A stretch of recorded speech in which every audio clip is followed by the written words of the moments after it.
Target acquired. Eagle 1, first strike. You have permission to engage the target.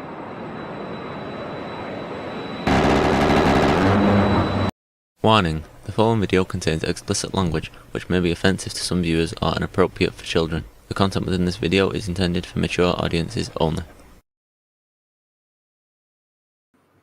What's up, everybody? How is it going tonight? It's time to go. It is time to go.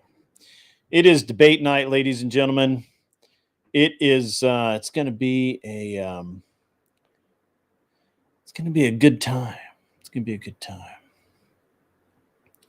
We have got a hell of a show. It's debate night. Got topics. We got people. We got stars. We got you. You know who you are. All right, ladies and gentlemen, we will get started here very, very shortly. I did not at all spam my spam anything, actually. So that I suck. That's okay. I'm okay with admitting that I could have, but did not spam anything. Didn't need to. Didn't feel the need. Just felt like, it was okay. So if you guys want to spam out in all of the servers that you happen to be in, feel free. Feel free to do so. We're going to have a great show. Let's see who's up in the house tonight. Agrillipus was first in the chat. Hell yeah. 13 was next. Abe Dinkus following close behind with Raging Patriot on his heels. What do you know about that? What do you know? Never Lucky Rubber Ducky was here. He's headed out to the, I believe, the farmer's market or something like that with the family, and I support that. Kissy Cat, dressed up as Cat GTP or GPT or whatever the hell it is. Cat is in the house. Dean Jacobs is in the house. Good to see you, sir. Good to see you. A lot of people up in here. SP, is in the house. Good to see you. All right, man. We got a lot of stars. TD is in the house. Good to see you. Michelle is in the house. Good to see you, Michelle. Hope you're feeling well. Vibe, obviously, is in the house. He is the man, the myth, the legend, Vibe. All right. You guys have been chatting it up. It's awesome. Cleaner 409 is in the house. Anson will make an appearance, and Silver Ogre's already here. Now, guys, remember that I start a little early on Friday. We're just trying to get people into the chat. We're getting everybody warmed up, getting the crowd, banging along. And we're making some noise tonight. By the way, for all you guys that don't know, Tyler, average debate enjoyer, he just got hitched, ladies and gentlemen. This will be his first stream as a married dude. There's the link for the show to come up on stage. Now, I'm not going to let people up just yet. I want everybody to prepare, but it's going to be going. We're going to get it on tonight. It's going to be a scene. We're going to create a scene. It might even be a mob scene. What's up, Lawrence R? Good to see you. I see you sneaking in there or walking in there, as the case may be. All right. I'm going to send this over to Admiral Gibbs. He's probably not paying attention. One thing, guys, I just threw my remote on the ground. It's fine. Don't need that. Whatever.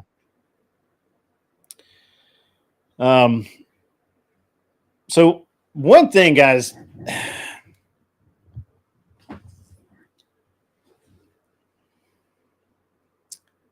it's been a hell of a week. A lot of drama, lot of bullshit.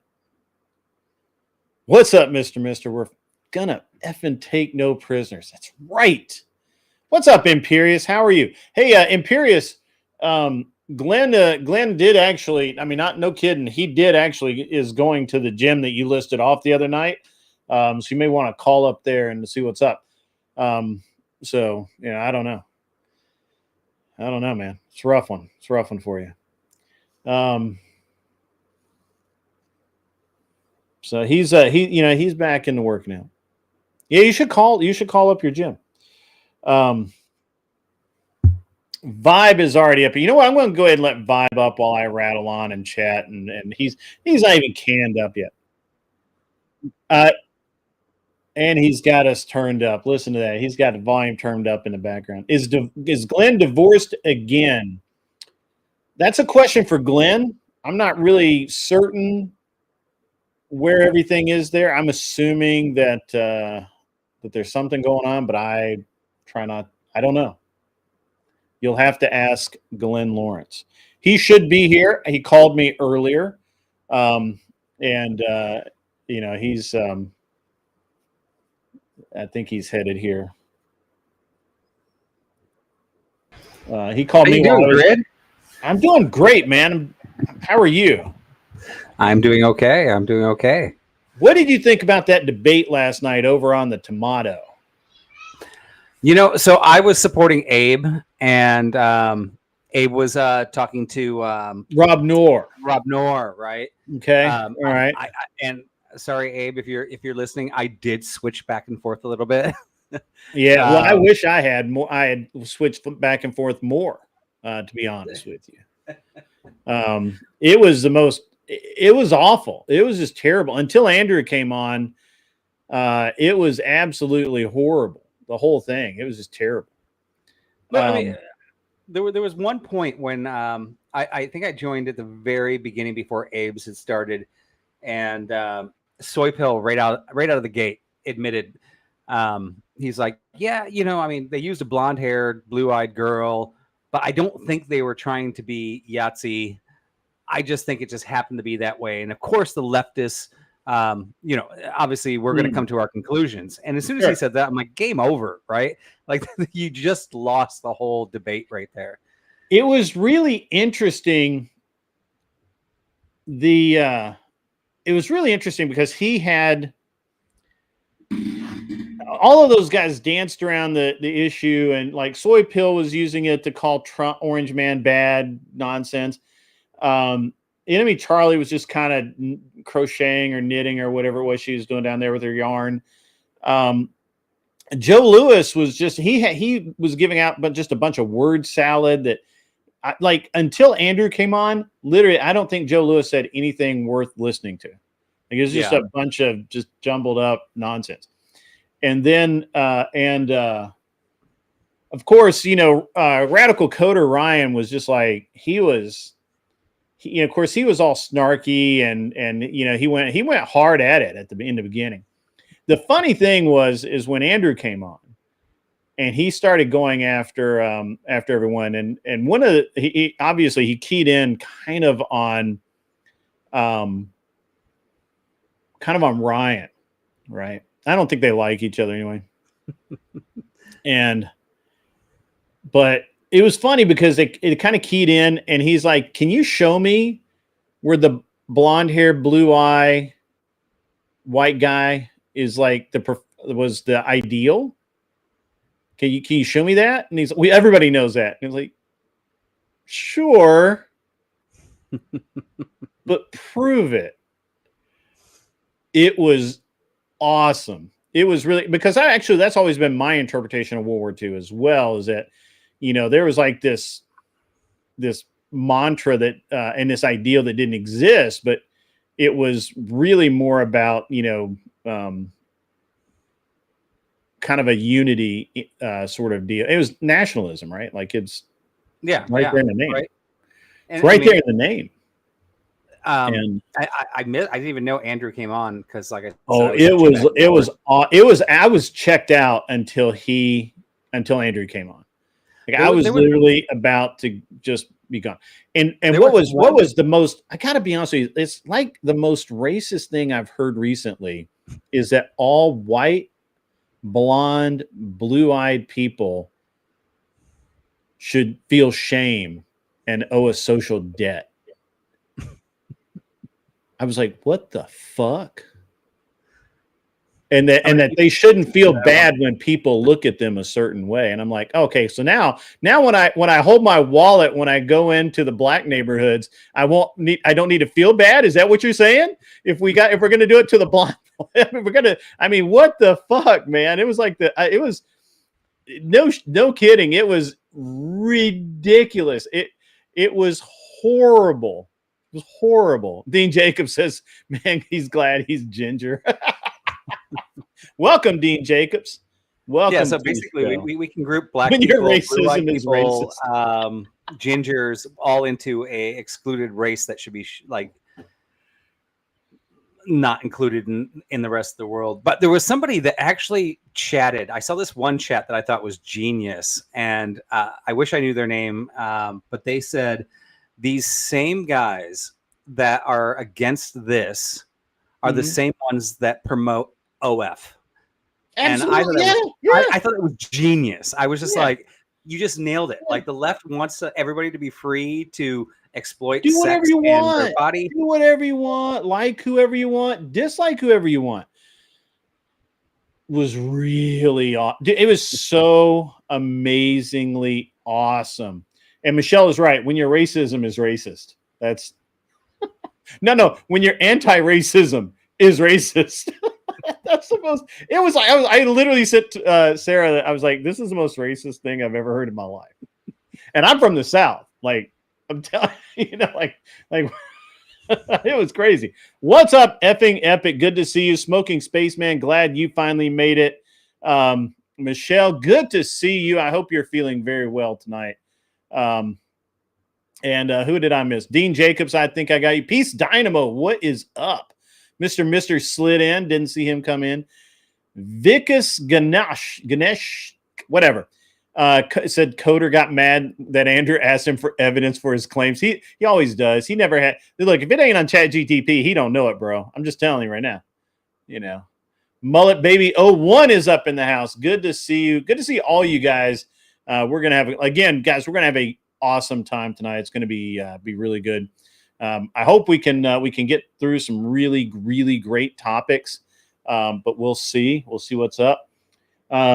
Crash Out Kel is doing a show as well tonight. I think from a bar, and then I think she's coming on, but she's late to that. So if Kel was on time, I think the world would end. That's what I think.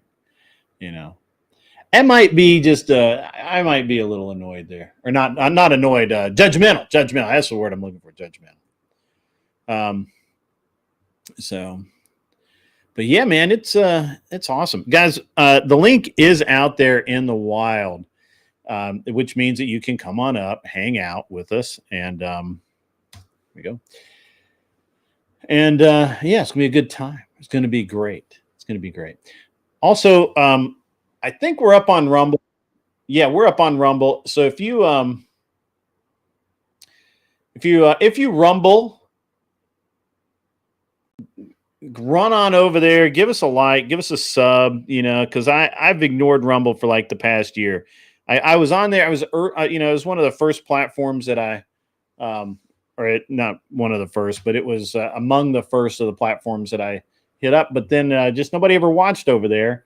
And it seems like a waste of time, but we'll see. So go have a good time over there. We do have some good topics for tonight. We do have good judges. I think Anson Knowles may not. I don't know if Anson's in yet, but we'll find out. Otherwise, we got plenty of judges. I think Tyler is on his way. Tyler ADE. I'm trying to get Gibbs to show up. He's. I want Gibbs to debate, not judge. You want him to debate? Yeah. Well, he has an answer. I mean, he's live. Or he's online. He's probably running his mouth somewhere. I'm going to try and get the liberal cluck over. You don't think Anson is coming? He was here yesterday. So, yeah. I'm going to send Grace the link. I caught Ben on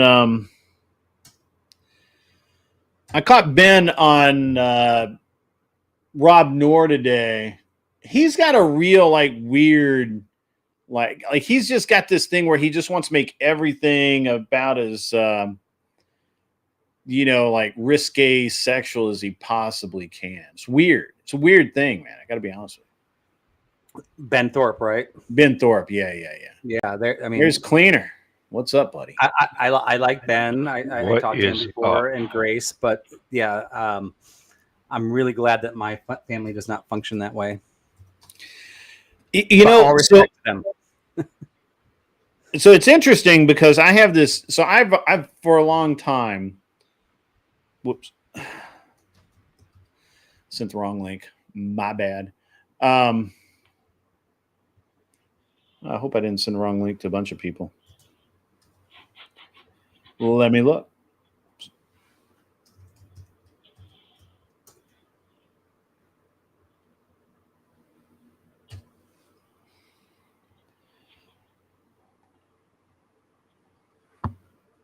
I did, actually.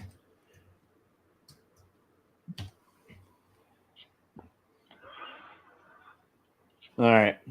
Yeah, so Ben is one of those people that I'm always like, nobody can be this stupid. Ben is too smart to be this dumb. And so I've always thought that it was just kind of an act to and just, he's doing it for the likes. He's doing it for the clicks.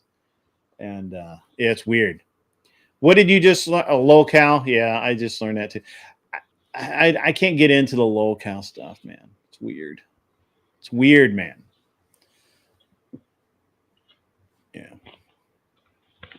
Yeah, his Ben's weird whatever sex-ish stuff it's just strange, man. It's just strange. So anyway. And hey, Cleaner, how you doing? Good. How are you, Vibe? Good.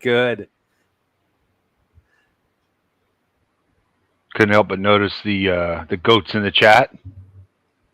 The goats? Kill them fuckers.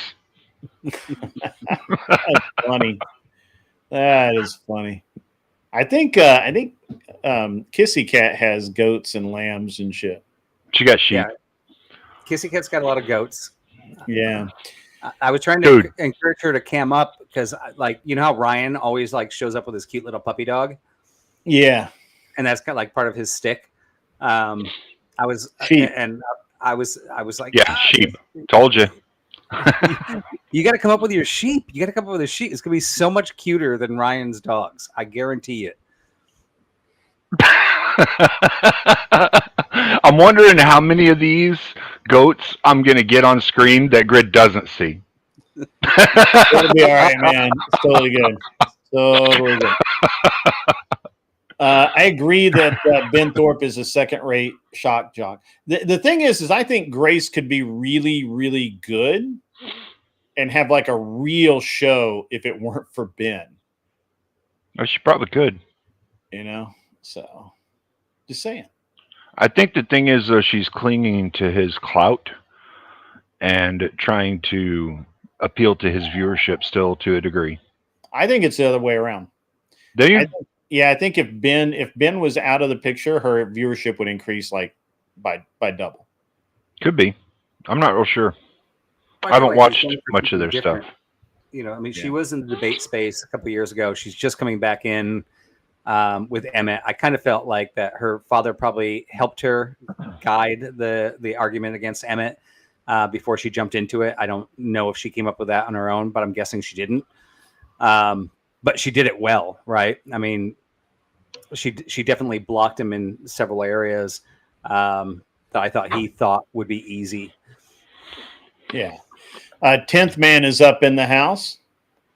So he's out there. Just to let you guys know, he's out there. What's up, 10th man? talk to you in this meeting. I'm just a little curious if Base Tweaker's going to show up over here. Man, I don't know. Did he crash out or what happened? I mean, I was on Andrews when they played the where he kind of attacked Sarah, and then Sarah was on here that night talking about how she wasn't really sure she was going to even let him back on, but maybe, and that kind of thing. I'm not really sure. Tonight, the link gets publicly posted. Dean Jacobs sent 5 Unreasonable Man memberships. Thank you so much, sir. So unlike every other night, we throw out the link.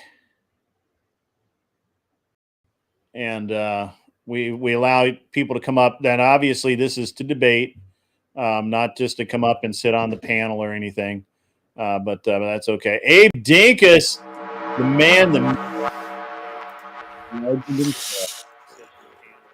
how the hell are you?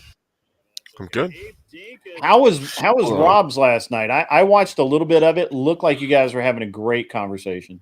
Oh, I see you're wearing that ugly Abe Lincoln fake face. Good call. Good call. I think that is his face. I don't think that's. Hold on, guys. You're wearing that ugly Abe Lincoln fake face. Oh, Good whoa, call. whoa. Good call. I think that is his face. I don't think that's. Hold on, guys. Abe Lincoln shared a photo. We got all the feedbacks. We got some audio going on here. Hold on, guys. Abe Lincoln. I think it's man. You have circulation. No, it's on Abe's side. You have circulation. You're for some reason whatever's going on with your sound, Abe, is circling between the video and the microphone. You're for some reason whatever's going on with your sound, Abe, is circling between the video.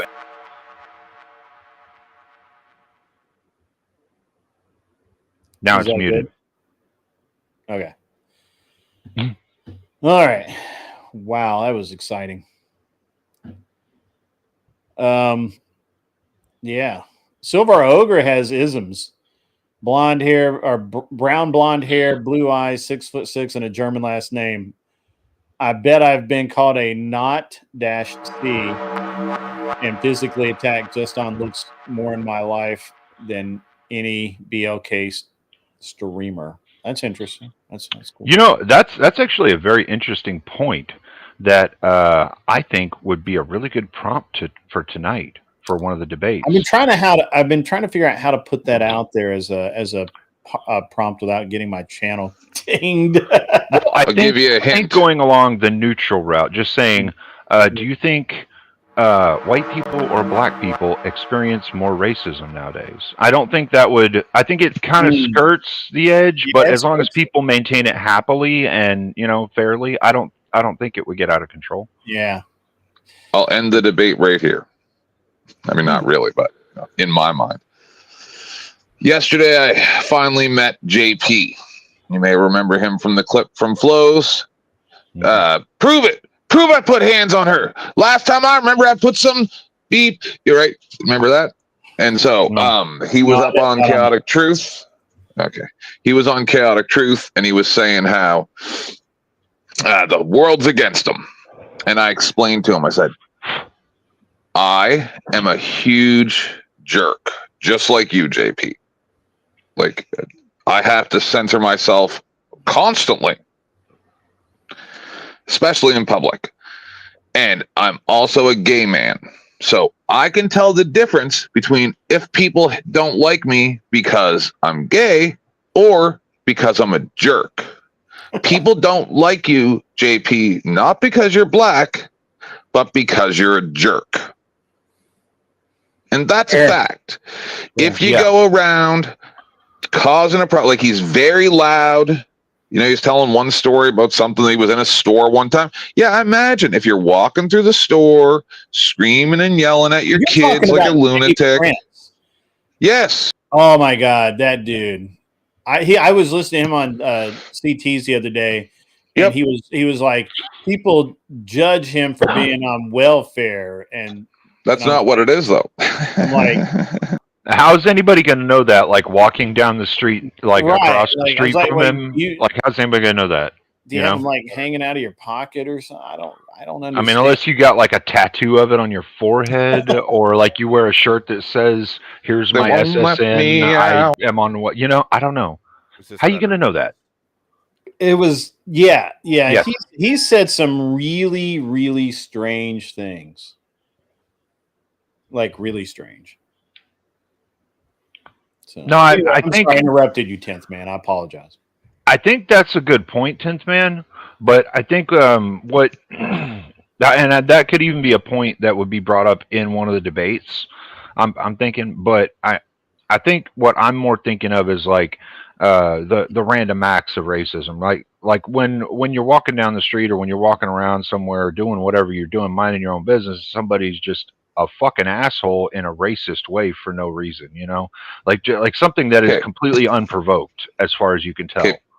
But the issue with that is I've been on these YouTube streets for about 6 years now, right? And I go on a lot of panels that are all black people except for me. The Porch, LA Wilkes, all different panels. We joke around, everything's fine. Then other panels that I go to where it's mostly black people are all black people. They're all white boy, white over and over and over. And then that's when I turn it around on them and explain to them, you're the racists. You haven't heard me say black one time. All you do is point out race because that's all you have. Because if you don't have that to fall back on all the time, then you have to take accountability for your actions. I think that's an argument that could be pointed out in a debate as well. But I think you're understanding what I'm kind of talking about is like when it's not really like there's no reason for it. It's undeserved. It's just you're doing your own thing and somebody hits you with something completely racist. It seems to be more and more likely these days that you're going to be called a racist or some version of that more often than not. Yeah. So. I was arguing feminism the other day with one of my buds, and a dude walked up and was like, "You're a fucking racist. You hate black people." I was like, "We're not even talking about black people, dude. We're talking about feminism and the 19th Amendment right now. What the hell does that have to do with racism?" I random, I mean, it is crazy how that works. 10th Man and I actually talked about this last night a little bit, where there's a social construct of cultures, right? And there's a line, and it's a fine line between judging somebody based on their culture and then actually saying that they are that because of their culture, which turns into racism. Mm-hmm. I mean, anybody that's been in Asia, we know that they like to dicker and deal on everything. Am I being a racist if my next door neighbor all of a sudden says, "Hey, I got a lawnmower, you want to buy it?" And I go, "Oh, you're gonna try to swindle me on this." That would be racism. But knowing that if I go to that country and that's the culture, it might be a racist comment, but it doesn't mean you're wrong. Yeah, and it's when it crosses that social barrier where, like, hey, I've observed this with this group of people. And it can be white people, it can be black people, it can be Asian people, it can be Indian people. So I'm going to assume that now that I'm dealing with you because you fit in that group. But now if I hate you because of that, that's when it turns into racism. Well, I think racism is just it's a form of stereotyping. It's not necessarily the hatred involved, although the hatred comes with the prejudice of it. Like, you may have a racist viewpoint that, like, it wouldn't be a racist viewpoint absent the prejudice, the hatred, the anger, right? But you have that viewpoint. It's just a viewpoint, and someone calls you a racist, and you're like, "No, I don't hate you because of this. I just understand it as a thing." Like what you're talking about. You're not being a racist when you say that. When you're just pointing out a statistical fact that most of the people that are there go to the bazaar and they haggle, right? That's it. And there's nothing wrong with understanding a statistical fact But whenever you hate someone for it, or you're angry with them, or like negative behaviors because of it, that's when it turns into a racism type thing. Exactly. I think when that statistical average becomes a hatred towards that statistic, then it becomes racism. Right. Yeah. I would agree with that. Yeah. Yeah, for sure. Yeah, it's really interesting how this all works, right? It's a It is. So I, of course, I grew up in the South. Like it's, and even then, I didn't really actually understand like racism until pretty late. So I didn't either until I was actually in the military. I didn't. I was 20 years old, and I got out of basic. I got to. I had made it past my AIT and all the other shit that I was doing, and got to my first duty location, and I encountered racism. I didn't understand it before then. I had heard about it, and I thought I knew what it was, but I actually encountered it at my first duty station, and it was kind of crazy because it was like a black guy that hated black guys was talking shit to a black guy and using the N-word and using all kinds of like your mama slurs and talking about drugs, and just like he went off on this dude, right? And the guy was like, hey man, just because I was born in the ghetto doesn't mean that that's who I am. I grew the fuck up and I got the fuck out, so fuck you. And I felt he was right. And I remember that argument because that really stuck with me, because it was like my first experience of actual racism, like right in front of me, because Sure. I grew up the same way, Grid. I mean, I had black friends, white friends, Asian friends. Yeah. I mean, everybody, I didn't give a shit. You could be my friend as long as you were cool. Yeah. I mean, Yeah, really. That's how I it hate works. saying it, but like, not to be a white guy, it's like, hey, I have a black friend. My first best friend in elementary school was black. We were inseparable, right? We learned about racism together, and we were taught about racism in our school. We learned that he was a slave at one time, right? In our minds, in elementary school, he was a slave. We know he never was a slave, right? We grew up together learning that, oh, I didn't know that, like, we did this to each other. And so for elementary school kids, that's you're like, wait, what? We're best friends. How did that happen? But just like you said, Cleaner, like when I went to college, I never really ran into racism until I was in college. And it literally was a black guy that I opened the door for that looked at me like, why are you doing that? And he was from somewhere that wasn't as gracious as where I came from. Right. And I'm always really shocked that we still have racism. You're like, I didn't understand that this really still existed. So bear with me, and this is like, I know you guys, I know this is going to be like a visceral reaction. You guys are all going to hate me, but I don't think there is actual racism much anymore. It's mostly just that you need a reason to hate somebody, and that's an easy one, right? And I don't even think they need a reason to hate somebody. I think they just need a reason for something because they don't have a purpose. Sure. Okay. I can go with that too. I'm flexible. Abe, your sound is awesome, brother. This is the problem. Logistics. Yeah. Is he frozen? He could No, be. he's not frozen. He's not moving. Frozen. He's not saying anything yet. Yeah, no, his mouth moved. He showed a tooth for a second there. Oh, yeah, there he is. I think he's talking to his own chat. We can't hear you. We can't hear you, Abe, if you're trying to talk to Grid's side.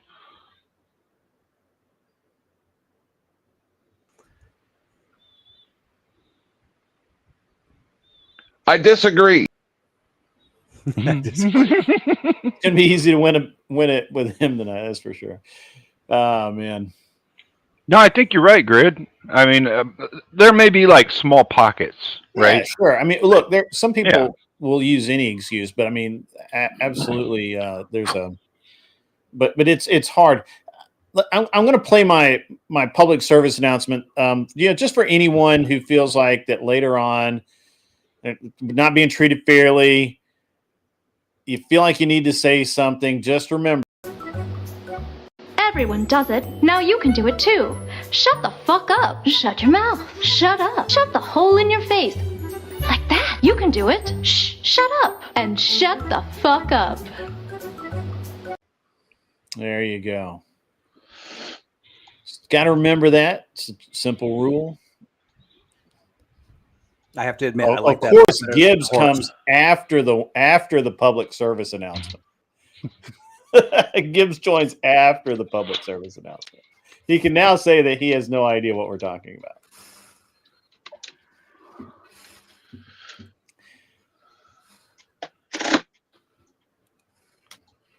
Gibbs, you got audio?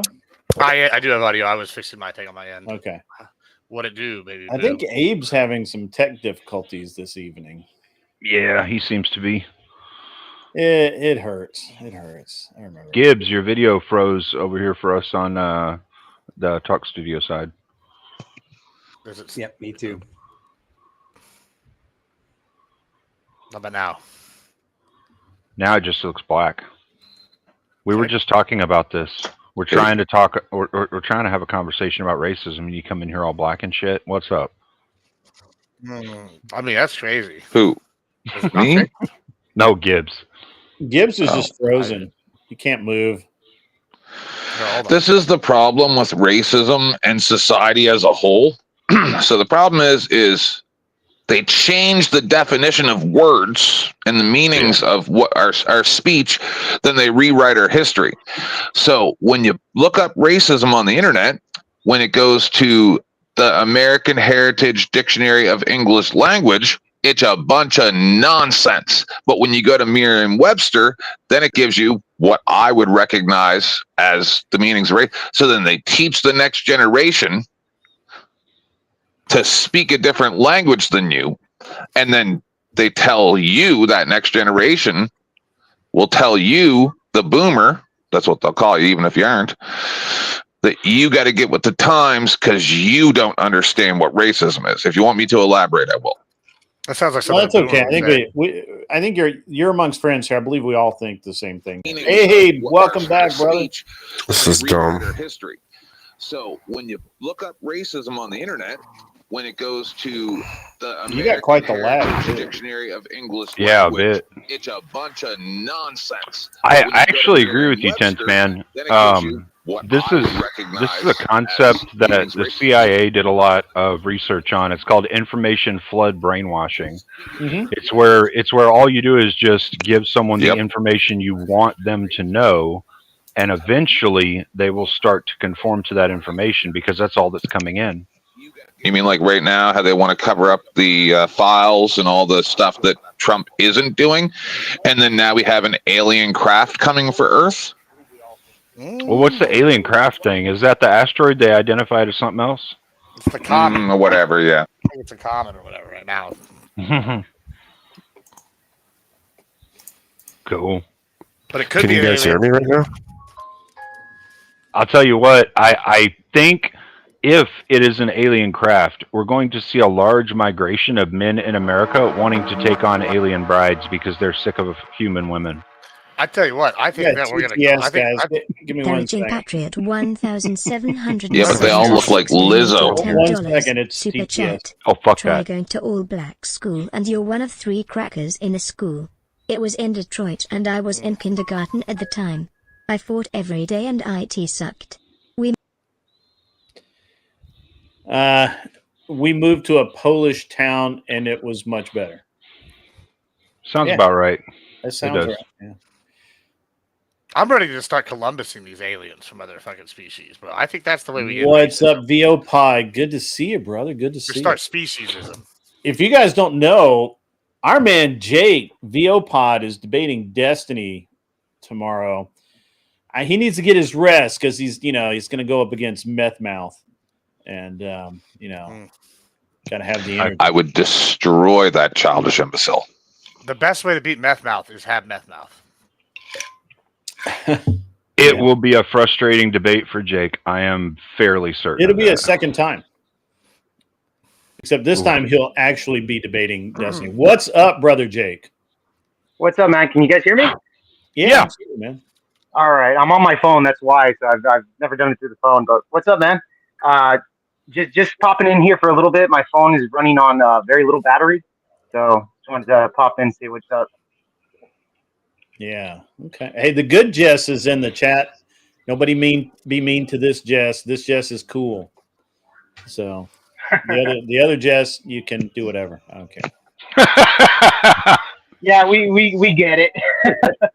I've been hearing some stuff about the Just White situation, but it is what it is. Yeah, honestly, I just don't care. Yeah, Grid, I think you missed something. I don't know if you caught back up on that with that situation. It'll be really fast. Flo went and talked to her on someone's panel. Did you catch that part? No, I mean I haven't been keeping up. I've been busy. So Yeah. Just real fast is I had no opinion about the situation because I don't like getting involved in that type of stuff because it's like personal. Until I heard her give an explanation, and little did she know, a couple days before this, Flo had actually read all of the text chain because she was supposed to come to the panel. Right. And then when he confronted her, she didn't realize that he had done that. And then when he said, okay, well, then tell us all what you think you have on me. And she said, oh, I'm just not going to go there right now. So she pulled that, I have things that magic to use again. And I'm like, done. I was done with her right there. Had no opinion before that. Yeah. Right. Sounds like some high school girl drama. It's not even high school girl. This is like middle school little princess dress bitch stuff. It kind of feels that way, man. I'm not gonna lie. It really does. I saw a little bit of. I forgot whose stream it was. I think it was yours or Glenn Lawrence's stream. You guys were talking about the situation with Teriak. Yeah, it's probably. Oh, yeah, I think it was. It's funny. Teriak, all I've ever said is that I think Teriak is, first of all, I think he needs to stick to memes and quit debating.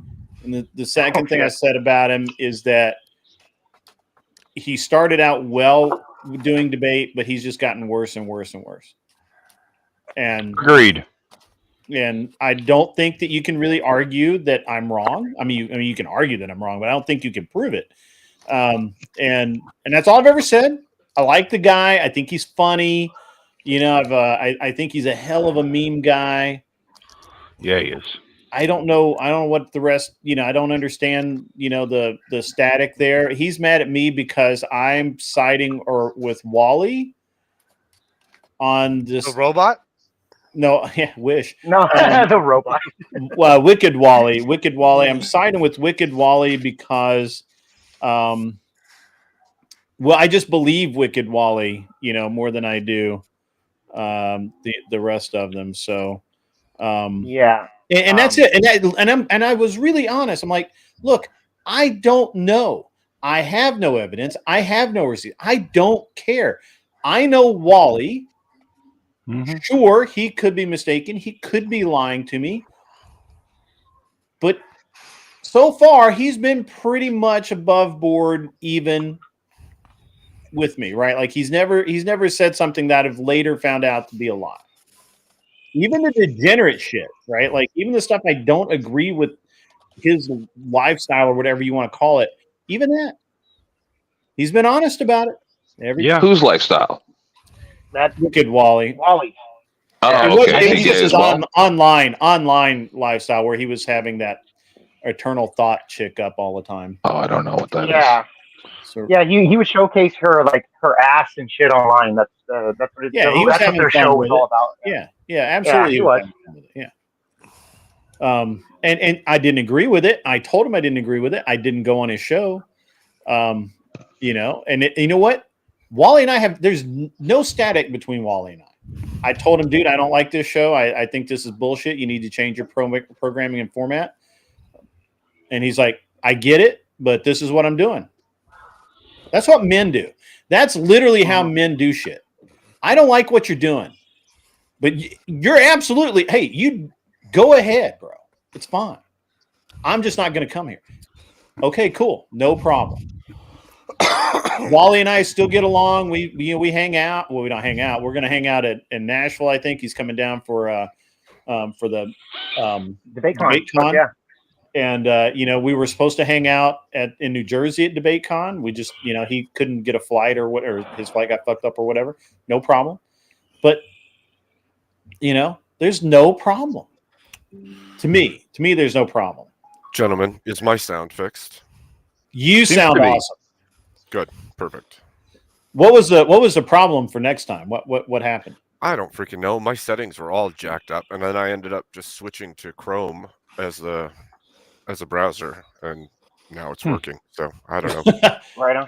You gotta love the problems that fix themselves. So Yeah. By the way, Abe, I loved your conversation with Rob Noor the other night, man. Good. Thank you. Good show. Thank you. I was very surprised. I midstream there, the Crucible rated, and I thought it rated Rob, obviously, right? But they didn't. They ended up rating me. And Rob's like, "Oh, Crucible raid," and he's like, "Wait, if a Crucible rated me, why is my chat at like 100? That's not usual." And then I look at mine, and mine says like 2,000, and I'm like, "What the hell?" That's That's legit. good. Hey, Abe, were you able to get enough subs to get monetized on YouTube? Not there yet. I'm surprised I'm not there yet. My sub count keeps being wonky. Like it went up, and then it came down, and then it went back up, and I'm like, I don't understand what's going on with it. So, do you just that's need kind the of sub normal? count? I see that. Is that all you need? Do you just need the sub count? I'm like less than 1,000 watch hours away, which awesome. Okay, that's good. Yeah, I think you need like 4,000 watch hours and 1,000 subs to get qualified for that. Something around there. I think it's 3, but yeah. Yeah, something like that. But that's good, man. I'm glad they rated you, so that way you can get to that monetized. You know? Yeah, it's huge. I appreciated it a lot. I didn't expect it. That's for sure. Rob's like, "Holy shit, that's amazing!" I was a little bit freaking out. Yeah, it Just was. a little. I watched. I was about to leave the Tomato, to because it was just such a bad. It was just such a bad show, and I was about to leave that and go back. I was bouncing between you two, and then Andrew came on, and then I was like, "I'm out of here." So. You like that meeting Monday, Grid? You like Admiral Libs' appearance, making old homie Spurg out?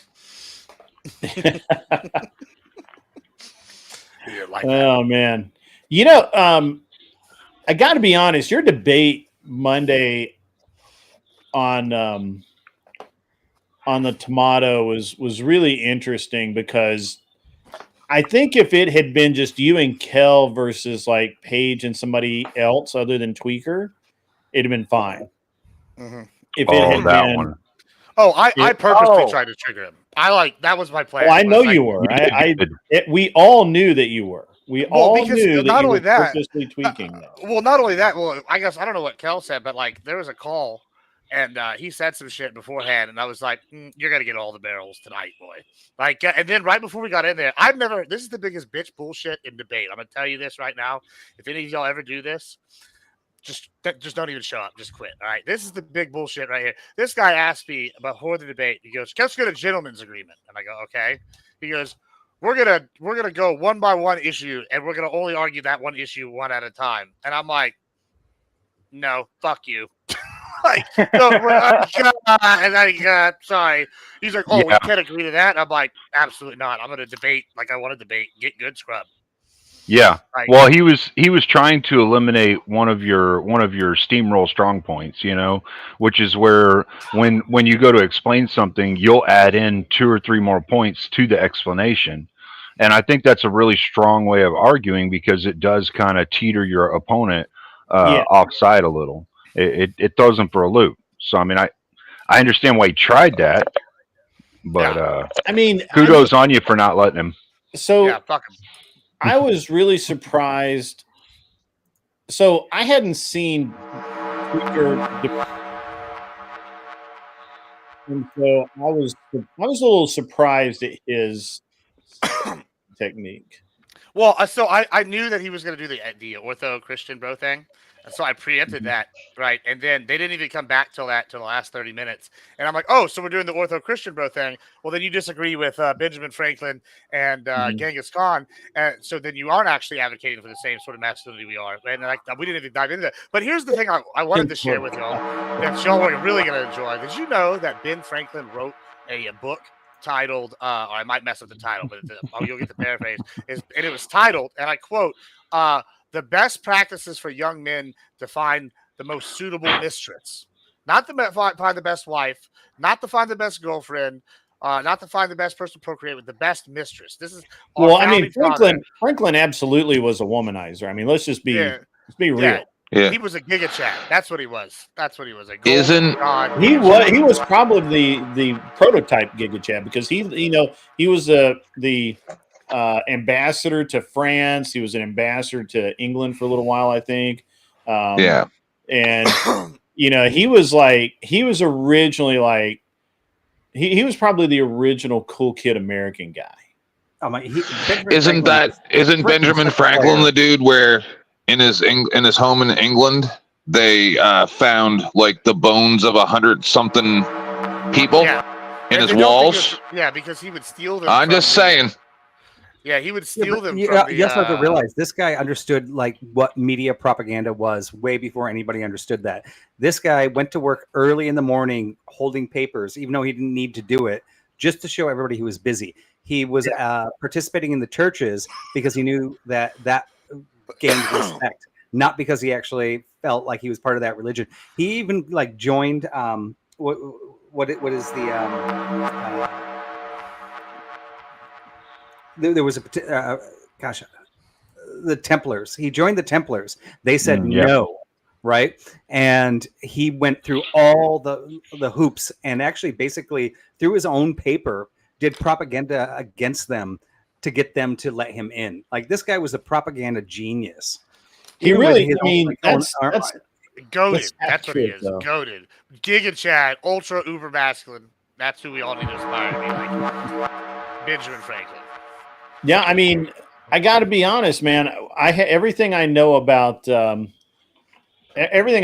Franklin is like he was not a good man. Everybody gives him this everybody assigns him these right? Yeah, like he was a smart man. He was a really smart man, and not just with the like the politics, right? Like they actually attribute like he dropped oil in water and saw the separation of the water, and actually measured that and calculated that. Later on, we found out that same measurement actually was the same measurement as the weight of atomic particles. Right? He didn't know that at the time, but he did something that actually showed that like. This guy was a pretty smart guy. Well, I mean, he had his fingers in a lot of pies, as most people did back then. He was, but he was not a nice person. He, now he didn't kill anyone on the White House lawn like Andrew Jackson did. Also based. Also speaking of Andrew Jackson, you know what he also was famous for? Getting drunk and partying. Just saying, no big deal. Andrew Jackson was a true Tennessee. Andrew Jackson was. He was a big drunk, wasn't he? Yeah, so I'm just saying. Well, Jackson wasn't a drunk per se. Not he very was a Christian, bro. Andrew Jackson was he was a true frontiersman, and so when it was time to work, he worked hard. But when it was time to party, he partied.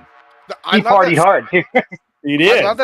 I love that story. People used to say that they didn't know that the war was over, and then they fought the Battle of New Orleans. I was reading the other day. That's not actually true. The story I was reading was basically Andrew Jackson found out the war was over, and his men found out about like a few days before, and they're like, "Oh, well, it's over," and he was like, "No, it's not. It's over when I say it's over." And it's over when I say it's over. They're like, well, okay, I guess we're staying. Nobody. Yeah, that's a man after my own heart. Yeah, I was like, okay. Who's going to tell Andrew Jackson, though? He's going to be like, get out there, we're dueling. He's literally going to cut you apart with a sword is what he's going to do. So, yeah. Yeah. We don't have too many men in today's politics for that. I'm a little curious on y'all's take on one of my socio understandings, the salvation concept.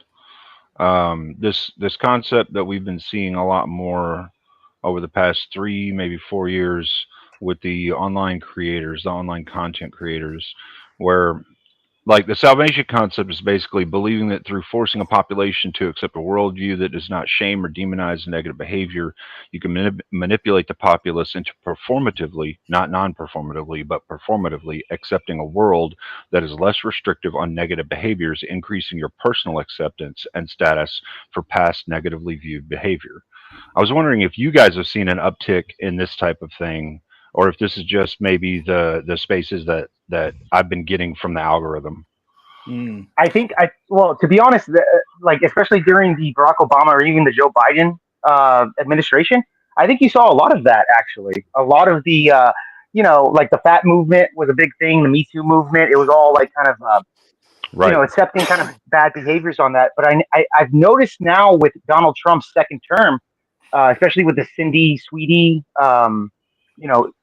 Eagle, the American Eagle situation. Well, that was awesome. You should Right. have seen the debate Yeah. last night. That was the Yeah. that was the biggest train wreck I've seen in a while. Big time. But we see the That was swinging back 4 over. liberals and a tomato. That's what that was. Until Andrew got every them apart. every person that I talked to said, I can't remember. Sorry, I'm thinking. Lawrence, we're talking about none of those things. But Kat Katibi, it's debate night. You can come up here and debate too. You don't have to hide in chat. I will. Here's the link just in case you want to. You won't feel like you need to come up. It's won't hurt you. Sorry, I remember what I was going to say. The chats in Dusty's and different places that I was could tell that they were faking. Right. Mm-hmm. Kat, if you win, you collect money, which means it'll be the first time you've gotten paid on the internet. So you can finally tell your husband you've earned money on the internet. Nice. Yeah, I was curious if this was just kind of something that I was seeing because of how the algorithm feeds back searches, or if this was something that was actually a little more prevalent nowadays than it had been in the past. Well, to be honest, bro, I think it's still prevalent today. I really think it is. I think it was a lot stronger during the Biden administration. Even the Trump administration, 2016, it was rapid during that time. True. But I think it's still prevalent. But I think we're seeing something go back right now at this point, especially with the Bud Light situation. Now with the American Eagle situation, we see liberals kind of losing their minds on this. So I think you're right about that, but I think we see the right wing kind of taking back the culture to a degree. Are you guys aware that earlier this year, Target ended their trans clothing lines and all? They took that right out of their stores. Yeah, all they did. that stuff? They did. Know that. I did not know that. And But I there's knew that they had that clothing line. Yeah, and there's a reason for that. Oh yeah. Yeah. They specifically, not to be too vulgar, Grid, had swimsuits for children that were tuck friendly. Yep. Yes, I heard fucking that. crazy. I heard that. And just anybody who doesn't know me, I'm a gay man. I'm against all that stuff. Yeah. Yeah, fuck yeah. Well, I mean, most of the fucking gay community, like most of the actual gay community, not the flamboyant shit that we see on the internet, the people that are looking for, but the actual gay community, they don't run around going, "Look at me, I'm gay. It's all my life's about." Well, you know what's even crazier about that? Let me tell you something crazy, right? So I have some trans friends, right? One of them, I'm not gonna lie, we could bring them on, you wouldn't know that they were not a woman, right? You would be like, holy shit, this person spent like $1 million on their shit. Like they've had all these experimental surgeries. Like this is a woman at this point, as close as you can make yourself. Now, here's the crazy thing. They have told me, all of them, they're all like libs, right? They have told me they hate the LGBTQ like agenda, because they're pushing this on kids. We all like live with this, and then we figured out, hey, this is something we're going to go through. We're going to spend our own money on it now that we're over 18. We're going to do the surgery. We're going to do all and like these people pushing this agenda is hurting people like us that just want to be left alone and do our thing. And I'm like, I sympathize with that to some extent, but then they're mad. Like I think it's like a problem within the own community. Yeah, we were fine with it. We were fine with it when it was LGBTQ, and then when we got rights to marry and file our taxes and all that stuff, we went and started careers and living our lives. And then they added a bunch of numbers and letters and symbols onto it and said, oh, we're part of your group now. So if we're going to include lunatics that want to do all this other weird stuff, then we include straight people too, because that's all we ever wanted, was all to be a homogenous group and respect each other, not go out there and use women's bathrooms and take pictures in women's bathrooms and commit crimes and say, oh, I'm allowed to because I'm part of the alphabet. No. Hey, and the funny thing is, are we not doing that debate with Emmett on your channel soon? Or was it going to be lower classes channel? I think that you're going to do it on lower classes. I was trying to push it that direction so that he'd get those. Yeah, so we're lower class. The class should be on sex here. gender debate with two Christians going head to head. I actually haven't seen lower class since the thing with Jess started, so that's interesting.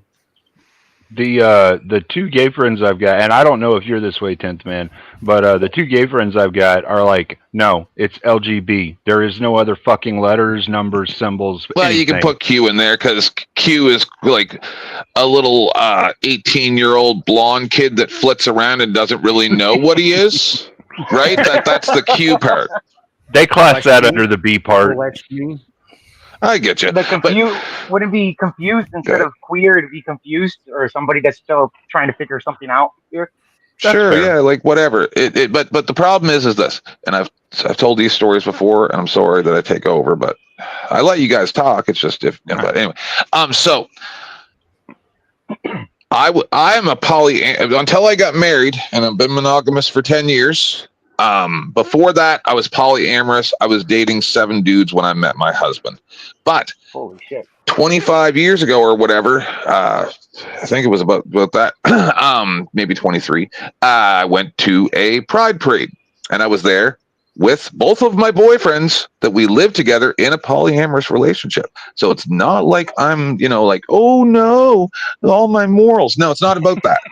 I kept that shit in my house, in my bedroom, right? And then we go to the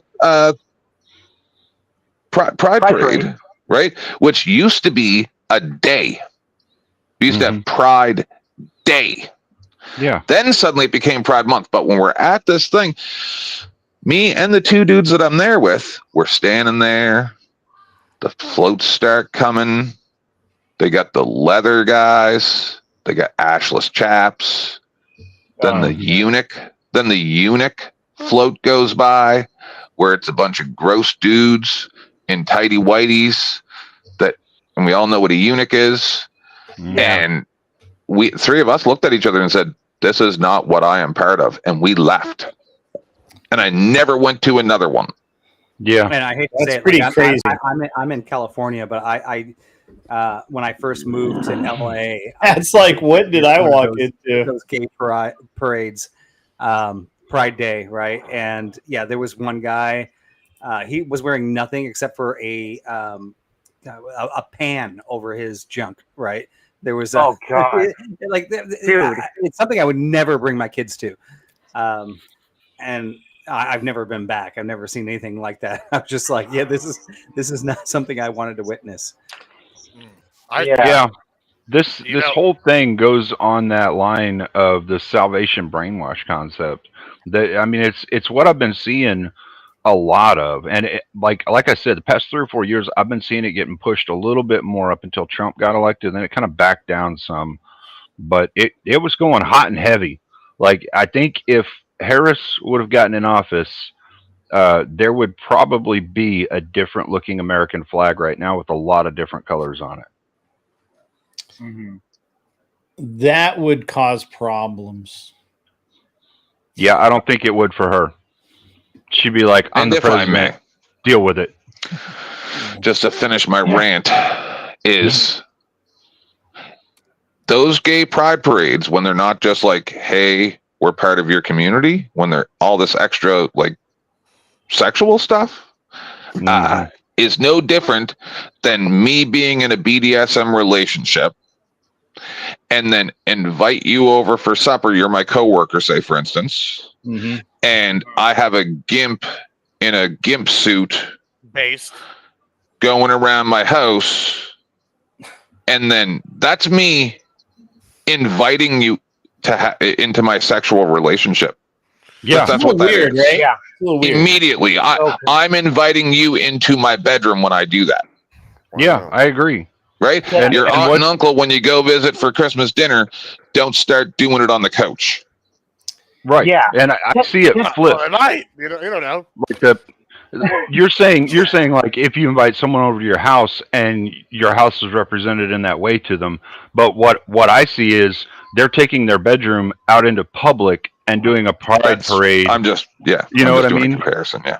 Yeah, no, That's right. it's a fair comparison. And I think they're literally flipping that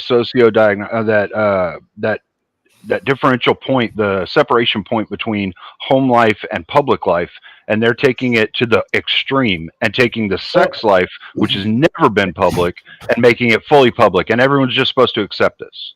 All right, great. Hey, let me stop for a minute. Kat, welcome.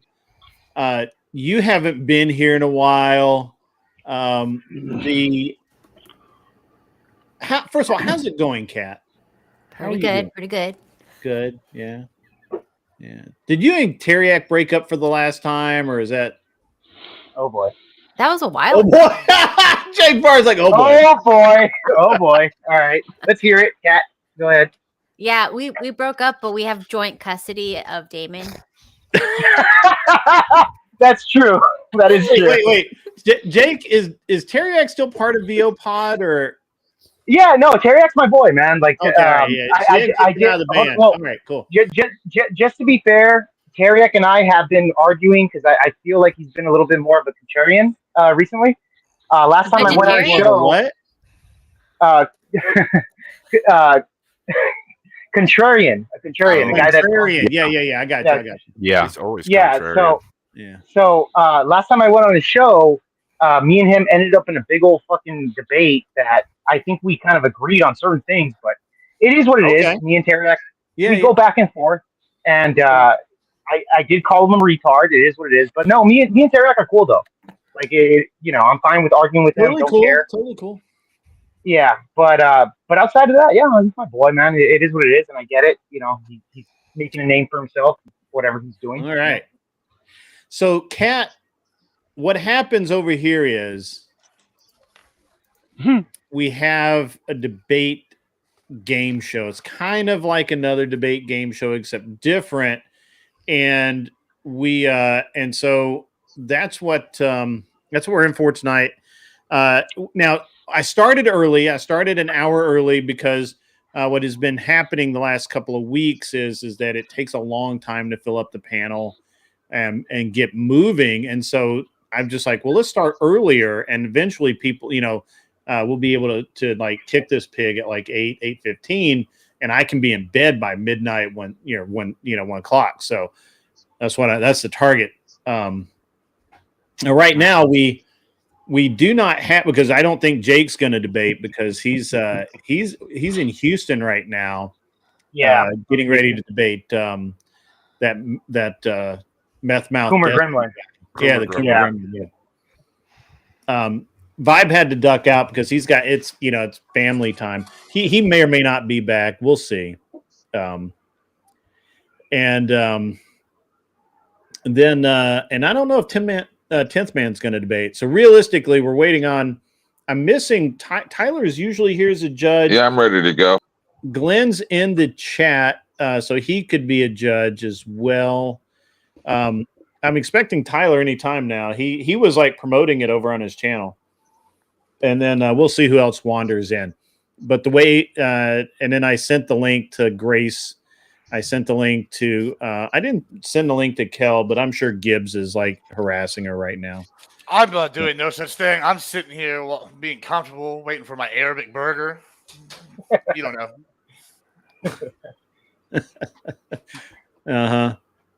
You don't and know. then Glenn was in the chat, but he's Glenn's erratic right now. So we've got some people going. We got some stuff going on.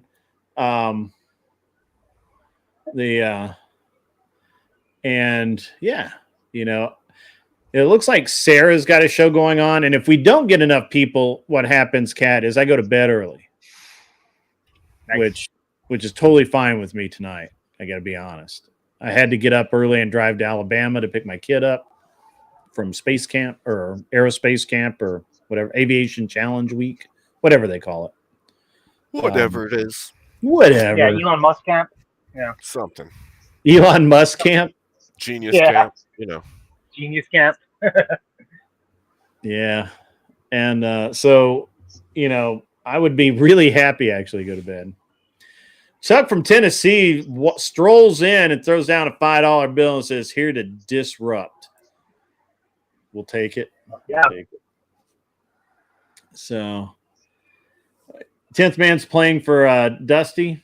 Flow State actually came in and he was here for like 1 or 2 rounds. So why doesn't he come debate tonight? When today? Another time, you mean? Last week, or was it the week before, Abe? I got you, but we discussed it. Week before, no. The money would go to Dusty. Oh yeah, I got you. I think it was last week. Yeah. And I've been online a lot this week. I'm actually kind of like even right now. So I have noticed today that you are in your zone. Yeah, I've been online a lot, man. I've been like just too much, according to my wife, obviously. You gotta touch some grass, Red. Yeah, my kid cut the grass, so I can actually go cut grass. So, Kat, what have you been doing? I haven't been online much. Why at not? all. I don't know. Just Kat, bored. do you still do your Saturday shows with Damon? Yeah, that's the only time I really go online in the last 2 weeks. Okay. So you're just doing the real world thing. I've been, traveling and stuff. Summer. Who's paying for all that? What do you think? Duh. Her husband is. Just wondering. Must be nice. I was just in Florida, Kat. I was yeah? in Fort Myers. Okay. Yeah. Other side than you. Yeah. I haven't been to Florida in like over 20 years, actually. You haven't missed anything. It's still exactly the same. Mm-hmm. Nice. Down to the pink flamingos and the trailer parks. Sounds about right. They do have a bunch of, like, every corner has something outfitter, salt outfitter, waters outfitter, I don't know, shop that sells Salt Live and all these other brands that you can buy cheaper elsewhere. Mm-hmm. What's up, Wicked Wally? Are you debating tonight, or are you just passing through? You better be debating, Wicked Wally. He No better kidding. be debating.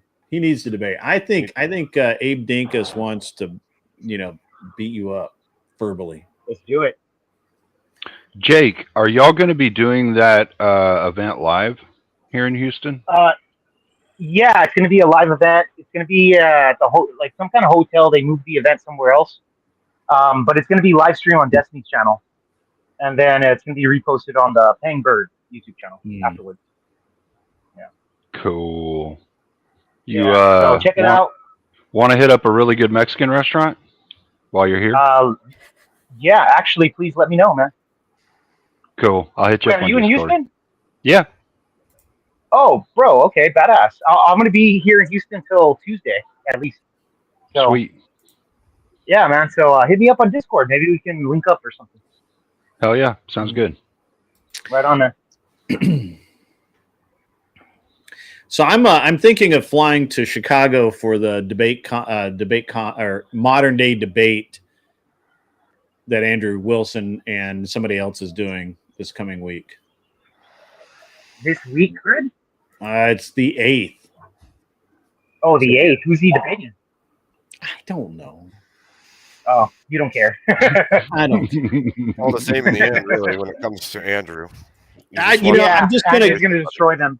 Yeah, I just it for me it's a networking opportunity. It's a chance to just kind of like catch up with people. So get to hang out with friends and whatnot. Wally's got his son tonight. He can't debate. So that's okay. That's fair enough. That's fair enough. It just seems like it's been a really bit. Is it just me, or does it seem like it's been a very busy week overall? Yes. Yeah. I've been on Flow State's panel like 2 or 3 times. Of course, we've had the Jess White stuff going on back to back. Hey, Grid, let me ask you a little bit about that. It kind of feels like the panel verse is a little divided by that situation. My fault. Yeah, I know it's not your fault. Yeah, restart versus normal people. The restarts versus the normies. Yes. I don't know. I don't know the situation. I'm neutral about everything. I don't really care. It started on your panel. I was too. Right? I was too. On my panel. How? Because so I had no problem with, other than the fact that I honestly, truly do believe that Just White is like the most boring thing to watch. I actually, I'm going to be honest here, right? And this is not even a cut.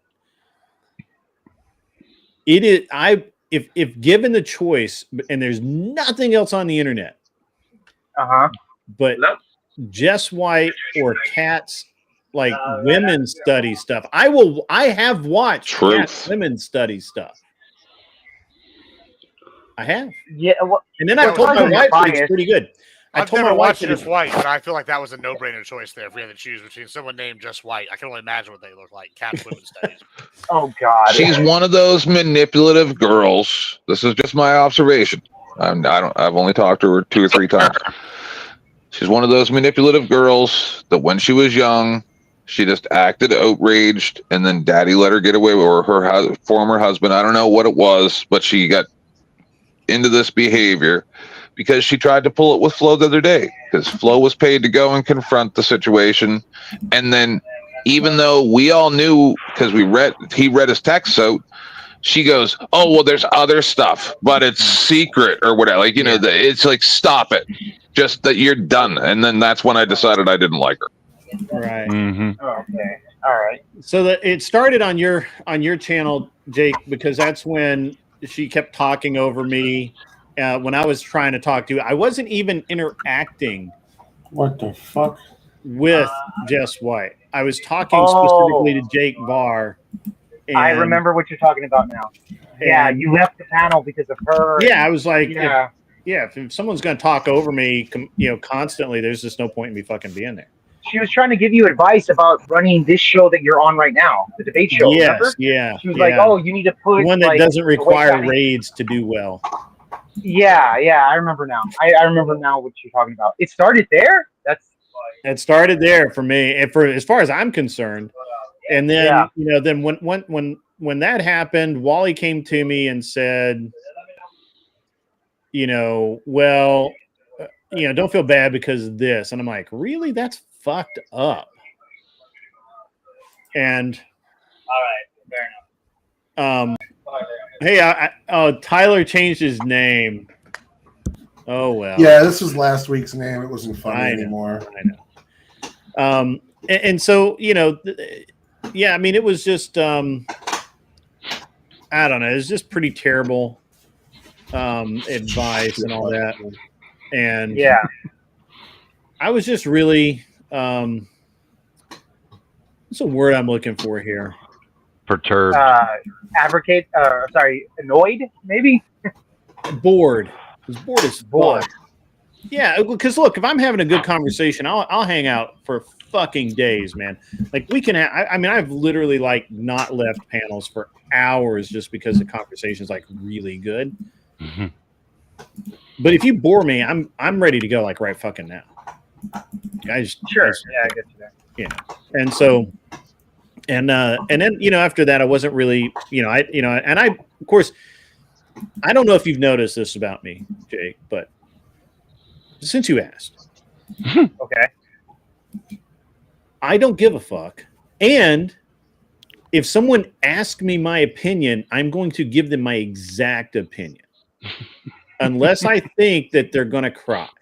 And then I'm going to give them my exact opinion with the fuck you on top of it.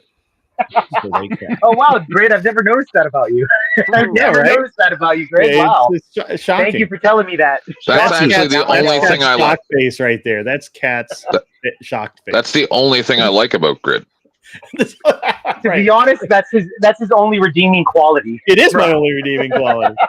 Oh, You're not. I mean, you're not wrong. You're right. It is. It's my only fair. And I mean, and so, so I don't even know if I actually said anything at that point, but Jess White and Are We Not Men came into my chat. Mm-hmm. And she said something about I remember I said something about, you know, that I'd left your channel because she was boring and I was trying to talk to you and nobody, if someone's going to talk over me, I'm just out. I'm done. Right. And is that a challenge? Sorry? I said, is that a challenge? Well, I mean, it was in a not in a debate. In a debate, I'll just continue to talk over you too. But Jake and I were actually trying to have a conversation. He was like, it was a conversation. Yeah. He was I couldn't believe that Jake was as patient as he was, because he was like, he asked me like 4 times. Like I would just shut up because if somebody wants to talk, I'll just let them talk. Jake was like, I really want to hear what he has to say. Like, no, yeah. And yeah, I know. And Jess was kind of and I was being nice to Jess. I really was. But also, like, you guys are my friends, so I'm patient with you guys. If you guys were like liberal lunatics, I would have told you to shut the fuck up. I would have been a lot more meaner about 100%. it. But but you know, I'm with friends. You know, so yeah. No, you know, you asked me like multiple, because I would shut up and then you would say, hey, you know, can you finish that up? And I'd start. And anyway, so. A week and I think somebody had asked me about it on my chat and I'm like, yeah, this is what I think. Right. So then she came in with Wee Man and basically, you know, kind of went, you know, at me a little bit and started some shit in my chat, which, you know, that doesn't go far with me. And I made fun of her. I'll admit it. I made fun of her. She was in the chat. I made fun of her, but I didn't ban her. I didn't kick her. I just made fun of her and kept going with the show, just like I treat anybody. Right. Like it's not like this is special treatment. Right. Yeah. I literally do the same thing to pretty much anybody. And the next thing I know, I will tell you, I'm going to tell you something. I don't know that people realize this. So the next thing I find out that Wee Man is a mod for Rob Noor. And I have a private conversation with someone and said, be careful. I had a bad experience. This was my experience. You do you. That's the end of it. Did not make a big deal about it. I was just like, yeah, you know, this is what happened. And he was talking about specifically Jess White about that? Or no. This was a private conversation between me and someone else about our Wee Man being over at Rob Noor's. And and I don't know if it was communicated in some way or whatever, but the next thing I know, all of a sudden I'm jealous because Rob Noor is rating Jess. And I'm like, I'm not even on when that's happening. I'm in bed asleep. I'm not getting the fuck up. I can tell you that. And, you know, once I'm in bed with my wife, I mean, you know, Yeah, I'm not getting out. I'm not getting out. We get you. So, anyway, so and it kind of mushroom clouded from there. It was one of those things to, who basically just it kind of grew, and I called Are We Not Men out for trying to extort me as a mod and some other shit, and they kind of went away, and then they came back, and I'm not really sure why, and I don't really care. I could give a fuck. Wasn't he one of your mods, Grid? He was one of my mods. Yeah. Yeah, I remember him. I remember getting to talking shit to him through the chat, but I was just kidding around or whatever. He said that I smoke my cigarettes like a woman, which is whatever. But well, he also, he made all the women in chat feel really. Hold on, do concerned. you smoke your cigarettes like a woman? I smoke my cigarettes like a fucking man. All right, Gibbs. Like a Texas wetback man. Like a Texas wetback motherfucker. I smoke my fucking goddamn cigarettes like a Texas wetback. All right. That's how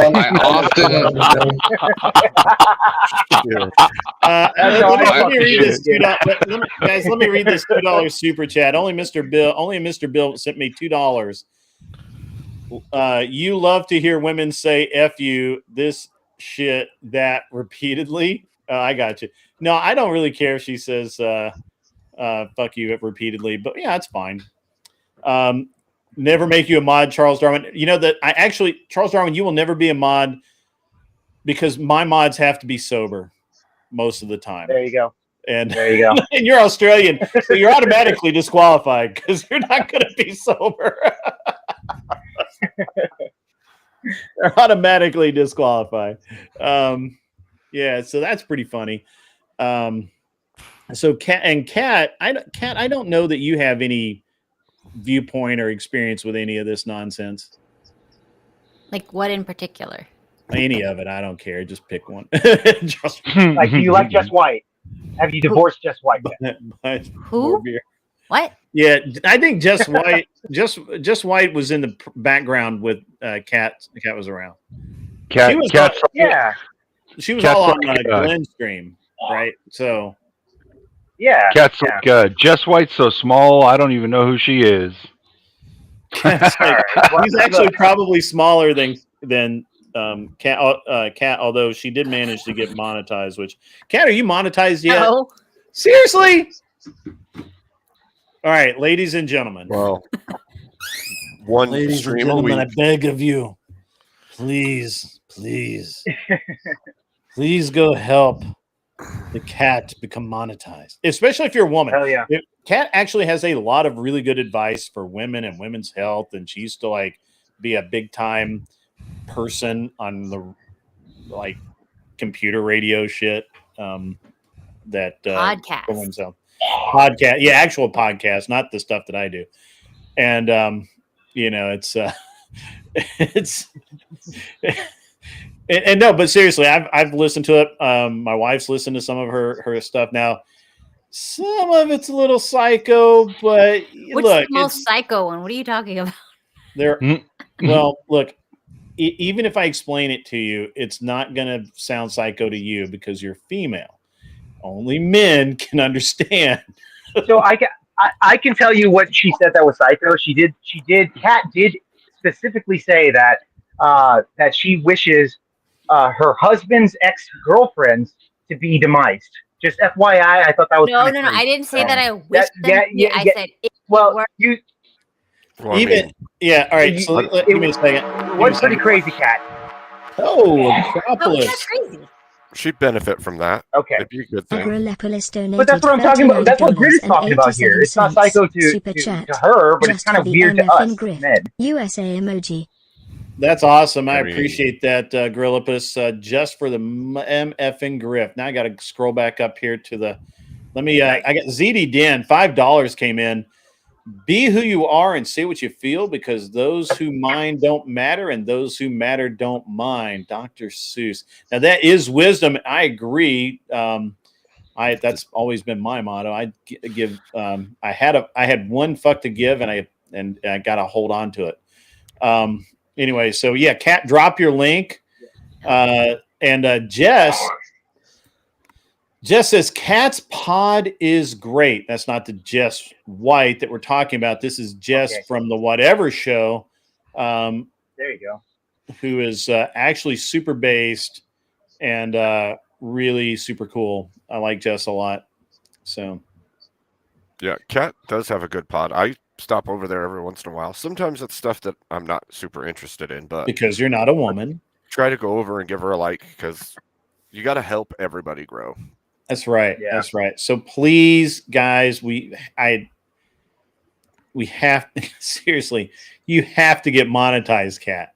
This is not even funny anymore. I mean, it's funny, but it's not funny in a haha way anymore.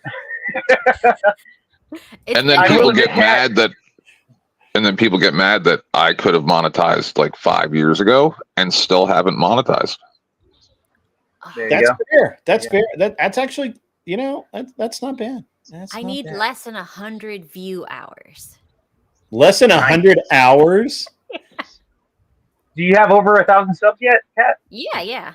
No, wait. Oh, no. I have over 500. So like, that's well, you only need 500. Yeah, you only need 500. Oh, is it 500? I thought it was 1,000.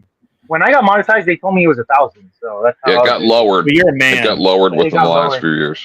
I just switched to YouTube this week. I have 88. What's good? What's good? Oh, yeah.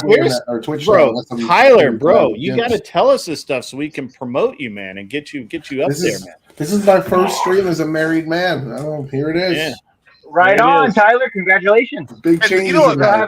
It sounds like he's ready to debate today. That's what it sounds like. As his first stream as a married man, he wants to be a debater.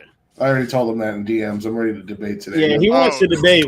We may have to have. I'll take his job if he wants. We can. I wanted that rematch. Okay. Yeah, he's Tyler. running. Tyler, where's your samurai ponytail at, bro? I cut my hair. I'm looking fucking sharp as shit. Like, we're ready to go. That's how I know you're gonna lose the debate now. That's how I know. That hair was your power, bro. It's He's done. like Samson, and he got the line. Yeah, exactly. You should be up here debating, my man. Ladies and gentlemen, also listen, if you want to be in the debate, you can. All you have to do is come up on the panel, hang out with us. We're getting ready to start this thing. We're going to kick this pig anytime now. I promise. Maybe. I don't know. And all right, hey, Grid, really quick. I got to dip already. I'm going to do a little bit more debate prep for tomorrow. For Destiny. What are you debating the Meth Mouth on? What do you got going on? Okay, so I'm going to be going into immigration debate with him. So he doesn't know that, by the way, and I don't think Destiny's watching this anyway. But I'm going to be going into the immigration debate with Destiny, and I have a lot of topics or points that I want to get across. So at this point, I'm kind of trying to predict exactly what Destiny would respond to some of my claims.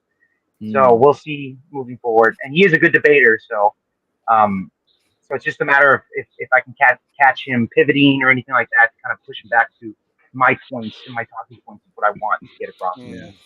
So you need to get you one of these. This will really drive home. I just think it's awesome that the Texas wetback is going to be debating the Miami Mouth. Yes, exactly, bro. That's why I want to put it out. That's knowing a great that I'm card a Hispanic, right there. That's the card I'm going to push. And I'm saying, well, I'm Hispanics. Fuck these wetbacks. Maybe I won't say that during the debate, but at the end of the day, let's be honest, man. Even in my community, a lot of these Hispanics down here in South Texas are tired of the fucking wetbacks, especially during the Biden administration. And what about? We have been saying it for years. That's goddamn right. If I may, what about the fact that I've seen more than one person that was from another country other than America that actually did come to America under political asylum and then had people come over that were from these criminal organizations from these other countries and harass them and stuff like that. Same thing happens here in Canada with Chinese, right? And that's messed up. That's messed up. That it's like, oh well, asylum seekers. Okay, but you're not even protecting the asylum seekers by allowing these criminal organizations to come in. Trudeau has had so many set of Chinese balls in his mouth that you guys are all. We don't have Trudeau anymore. We don't have Trudeau anymore, and things are worse now because it's the former whatever chairman of the World Bank or something like that, and CIBC. Oh shit! Yeah, yeah, that's bad. That's rough. It's So this was something I kind of studied, and that was that Canada allowed basically anyone to buy their citizenship through investment, which was generically the Chinese did it in real estate. So they would pay whatever, like literally whatever, for a piece of property. Like they'd pay $500,000 for a $200,000 house. And Yeah, worse than that. Killed the Canadian real estate market. Yeah, they actually are harboring their illegal funds by purchasing these properties that are sitting there empty because they're just a way to launder money. Yeah. Yep. And I don't know if you're aware, during the lockdowns, or maybe right before, we actually had platoons of Chinese soldiers doing maneuvers on Canadian soil. I heard that. Maneuvers? What do you mean by that? What do you mean by maneuvers? Don't you have the Chinese police stations up there too? Training. Yep. They were doing they training. were practicing for when they're going to invade America. They're doing No training. Yeah. Wow. Okay. Yeah, these plans have all been laid out word for word. I've done half a dozen or more shows about this specific thing, showing the actual plans of where they're. This is all planned. Everything that's happening in the Middle East right now, all this stuff is a plan. Yeah, I don't disagree. You know, when it comes to the immigration thing, you mentioned that if somebody's got enough money, they can buy up some property or pay some people off or whatnot. And when I was doing that debate with Teriak, something that Sarah tried calling me on, which she wasn't a debater, so I don't know why she called me on it, but something that she tried to call me on was that I had said that Papua New Guinea will let just anybody in, and for $500 you can be a citizen. Like if they literally let any, yeah, I'm serious. Yeah, $500, 500 American dollars. There's a couple of countries like Liberia and I thought Liberia was a little more expensive though. I thought you had to have like 5 K or there so. are countries that you can become a citizen of basically online. What? Really, Grid? Yeah. He's not kidding. Apply online for like cheap. He's not kidding. Yeah. Their offices are so corrupt, right, that you can literally like email your picture and details, and they will print you up a passport in whatever name you choose. Yep. Wow. That's one of the ways of getting a fake ID printed. So it's actually, and this will probably, someone from the local office will be calling me tomorrow, but here's how this works. So let's say that Cleaner 409 is a CIA agent.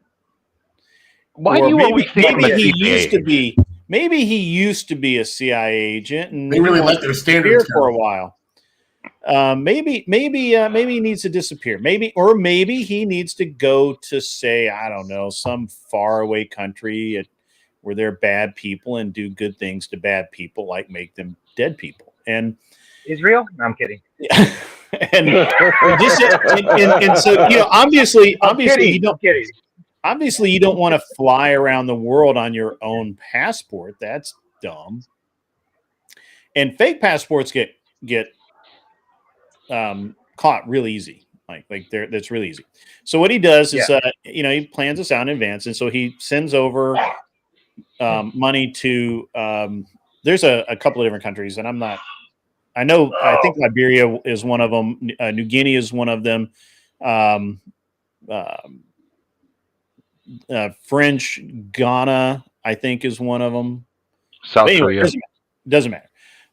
He sends money to this country, and basically, it's he calls in his order, sends over the emails, got his picture, got everything, gets it all done.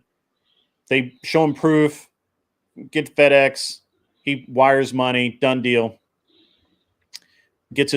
now he's got a legit, honest to God passport from another country with a different name on it. Yep, with a different name on it. Mm-hmm. Now he goes down to say the Texas DMV and says, "Hey, I just immigrated here. I would like a driver's license in this name." And they will gladly issue him a driver's license. Diplomatic driver's license. And then he can build a whole legend, and where he can end up if he has 2 to 3, maybe 4 months to do it, or he has a lot of money, where he can end up is he can go from being a made up fictitious citizen of French Ghana to being a U.S. citizen, card carrying member of a library with the library card and everything, without a real name, so he'll have a new social security number, and it'll all be real. Mm-hmm. And most of these countries, it only takes you about a month to get established with the people in the local townships. Yeah. I mean, it's not like, I know stuff, but I know some stuff. And I mean, but that's real. I mean, like if they track that legend, it's going to come back 100%.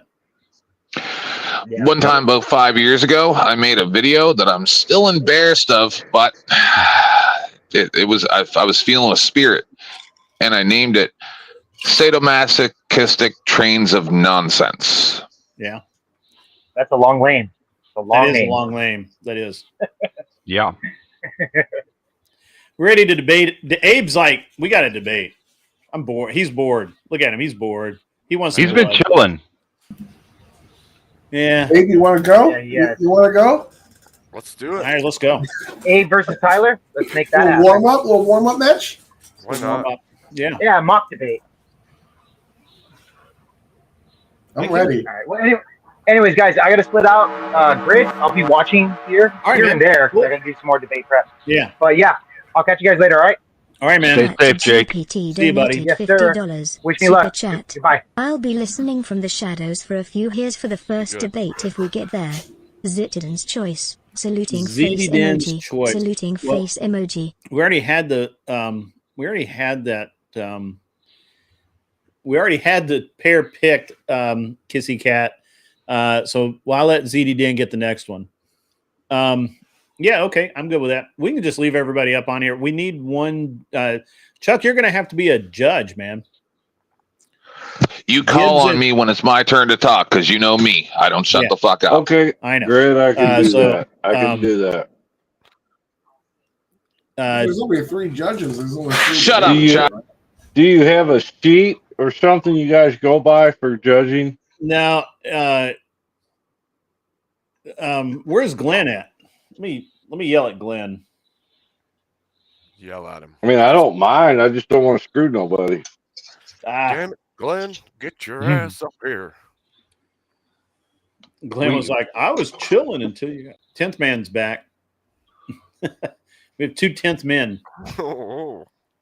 We each have had kind of a different way of rating, but a way that we each think is fair. I typically use structure, and whether or not you're calling out fallacies, whether or not you're able to give solid refutations, things like that. But I think Anson had a little bit different metric that he was using here recently, and Tyler has his own thing, but we each use them in a neutral way. Yeah. Okay, gotcha. I'll wing it for now. We'll see what happens. All right. So we'll 10th man's having some technical difficulties, I think. Well, we're just starting early because we're starting, having an exhibition. So like this could be. We're not actually starting early. Wow, he's got like a lot of technical difficulties. Oh, there's 2 of them. There, yeah. 2, 1 drops, another second one. Yeah, I drops think up. he's having connectivity issues. Glenn has the same problem sometimes. I've had it happen with like K2 on my stream. He'll drop, and then there'll be another one pops up, and then he'll have a bunch in the back, and I'm like, what is happening right now? Yeah. Yeah. Which one's the real one? Yeah, it's unfortunate that we don't have a lot of participation. That's okay. Honestly, for me, it works out perfectly because I really want some sleep. Well, you know, I'm gonna get it. Is that what we're saying? All right, Maybe. let me. I'm gonna text Glenn and say, "Yo, fool." Yo, fool. He was on a minute And ago. Dusty. He was. Text Dusty. Yeah. I'm not at my phone, or I'd text him. If you I don't, I will. I don't have his. I will in a minute. Grumple's up, so we got another guy. AB Grumple. check. What's up, my man? How the hell are you, dude? Good to see Good you. evening. AB got a gifted sub earlier. It was awesome. Kat said she'll be back. She went to. I think she's going to jump on Pearl's show. She's cleaning her house up. Probably. That's probably the actual truth of it. I scared Cat away. Yeah, tracks. That tracks. No, she's getting some cleaning done while she listens. Yeah, it's probably true. The funny thing is, Kat is like really like. Kat's really hilarious. She was my co-host for about 6 months, or maybe not 6, maybe 4 or 5 months. She was awesome as a co-host. But it's weird. It's rough being a co-host unless you have your own channel and you kind of co-host each other's channels, because otherwise you never make any money doing it. You don't get any follows. You don't get any subs. And so it's a kind of a bad deal for a co-host, which is the original thing I wanted was I wanted kind of that Rush Limbaugh, Mr. Snerdley, and Joe Rogan, and I can't remember his the guy that's always softballs him questions and stuff. I wanted that dynamic, but it's just never happened. You know what I'm saying? Like, I never have found somebody that could just ask a question and then cue me up for a long monologue, like the Joe Rogan show. So, or like Rush Limbaugh. But Kel can be my co-host. She's too redhead. That's interesting. Idea. You literally made everybody on the panel giggle. That would be an interesting concept for sure. Yeah, I mean, we're just superior in all ways and forms. That's no big deal. Where is Kel? She's on the beach, I think. Well, that's dumb. Dude, stuff outside. What the?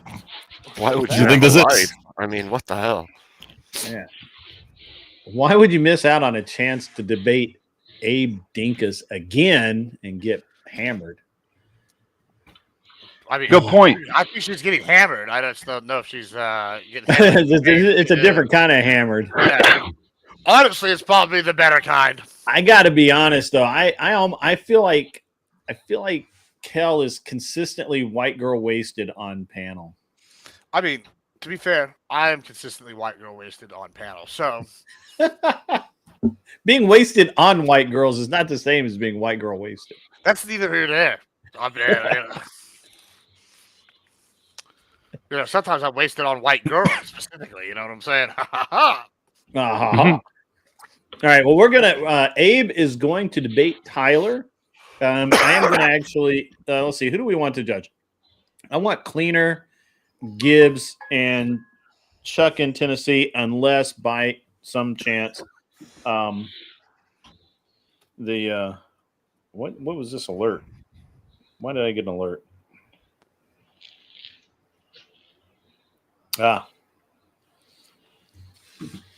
And I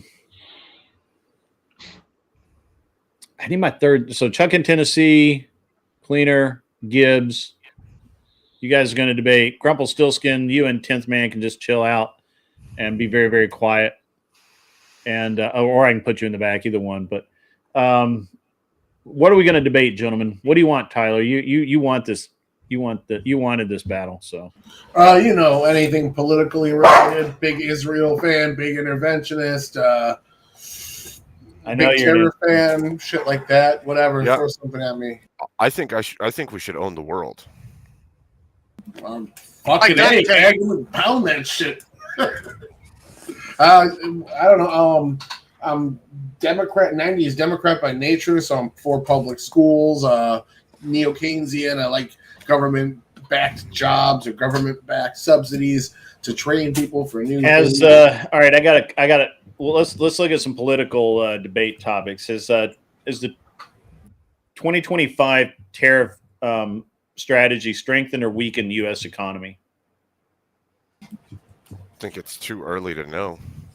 Generally too early to know, but like it's inarguable that at this point it's weakened it because we're so early in the process. We've seen what 5 real major completed deals. All the rest are still in negotiations.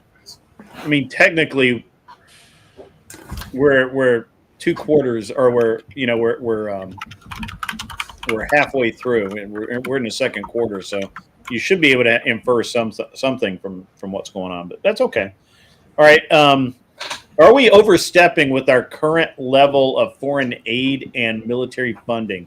And I'm including Ukraine, Israel. I could argue either way. All of Africa. I would say think yes. Yes, because if we're giving money, we might as well just take the land. I say no. Then we're not overstepping. I would say this rent and army policy that we're doing right now is ensuring our geopolitical interests are protected and fought for, but we're not. This is going to be good. All right, so let me queue up the minute. So you're going to go first, Tyler. First back, first up. How about that? It's perfect. Symmetry. All right, so 1 minute on the clock, Tyler. You ready? Tyler, you ready? Yep. I want to go. Go. All right. So the same reason we don't want to absorb these people into our country is the same reason we limit immigration. We look at to take the best out of each country, the people that are the most educated, that strive the hardest to come here, and siphon those into the United States based on a merit-based immigration policy. Our foreign policy now is basically, we're over here, we're the U.S., we'll lend you some money, we'll sign some deals to get some interest back, maybe even get paid more, but we don't want to actually put U.S. boots and U.S. troops on the ground in your country. So you go fight your own wars, and we'll fund them, we'll rent your army out, you can take the casualties, and it's working out great if you're America first. You're going out and taking over other countries in the world, especially with the quality of the people there. We're probably going to get into that for the 5 minutes, and that it's going to be probably a net negative for the United States. All right, with 10 seconds left. Awesome. You ready, Abe? Yeah. Let's go. All right. I would say if we're pumping all this money that could be better spent inside the U.S. on those militaries and those peoples, then we should have some kind of repayment system in place, whether it's gaining the land and the property or owning the businesses or having some say in their government system. I think that if we use our own troops, any blood spilled, money put out, or equipment lost or given should also be given recompense. So any place that we are pouring money into should either be ours, and we should have dominance in the area, the region. Otherwise, I don't think the money is being spent on anything except for fairy tales. Okay. That was he had 20 seconds left. All right. 5 minutes on the clock, gentlemen. And actually, you know what we're going to do since this is just kind of apparently just going to be a slow night, we're going to do double elimination. Okay. All right. So we'll have more fun. And I can still go to bed early. All right. You guys ready? Go. So, Tyler, let me ask you a question. How many of the nations from World War II have paid back what we put into their nations during that time? Probably very few, if not none. A lot of what we give out starts as loans and ends up getting turned into grants and charities in order for us to push them into certain actions that we like. With Israel, a lot of the money we gave them that was supposed to be loans was turned into, hey, you do X, Y, or Z action that we want you to do in the Middle East, and we'll make that a gift instead. So I would say that a lot of them haven't, but we've gotten geopolitical leverage in that. Like, I just don't see why we want to absorb all the bad and shitty people from a country as well. Especially, like, look at the Canada plan. If we absorb Canada, we'd be getting Democrats in office for the next 30 years. What's to say we have to take any of the people from any of those countries just because we don't give them funding of some kind to protect themselves? I mean, if you're saying you want to take the land, if you're suggesting kick all the natives off of their land when we seize their land, that's going to be something that's not going to go over well with the rest of the world. And if a lot of other countries see it, they'll immediately stop taking that money. They'll immediately start taking money from other sources, if not each other.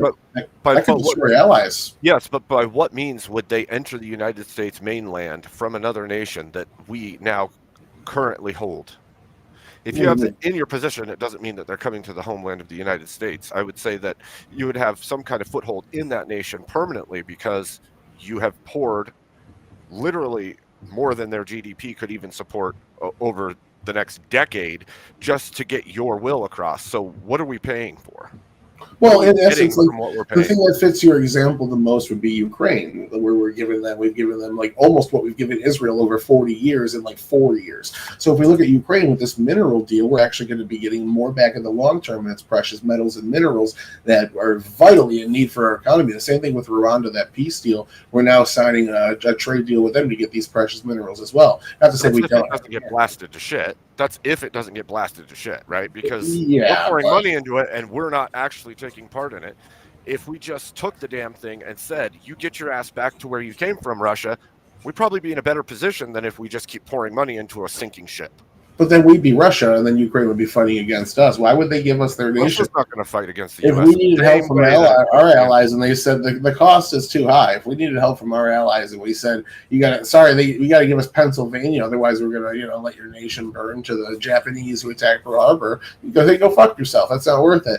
We're helping out allies. We're helping to build. We're building schools in other areas so we can get more educated kids to come to the United States and fill out the gaps in our birth that we have here. Again, that just goes against exactly what I said in the beginning. We should be keeping the money for the U.S. if we're gonna play that game. Why would we pour money into other nations? We're making more money in their education better when education's already suffering. We're dropping in our We're making more overall because as soon as we pull out of the world security, this goes more into hegemony arguments. As soon as we pull out of the world security, we make room for piracy, criminals, and all sorts of different hoo-ha that fucks up global trade. And without global trade, every nation that participates in it is much poorer, including the United States. There's just not if we're in all those nations. If we go and take them over, if we become an empire, is basically what you're arguing now. It's like.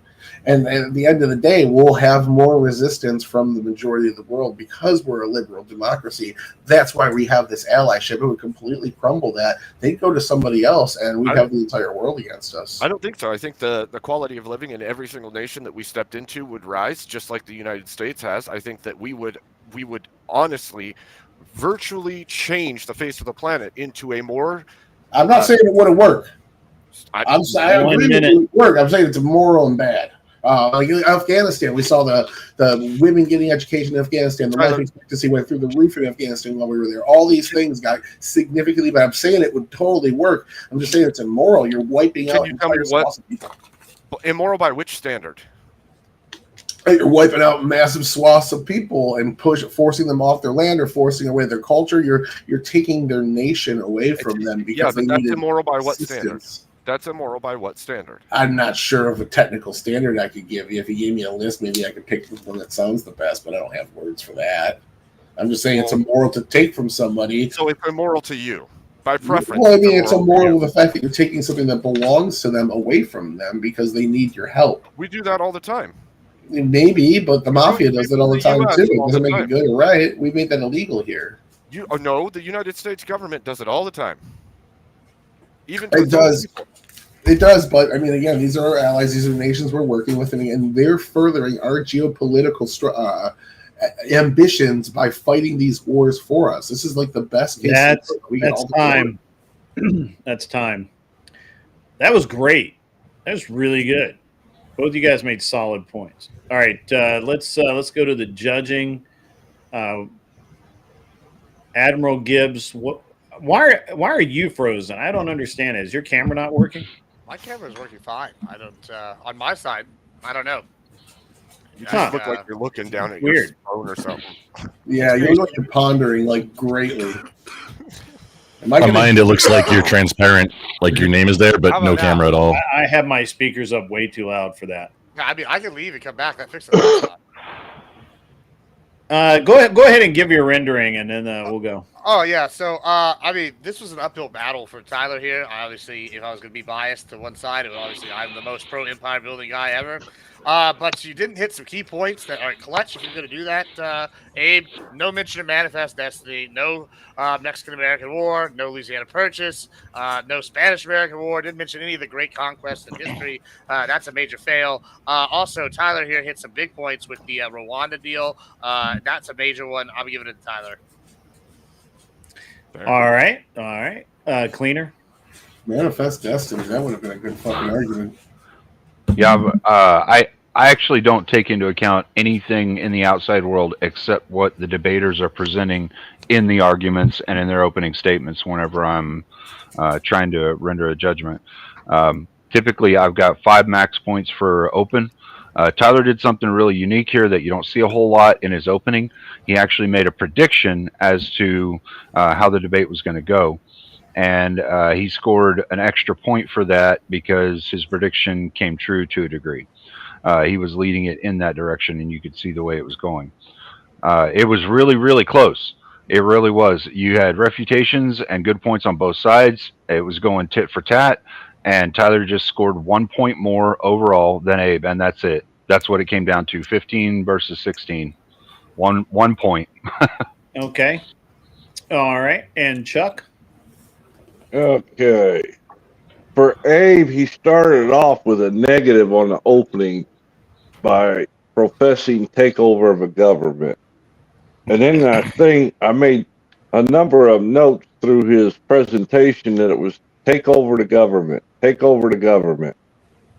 which I'm not truly in line with. Now, Taylor, his pluses were he was talking about we get resources back in order to get paid back, which is a good thing.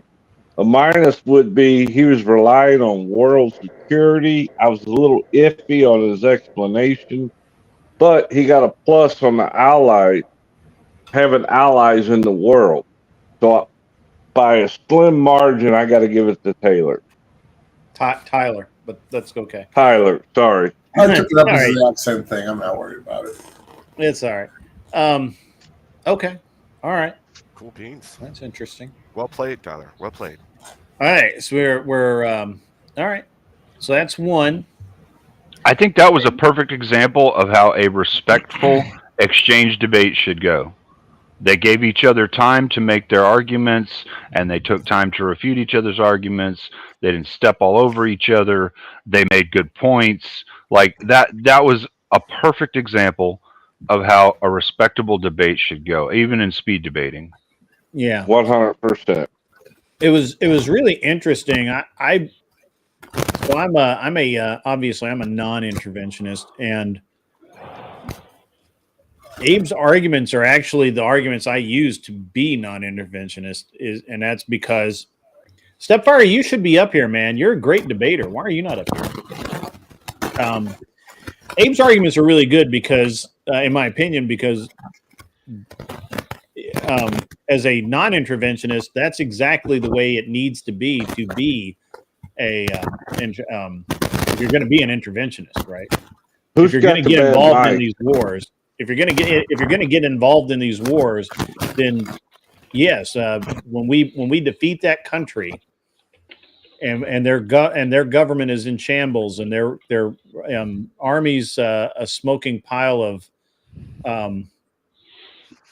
Dearden, I think your mic is quite bad.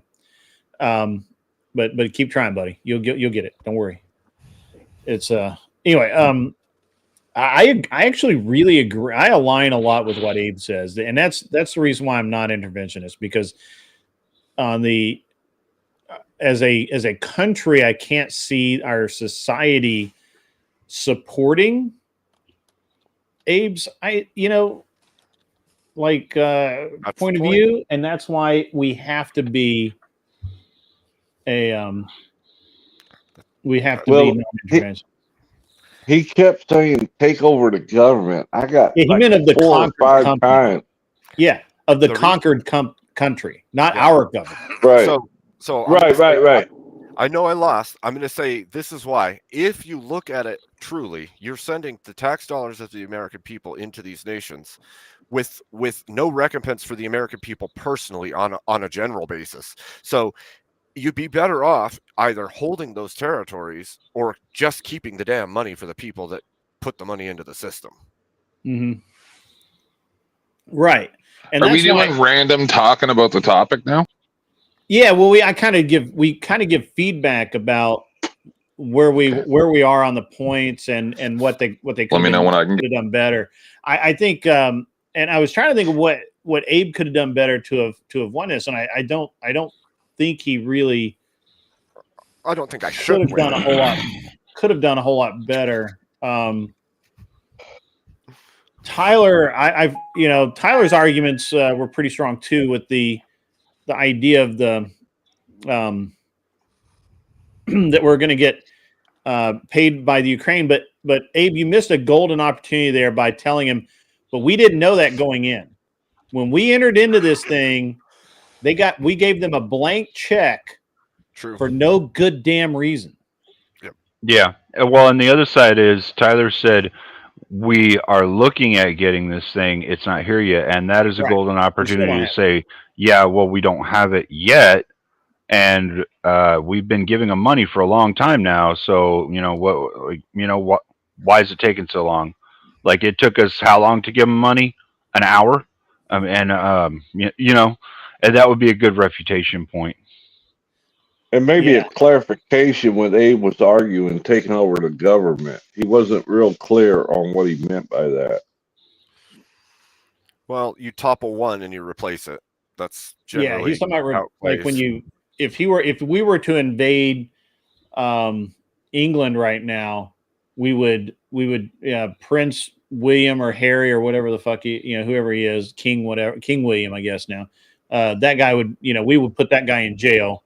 And then we would build a new government from the piles of smoking ruin. And that was my only contention with when he just kept reinforcing taking over the government, but he didn't clarify. Yeah, what he meant. Fair enough. That's fair. But again, Tyler, man, you opened yourself up to such easy refute. I mean, I can't believe Abe didn't hammer you like just gut punch you, because it was just like, we keep getting promised this payoff, but we never actually get it. And Abe could have got him on world security, that's for sure. And Abe should have reminded when Tyler said that every single time somebody in this argument says, well, we're going to get paid by whatever, minerals, gold, cash money. Just the only thing you need to point out, Abe, is it took from 1940. When was the last shot fired in World War II? 44. I think it was 45. Yeah. Okay.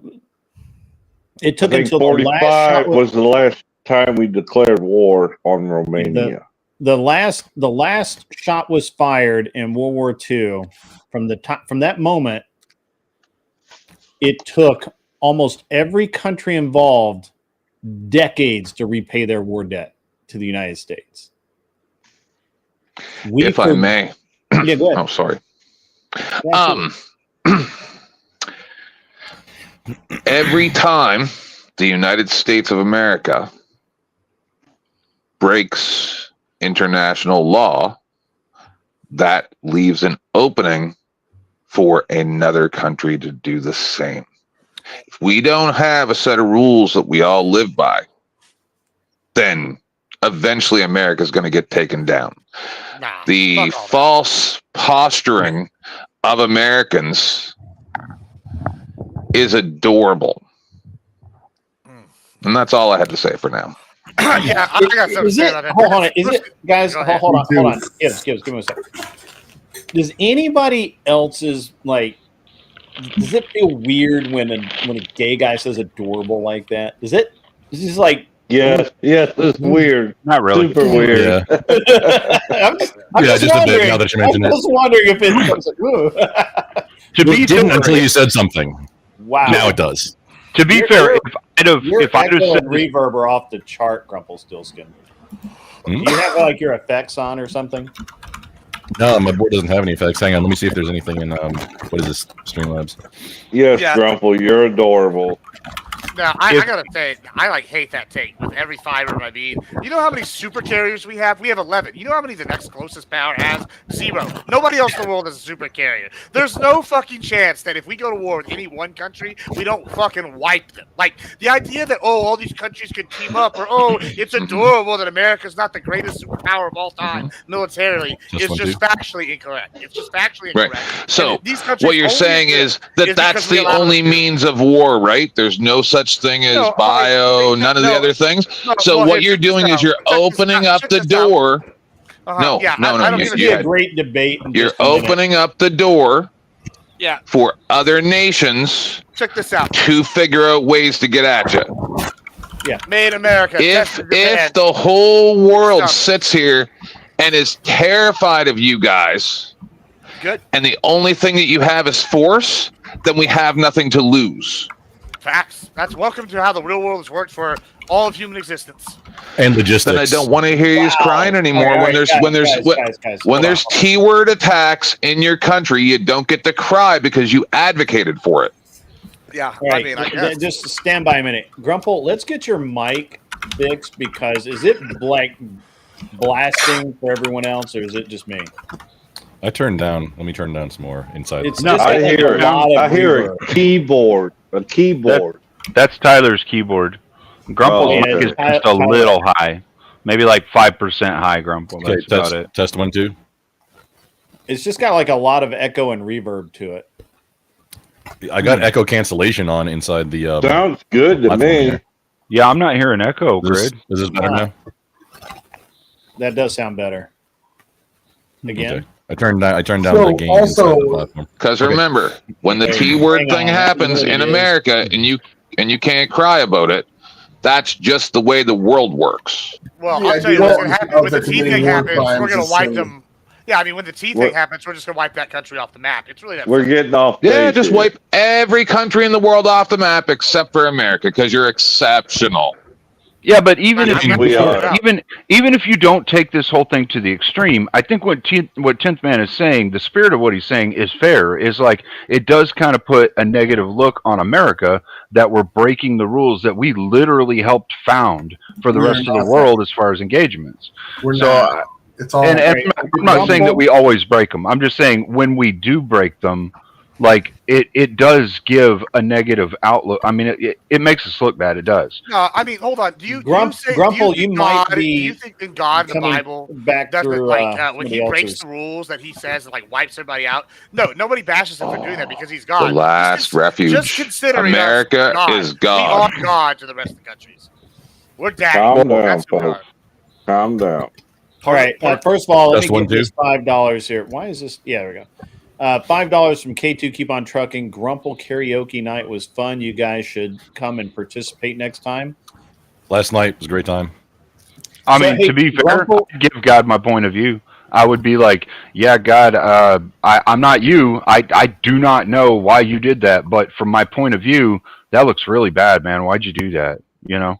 I would be okay with saying that to God. Yeah. All right. Grumple, I got to ask you, man, are you on Twitch or something? And because it sounds like it's only my setup and nobody is echoing but you. So I've got to have. I'm not live through the thing. I'm live with OBS on. Fine on my end. I know he sounds fine on everybody else's end, but on my end he's got a wicked echo. So really? I have him. Not sure. I mean, it may be coming through Twitch, Rumble, or YouTube, or wherever. I mean, I've got like a bunch of on your stream chat saying that I sound okay. I'm not sure. Maybe I'm not sure what would be causing that. Hey, Grid Everybody's One. saying it's good. One thing I've learned is if you have more than one, like if you have the stream open in another window, that will cause the echo. Yeah, they're all muted on my end, but Grumple could be on somebody else's coming through on somebody else's Twitch. Not on mine. I don't have anything else open. Oh, Yeah. I know what it is. Then. Except a bag of chips. I know what it is. Great, Grumple. In the stream together, you have to mute yourself. Yeah, there it is. In the stream together, you're not muted. Oh, I did not do that. My bad. Ah. There Thanks. you go. I have the tab muted, but I didn't hear my mic. You're fired. Ah, there we go. You're fired, damn it. Fired. Like, bad monkey. No crayon. Hey, Grid One. Can I ask you a question? Yeah. So I got the advice from Raging Tomato to come here, Sarah. Sure. She said that you hold these debates and I'm new to it, so bear with me. She said you offer advice at the end of each round. So yes, I was hoping you could give me a rundown of how this works, because I'm sorry, this is the first time. Did you watch the last debate? How that worked out? I tried to keep up with it. I'm a truck driver, so multitasking like a mug is ZT Den all I can donated do. $50. Super chat. Add to Cats So 2v2. I pulled If over the on order. At Gibbs at on the Tyler at shoulder 10 and TH Man and at Cleaner I got the 409. Give me a message show, from Sarah boys. earlier, I want fireworks. Okay, and watch the blood. next Drop debate a and you'll blood figure it emoji. out. Fire emoji. Drop. Well, I was hoping to just participate in this one so I could be a part of it. Yeah. We'll get you in there, brother. Let me. So we're gonna do another one. We're gonna let it. We'll let you watch and see how it works out. Let's do. Well, this means also that Grid did not have the tab Get a for the super stream chat together there, muted. bro. I do have the tab for stream together muted on my end, but yours wasn't. And when you're streaming together, if you don't mute yourself in that, I get you through here and there. That's an automatic loss. Do You we can also just mute the audio on respond it. to That's the what you probably prompt should do. that you give, and that's how? Well, we have a couple of different things. A lot of times I just ask, who wants to debate, and then because the debates are generally paid for, right? And so you just saw the TTS come through with ZD Den paying for the next debate, and so she wants to see some blood. I don't disagree. I think that's great. Thank you, Smoking Space, for the we don't do ZDDM. We don't do we don't do 2v2s here. I guess we could because it's a different night, right? Like we're just kind of riffing here, but the problem with doing a 2v2 is we don't have any judges. That's a problem tonight because we're low on manpower tonight. So I'm trying. You may not do a great job. So I'm trying. Yeah. Oh, and there was one more thing I wanted to say about my debate with Raging Tomato. The last couple times I was in her live, I can't really help it. Come on back up. Yeah, my jaw was broken in 3 different places, and they were clowning on me because I speak slow. They say you can watch it on Raging Tomato, but I can't really control, the sound of my voice. So, yeah. I only laughed because you said Arkansas. Yeah, Arkansas. That's funny. All right, so we got Cat back. There's the cat. Did you get in on? Did you get in over at Pearl's? Yep. And I embarrassed myself as per usual. was it Hey, embarrassment or was it just like normal embarrassment? Well, I'm used to that kind of embarrassment, so that's fine. Okay, all right. What did you say?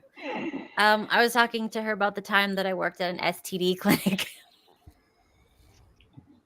Okay. All right. I don't think any of us want to talk about that. No. All right. So why don't we do 10th Man versus Gibbs. And we'll have Cleaner, Cat, and Chuck as judges. Oh, no, Tyler. I've got Tyler here. Yeah. So Cleaner, Tyler, and Cat as judges. How about that? Can we do that? Do the participants get to be judges? Is that what you're saying? Well, we're having two tonight. Normally, no. Normally, I have enough players that we're able to just kind of roll through. But you have an open panel at the end of that debate. Respond. Well, you'll see how it works. You'll see. Just call. Just my bad. We'll get into it, man. No. You're cool, man. You're cool. Grid. Am I eliminated? Should I drop? No. You're good, man. We're going to do at least double elimination. Okay. Because I don't want to go to bed too early. Yeah, because I think Abe could probably pull it out on the next one. Yeah. All right. So. Yeah, Abe, pull it out. Let's see it. Keep that pull-out game strong, right? Right, Cat? Jeez. No. That reaction, though. All right. All right. We got who else? Somebody's joining. It's our other judge. Glenn? We have Glenn. Our other judge is back. So it'll be Cleaner, Cat, and Glenn. Or actually, we could do Cleaner. Well, no, Tyler's debating tonight. Cleaner, Cat, Glenn. There we go. That's perfect. And Cat put you up to it. We've a lot of Cat around here. All right, so Nothing wrong with Cat. Man, is that cool? I'm down for whatever, bro. All about the grift. Let's rock and roll. Gibbs, you good? I just now noticed Abe has the Abe Lincoln hat. That's Abe. That's Abe. That's where he hides his axe, his vampire hunting axe. It looks tall enough to hide one in it. And the sprigs of garlic. Uh-oh. Gibbs? That was a good movie where he fought the vampire. I don't know where Gibbs went. I think he was going to fix his camera. There he is. Haha, I win. He's trying to fix his because we don't normally allow people to do the you're normally supposed to cam up when you're debating, but unfortunately Gibbs seems to be frozen. Oh my god. You can move me out. Here, move me out. I'll move out and move back in. 1 second. Yeah, just drop. I'll be watching. Hey, Beth so wild. You should come up here. Come hang out. Yeah, come on up. If you insist, I will cam up, but I really don't want to. I know you really don't want to, but it's fair. Give me a minute to get a shirt on. Please, God, put a shirt on. No, don't do that. Just Please, cam up. Just cam up so a it only shirt shows on. your eyes and your forehead. Yeah, just Look wear at like that, one that of those Oh, there's Gibbs. ski mask. Just put a ski mask on. That would work. Or like ski goggles. That's right. Ski goggles. Gibbs is frozen again. So he was on, I think it was Flow States the other night, and he was all laid back and he was literally looked totally different than what I expected. I had him down as like a dark-haired, like greaser punk style kind of dude, but he's actually, with the like lifelong smoker kind of deal because he's got that smoker voice. He sounds like he smokes more than Andrew Wilson does. But no, nope, just got a deep voice. Yeah. Yeah. See.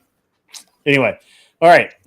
All right. So it's going to be Gibbs versus 10th Man, and you guys can behave yourselves, right? I don't have to put you all in the back. Yo, can you hear me, Grid? I can hear you. Oh, cool. So, do I have to drop everybody back, or can we just have a chill debate night? Somebody's playing music. That's Grumple. All right, so not me. It was not me. It was not me. Is the other bass player on the panel? The other bass player on the panel. All right, that's cool. All right, we got All right, no, I mean serious. popping in. We got Beth. Who's the judges? Big Glenn Daddy Glenn. Lawrence is going to be a judge. Cleaner 409 is going to be a judge. And Kat Katibi. Oh, okay. I thought you we said don't normally Tyler let women earlier. judge here, but Kat's been married so long. She's so old. You gonna let a woman judge? What's wrong with you? I know, right? Women vote. usually does Therefore, not. women I shouldn't do judge. not normally. Do not. Hi, Beth. Hi guys, it's good to see everybody. Good evening. Apparently, Good to see you, sweetheart. Arthur Daya says, "Can Glenn Lawrence cam up, please? No shirt necessary." How is Anson going to feel about you cheating as soon as he turns his head? Oh, that's gross if you get Glenn without a shirt. Come on. Hey, I recently groomed. I'm shaved. All right, Nobody so wants to know about what are we man. going to Diddy do, oil? 10th man and give Slathered up. All right, this is why I have to put everybody in the back. What are we going to debate, 10th man and Admiral? If Diddy oil is worth purchasing. Down for whatever. Down for whatever. What do you want to debate, Gibbs? He's frozen again.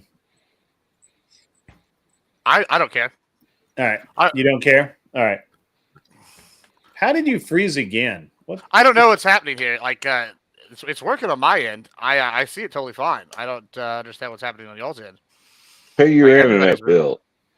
Well, I know it's not the internet. I'm on a node. And secondly, if it was my internet build, all y'all would be frozen. But since none of y'all are frozen, No, it's something on there's y'all's something end. going on with maybe it's an update that needs to be updated or something. I'm not gonna do anything about it, so it's fine.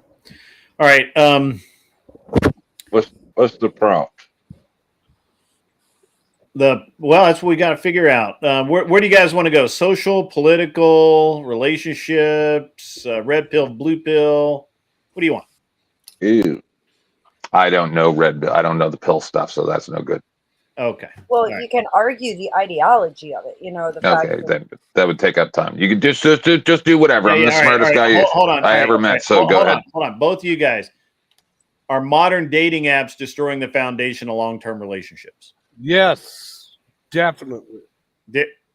Jordan, it's for them. Those two, just it's okay. Sorry. I know you're excited, so it's fine. So what do you think? Can you do that one, 10th man? You're good for that. How about you, Gibbs? Yeah, Where sure. you at on that? Which side is which? I don't Which care. side are you taking, 10th man? He can have the coin toss. I'd prefer to say yes, it is, but Hey, it's up to him. We can do that. That's fine. You Okay. you guys good doing that one? You go Yeah, first, Well, okay. All right. or I can go first. Whatever you want. Who has Whatever you want. I mean, it doesn't really matter who has the affirmative here because it's kind of a if or and then. But yep. Who's going first? Well, if you get your topic, you can decide you want. Why don't you go first? Sure. All right, your minute starts now. It specifically is tearing apart the fabric of our society because of one simple reason: the anonymity, and also the ability for underage people to join such things. Whereas, in past brothels, things like that would have, they would just say, okay, you look a little bit young. But on these apps, you're asleep and they're awake at 3 o'clock in the morning and they're out there saying that they're 19. So, and also the anonymity that people can just fly into town, be married, get a disease, bring it back home, and no one even knows the difference. And as we know, there's certain places in North America that have made it so that you don't even have to tell your sexual partner that you're with that you're HIV positive or anything like that. So, all right, back that's in your minute. That's your minute. Right. Gibbs, when you're ready, something that may help Gibbs is I don't know if are you using Chrome or using Windows? What are you using? I'm using Internet Explorer for this one. Using what? Internet Explorer. I mean, should I use Mozilla or something? Ew. I normally use Chrome. I know that somebody tried to use Brave and it kept jacking up on. I can. Yeah, let me leave and try to join on Chrome. I'm using Brave, but it's on Linux. Everything is Chromium except Firefox-based stuff. Right. Yeah, let me join you on Chrome. 1 second. Okay, 10th man wins. As always. Yeah, just it didn't occur to me that it might be his browser that's causing problems because Explorer and some others are just not that they just are too hard to work with, I guess. I'm 99% sure Internet Explorer is deprecated. Like it's not being updated anymore, and you probably shouldn't be using it. Anyway, I just went besides that, through an update today. It was a pain in the ass. Mm-hmm. I always use Firefox. He probably means like Microsoft Edge or something. Yeah, I think it is. Probably, but he didn't say that, so not a mind reader, you know. Yeah, you should be. I've heard you. Eat more crayons. There you go. Come on, Look at that. Look at that. There we go. Is it working? All right, let me just fix my setup here. All right, you ready? 2 seconds. 1 second. Let me just switch screens. There's And we're good. something about people who use something other than either Windows or Chrome, and even Windows gives me all kinds of trouble with the streaming software. I'm using like 6 different browsers, so. Of course you are. Why would you not? All right, you ready, Gibbs? Yeah. The idea that dating apps are the cause of these problems is outlandish and unreasonable. First, he brought up, I'll hit his minor point first. He brought up minors. That's ridiculous. I've been going to bars my whole life, and I remember when I was 14 having a fake ID and going. In fact, it's a rite of passage in America to have a fake ID and go to the bar. So basically, this guy hates America. Secondly, if we're going to sit here talking about anonymity, bro, this is crazy because just back in the day, you could disappear. You could literally disappear, go to town over, nobody can find you. Thanks to social media and dating apps, you can find this person. In fact, there's multiple dating apps you can go on a date with now, and they'll release the info and say, hey, this person's whatever. They have an app called Are We Dating the Same Man? They put it out there. It stops people from being in relationships with other people on the side. They have the T app. That was one that we laughed off. They have all these apps. The app's taking steps to ensure that there's people that are above 18, and they take sure that you're a valid person and you're the person you are. So he's actually just lying and wrong. The anonymity thing is actually not an issue, and it's not ruining America. You know what is ruining this America? This liberal limp dick beta cut culture that's allowing these people to not be able to please their women. That's the problem. All right. 5 minutes on the clock, my friend. Are you ready? All right, you guys go. Would you agree the biggest reason people cheat is because they're not satisfied within their relationship? Nope, because they're not satisfied with themselves. Give me one positive of a dating app. One positive dating that it's allowed many of men, like half the men on this panel, to be able to find women in their life at least once. I got to say, some of us are some ugly motherfuckers, and welcome. It helps them get laid. I hate to see what a lot of these, shooter types would be doing if they weren't getting laid thanks to dating apps. You're welcome. Thank you. At least stop school shootings. Well, this is the thing. I met my husband on Grindr. Okay, so then you already know they work. Thank you. Yeah, the problem is the terrible nightmares that the people that I knew ran into, getting positive, getting all types of different diseases. And the problem is it's all anonymous. That's all fine and dandy if you're using Christian Mingle. I understand you use Christian Mingle where everything's all lined up. But so things like Grindr, yes, I'm 18 and it's open doors. Well, what you're admitting right now is it's a problem with the culture, not the fucking app itself. Christian Mingle, not a problem, but Grindr, and there's apparently be a degenerate culture that allows the problem is with the parents that don't take care of their kids and monitor. So then you just admitted it wasn't the case. Parents do not monitor their children. So you can't have these types of things accessible because parents are, useless. So you don't believe in gun rights either, clearly, because I guess because one bad guy can do something with a gun, we should just take guns away from everybody. This is the same argument you're using. Do you give a 4-year-old a gun? No, I would take my nieces and nephews out to go hunting at 4. We teach them about gun safety. Do you let your 4-year-old use the gun at 3 o'clock in the morning when you're not around? Maybe if they're shooting a coyote, goddamn, I hope so. That'd be good. Goddamn American. I'm sorry that you live in. Do you live on the Ponderosa? Yes, I do. I live in a goddamn ranch in Texas. I mean, what are you talking about? Like, I don't know what you're like. This is a real issue. Have you ever walked outside and stepped on a rattlesnake? You better hope you got a goddamn gun. Do you know how many straight dudes I had sex with off of Grindr that had wives? I guess they weren't very straight then. Now were they? This once again goes back to the No, culture. it's because of what you said. They're not happy in their relationship. So once again, that's not the app, is it? It's not the app. It's the culture. You're just walking right into all my points. Thank you for this. But what about the access? Oh, the what about the access of your neighbor just being able to go, hey, I know you from Grindr. Let's rock and roll. No, don't worry about my wife. What's more anonymous? The idea that social media and these apps can show people where you are all the time. They even have geolocation. Or the idea in the 50s, I could just go over the next. No, see, the problem is back in the day, if you were at the bar, there was a chance that your wife's girlfriend would see you hooking up with this other girl. Now it's a click and now you have a HIV. Well, that sucks to suck, but once again, it sounds like a culture problem. You got these guys afraid to admit they're gay, and they're going and getting. No, it's an access problem. The access. I mean, I don't know very many straight dudes that are having the access to Grindr and trying to smash people. It's really that simple. Once again, it comes down to culture. You're not half of the people on Grindr are straight. Every one of your points so far. Okay, well, so then they're not straight. Clearly. Yes, they are. Are they getting their dick sucked by another man? Then they're not straight, fam. It's that simple. I disagree. Because they have kids and a family, and they're just doing it just to get off. They're doing it just to get off. They're doing it just to get off. God, just get off. Well, yeah, listen. So then you would advocate for people having sex in the.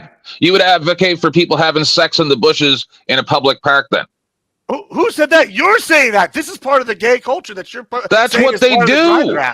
Well, okay, that's that culture. That has nothing to do with the app. I can't literally sign up and go, hey, we're fucking on the app in this bush. No, the app. So you're okay with the degeneration of society so long as you get laid once. We've established it. Guns don't kill people. People with guns kill people. See the difference? That's the difference. Just because you have the app doesn't make it a thing. Like, this is ridiculous. This guy's making the gun argument, but for gay sex. It's not the app that's the problem. It's how it's used.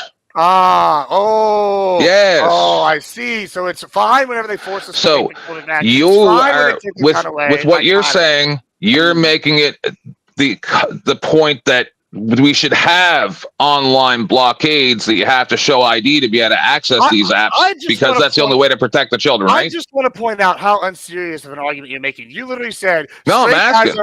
Would you advocate for?" In order to access porn or these websites that you would have to upload your ID to them. Even then, like most of these apps, I don't know about Grindr specifically, but most of these require you to upload an ID. That's just crazy. None of that's true. None of that's true. You obviously haven't been using these apps. Oh, I have. In fact, I can go on Tinder right now. If you want to get verified, you have to send them a photo. Tinder, yeah, mainstream apps. That's not where the straight dude. That's not where the straight dude goes to get laid. Gentlemen. That's where I go to get laid. Out of the bar. Gentlemen. Okay, gentlemen. You're all grounded. Can I point out, did you guys see Grumple's face when they brought up the Are We Dating the Same Man app? He got real scared. Listen, it's a real thing. You know, apparently there was a massive leak and doxing of people. That was the T app. The T app. The T app, yeah, that was crazy, man. I didn't realize that that actually happened. That's nuts. All right, so anyway, that was quite interesting. Which judge wants to go first on this one? That's what I want to know. I'll go. All right, cool. So openings, they each had 3 points. During the meat of the debates, I think 10th Man had I have 7 points higher than Gibbs. He was not just refuting what Gibbs was asking him. He was answering the question and giving a point back, and a couple of times skipped past when Gibbs was talking. He wasn't necessarily talking about that topic or refuting that point or staying on the point. And so I gave it to 10th on this one. Okay. Glenn? Yes. First, I would like to say 10th Man does not know about Grid and his parking benches, his park benches story. For one. Greg, we won't talk about it. Okay, it happened in the past. All right. Whoa, wait a minute. Wait. Back up. We want to hear this story. It's not part of the debate. I was just going to tell you, shut the hell up. I want to. Yeah, we'll get there, guys. Come on, let's. Actually, I have to give it to Gibbs in this one. I understood where 10th Man was going, but the way that Gibbs was kind of like drawing him in, and he was kind of like walking them into the trap, and it was kind of like effortlessly. So I would have to give it to Gibbs on this one, but I do understand 10th Man's argument. Okay. All right, Kat. Don't listen to a woman; she shouldn't vote. I know. I They agree. both got 10s for making me laugh. But just going off of vibe. Just like a woman, it's a vibe thing. Vibe. I'm gonna go with Gibbs because I didn't like 10th bringing up the age thing because that doesn't really make sense to me. I get it. No, she went with the Gibbs because the community has spoken, and she didn't want to be the bad monkey that didn't agree with everyone else. All right. Sorry. I love you, Kat. Couple You know of I'm things. just fucking with you. I got to throw down on this too, but go ahead, Grid. Sorry. I'll actually go ahead. I'll let you go, and then I'll go. I just wanted to say I know of at least 4 gay young men who used Grindr underage and were severely abused meeting people on there. So like these apps, like the age thing, actually, like 10th is right on that one. It does. What do you? But what would you call someone who was underage using the app who wasn't abused?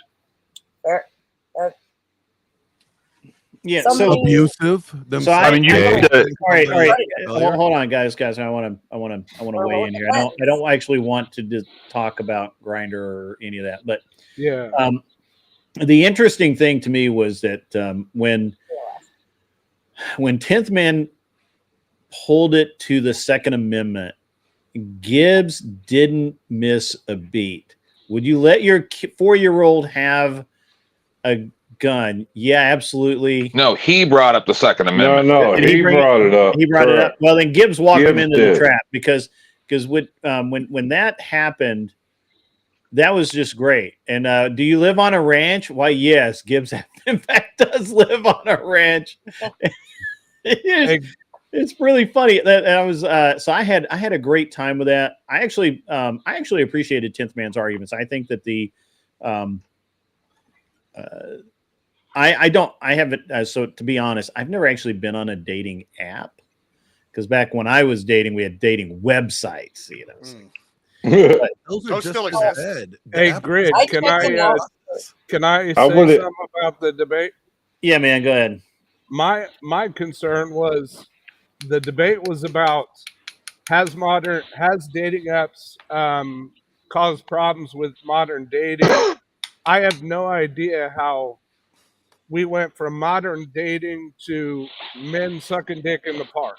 I have no idea. That's a relationship. Yeah, well, that's so, also my point right there. Is that like even when pressed on it, he said that's not the mainstream apps. So I'm like, well, if the mainstream apps are fine, then I win. But nobody mentioned the devil complex that women have. They want the 666. Nobody mentioned the fact that women aren't even leaving their houses anymore. Nobody mentioned that. What are you talking about? I have no clue what you're talking Hold about. on, let me finish. 80% of men are deemed unfit, unworthy.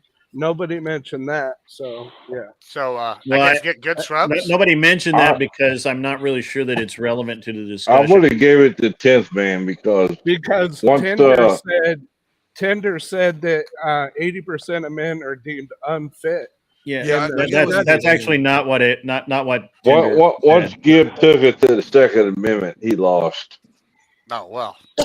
You know, I tried. I actually agree with Chuck on this one because I like the way that 10th was able to flip that back around and say, right, but just like what you're saying with firearms, where it's not the firearm that kills people, it's the way that someone uses it. It's the user, right? And he's saying, okay, yes, it is destroying dating, long-term relationships, and things like that because of how people are using it. It's an access thing. I understand the argument he was making. It's actually a very fair and to the point argument to be made. But that sounded like a point for Gibbs' side. Yeah, that's a No. So yeah, it's, that's it's, the whole it point. really Not did. really, because what you're doing is it's essentially providing that these sites provide more access than might normally be there. Do you know So what I'm okay, hold on. That's the exact same argument against gun control, right? So what is a gun? It's a force multiplier. Okay, so Yeah, are but you gonna ban all the brought guns? it into a dating app. But okay, Gibbs, the analogy would be like this. The analogy would be like this, okay? If there was no dating apps, you couldn't abuse the dating app to fuck up long-term relationships. If there was no dating apps, hold on. I'm just making the analogy here that would combine the two so you can understand it the way that he was phrasing it. If there were no dating apps, then there would be no dating apps to screw up long-term relationships. If there were no guns, there would be no guns to kill people, even if people were misusing either of these two things. If they didn't exist, the outcomes wouldn't be there. Well, here's what I would argue. And then if there was no fully automatic assault transmissions in moving trucks, they couldn't plow into crowds. Yeah, I mean, this is the argument I make. One at a time. Here's the difference here is like the dating apps desensitize people from actually seeing the person as a person. This is hot or not. Do I want to bust a nut or not? It's that simple. It makes them Reardon dropped. Yeah, it's more like a utility, right? They don't see them as real people. It's just does my pee-pee get hard or not? And on top of Some that, do. like, seriously, when my divorce started, like I checked out these apps for a second, and I would not have met some of these people in any way. Like, there's no way I could have met these people anywhere. And dear God, help me if I'm really sorry that. Well, Like that's when how I say we a very met, short Beth. time, I mean a very short time, because I realized, holy shit, there's some really weird fuckers around here that I don't want to know. Do you know what I'm saying? But I never would have even crossed paths with them because they're not the kind of people who I would cross paths with. Yeah, I'm not. You guys watch enough documentaries. Sorry. Yeah, so I don't know. I really I liked most of what I liked the approach that 10th Man took. It was interesting and kind of put things in a little bit different perspective. It's fine. So yeah, but we had two fours and one against. Is that what I got? 2 for Gibbs and 1 against Gibbs. All right. 10th You Man, still say hang out, 10th, man. then. Yeah, hang out for a few minutes. Double elimination. Yeah, I think Double. we're gonna do a double tonight. Yeah, because we're That's down. not what to- I heard. I heard 2 people say that they were for me, Chuck and the other guy. Well, No, I wasn't a judge. He wasn't a I wasn't judge. a He was just judge. giving his opinion. Oh, I don't know who the judge was. Kat was a judge who dipped as soon as she rendered her verdict and left. Cat and Glenn and who was the third one? Hell, I can't even remember now. That cleaner 409. Cleaner. Yeah. And that's okay because you got to get eliminated twice anyways. So Yeah. All right. So who's the next debate? That's the question. Who's the next? Who's the next in the next round? Can I? You I'm want new to Reardon? this, so eat me alive. What kind of things have you debated, Jordan? I'm not on YouTube because I'm new to it, but in TikTok I've debated modern dating, abortions. I've debated many topics. So Okay.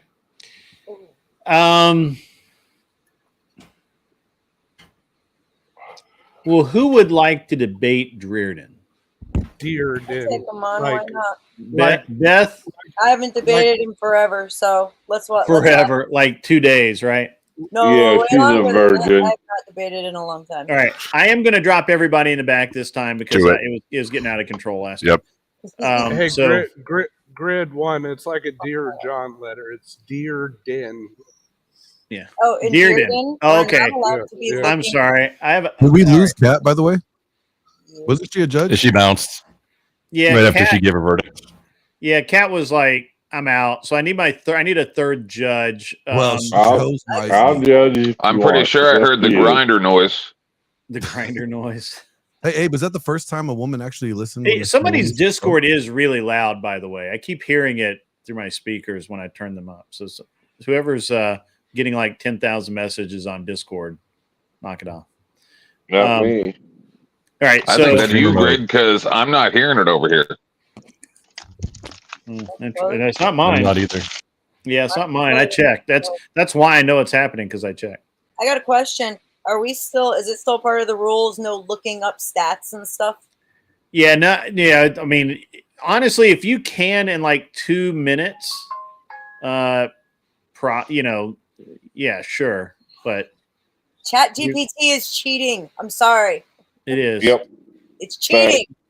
It is. None of that shit, gentlemen. It is in fact cheating. I won't All right. use it. All right, Who's so we're going to judges, do Greg? Beth versus Druden. So Gibbs, you go to the back. I got to Who's go. the judges, Grid? You, 409, and Tyler, ADE. Oh, wow. That hurt. Oh, no, I'm sorry. Glenn. I forgot Glenn came back. I'm sorry. Oh, man. You got to let a woman judge. Glenn, you got forgot. Yeah. Dearden, are you pro or against public schools? Pro or against what? Public schools. She's trying to get it to figure out what the Debate prompt. Public schools are fine. I've never debated about schools. I haven't gotten to do it yet either. Would you entertain it? I'll say public schools are bad. You say public schools are good? Sure. All right. Not really. 10th man's prepared stoking for the it, but fires I'm out okay there. with it. Just grab a pen and paper. That's all you got to do. Cat We're both good to go. Cat GPT is superior AI. And it's I've very, been- very nice to meet you, by the way. You too, Beth. I've been watching videos on flowing, and I've never done it before, so yeah. Well, that's okay. Nobody will take it easy on you. You'll get the full effect. Okay. All right. So what kind of topic do you? So We just decided. He says yes, public schools. I say no, public schools. That was her idea, and Okay. not really Unless you have a prepared better for one. it. If you want How about are men under 40 facing a relationship recession due to shifting gender roles? I kind of like That's a tough one. It's nuanced, right? Like I'm doing all the nuanced topics. very nuanced. That one might be a little tough. That might be longer than 5 minutes. I'm okay with it. I've already Not had sure the details, marriage but- contract with renewable terms. I've already done that one. Are prenuptial agreements a sign of wisdom or a lack of trust? Ooh, I kind of like that one. Wisdom. Which side are you on that one? I say to have a prenup is wisdom, but women claim it's a lack of trust. Okay. All right. Not all women. I say wisdom. Well, I've never put women in a monolith ever. Monoliths are not good for anything. Yeah.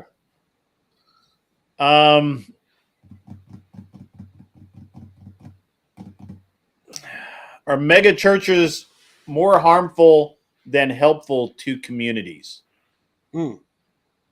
Not sure I'm I would have to say harmful. Are we talking about like the Catholic Church and Christian Church? No, I'm talking about Joel Osteen. Is Joel Osteen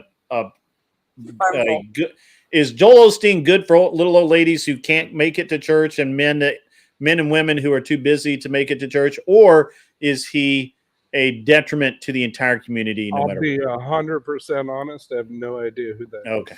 Like he's talking like the big on TV churches. Yeah. Oh, Jerry Falwell, Joel Osteen.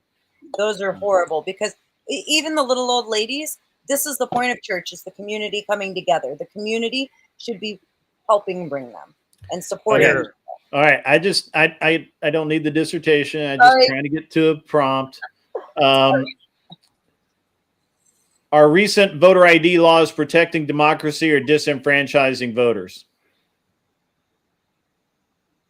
Protecting democracy. Yeah, I think you should have an ID to vote. All right. Should the U.S. ban TikTok and other foreign-owned social media apps? Over security risk, specifically over the security risk that data can be leaked. I think they should make an American app so all this lack of freedom of speech is returned. Or, sorry, not returned, where we actually have freedom of speech on the app instead of, because I've noticed that when men say bad thing, they're silenced. When women say bad thing, TikTok does nothing about it. It won't happen. I don't know what a grok voice is. Believe in yourself. BIY. I don't know what a grok voice is. I don't grok. Sorry. Well, you guys are just you're really kind of in a So we can here. I've got some topics. Okay, no, I got you. Maybe. Does feminism bear partial responsibility for declining marriage rates? Yes. Okay, never mind. I could debate that one. I said yes too. Yeah. If I have to take a position I don't agree with, I will. I understand you'll do it, but all right. So,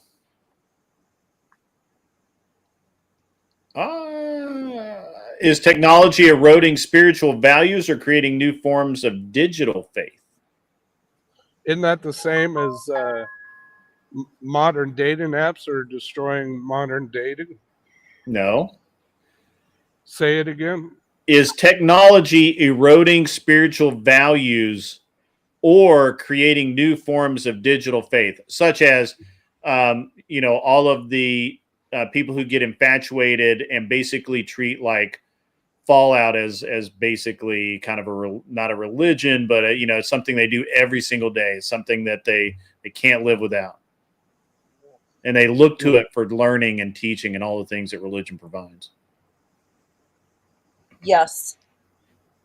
I'm not sure I fully understand that one. I apologize. That's okay. I tend to really get some nuanced topics because I want people to fight. Right. I had I got it. Should AI content creation be regulated to protect human jobs and creativity? Should AI? Since we're talking about grok voice over here. I don't know this stuff. You know me. I don't do the economics and I do very little politics. I don't know. I'm kind of a retard. Okay. I would never call you that. That's why I call myself. Although a lot of people like to call me that. No, stick with something social. He said he's pretty good. Is free speech under a greater threat from corporate platforms such as YouTube, TikTok, etc., than from governments? Mm-hmm. I would argue it's actually the platforms, not the government. So both of you guys are on the same page there. All right, gotcha. All right.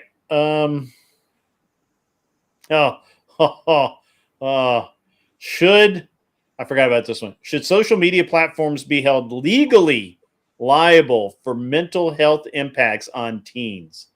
No.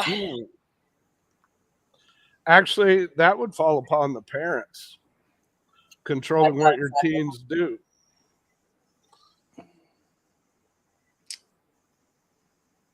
All right, go. Let's go back to the topic you guys were talking about.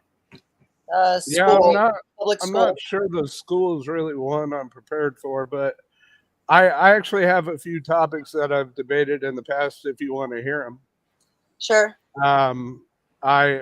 So in TikTok, there's all these videos where they're claiming it's all men Just until spit it's out no the men. all men, no So men. No. So it's all women until it's no women was a counter debate, just kind of like clickbait. If women can change their mind, why can't men? So there was an argument where a woman went on a date with a guy. He argued that, or they agreed that they were going to be in a committed relationship. They did the deed, and then afterwards he ghosted her, and she went on TikTok and YouTube and claimed that she was SA'd. So these are all like that. That's really long. Too much.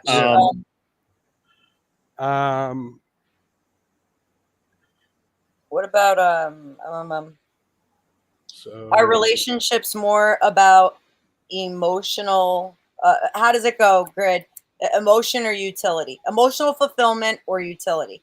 Do you understand what that means? Should modern relationships be more about emotional fulfillment versus Good, you changed it. utility? Changed it. More about utility, or are you talking about financial? The ability. Yeah. Should you stay married? All right. So let me put this in very plain language. Should you get married because it feels good and you're happy and life is wonderful? Should marriage be like that, or should it be that you have a duty to fulfill? You're raising kids. You have a utility to perform to the world. I actually like this one because the short end of it is men fall in love with what they hear, or men fall in love with what they see, women fall in love with what they hear. Women often choose men based on the size of his wallet. Men fall in love Which with side what do they you want? Would you say it's the utility or emotional fulfillment? Are we talking about what women want? Because I would argue women want No. utility. Our marriage is currently more about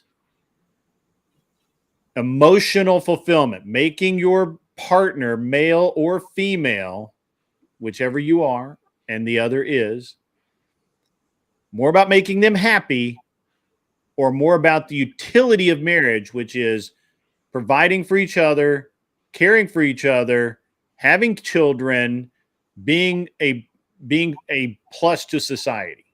You changed that just a little bit, Grid. Are you saying are they as is or should they as they ought be?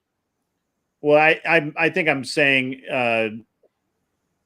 it's more of an ought claim, but I mean, you can't Like, really say ought. should you stay together for the kids or get divorced because you're unhappy?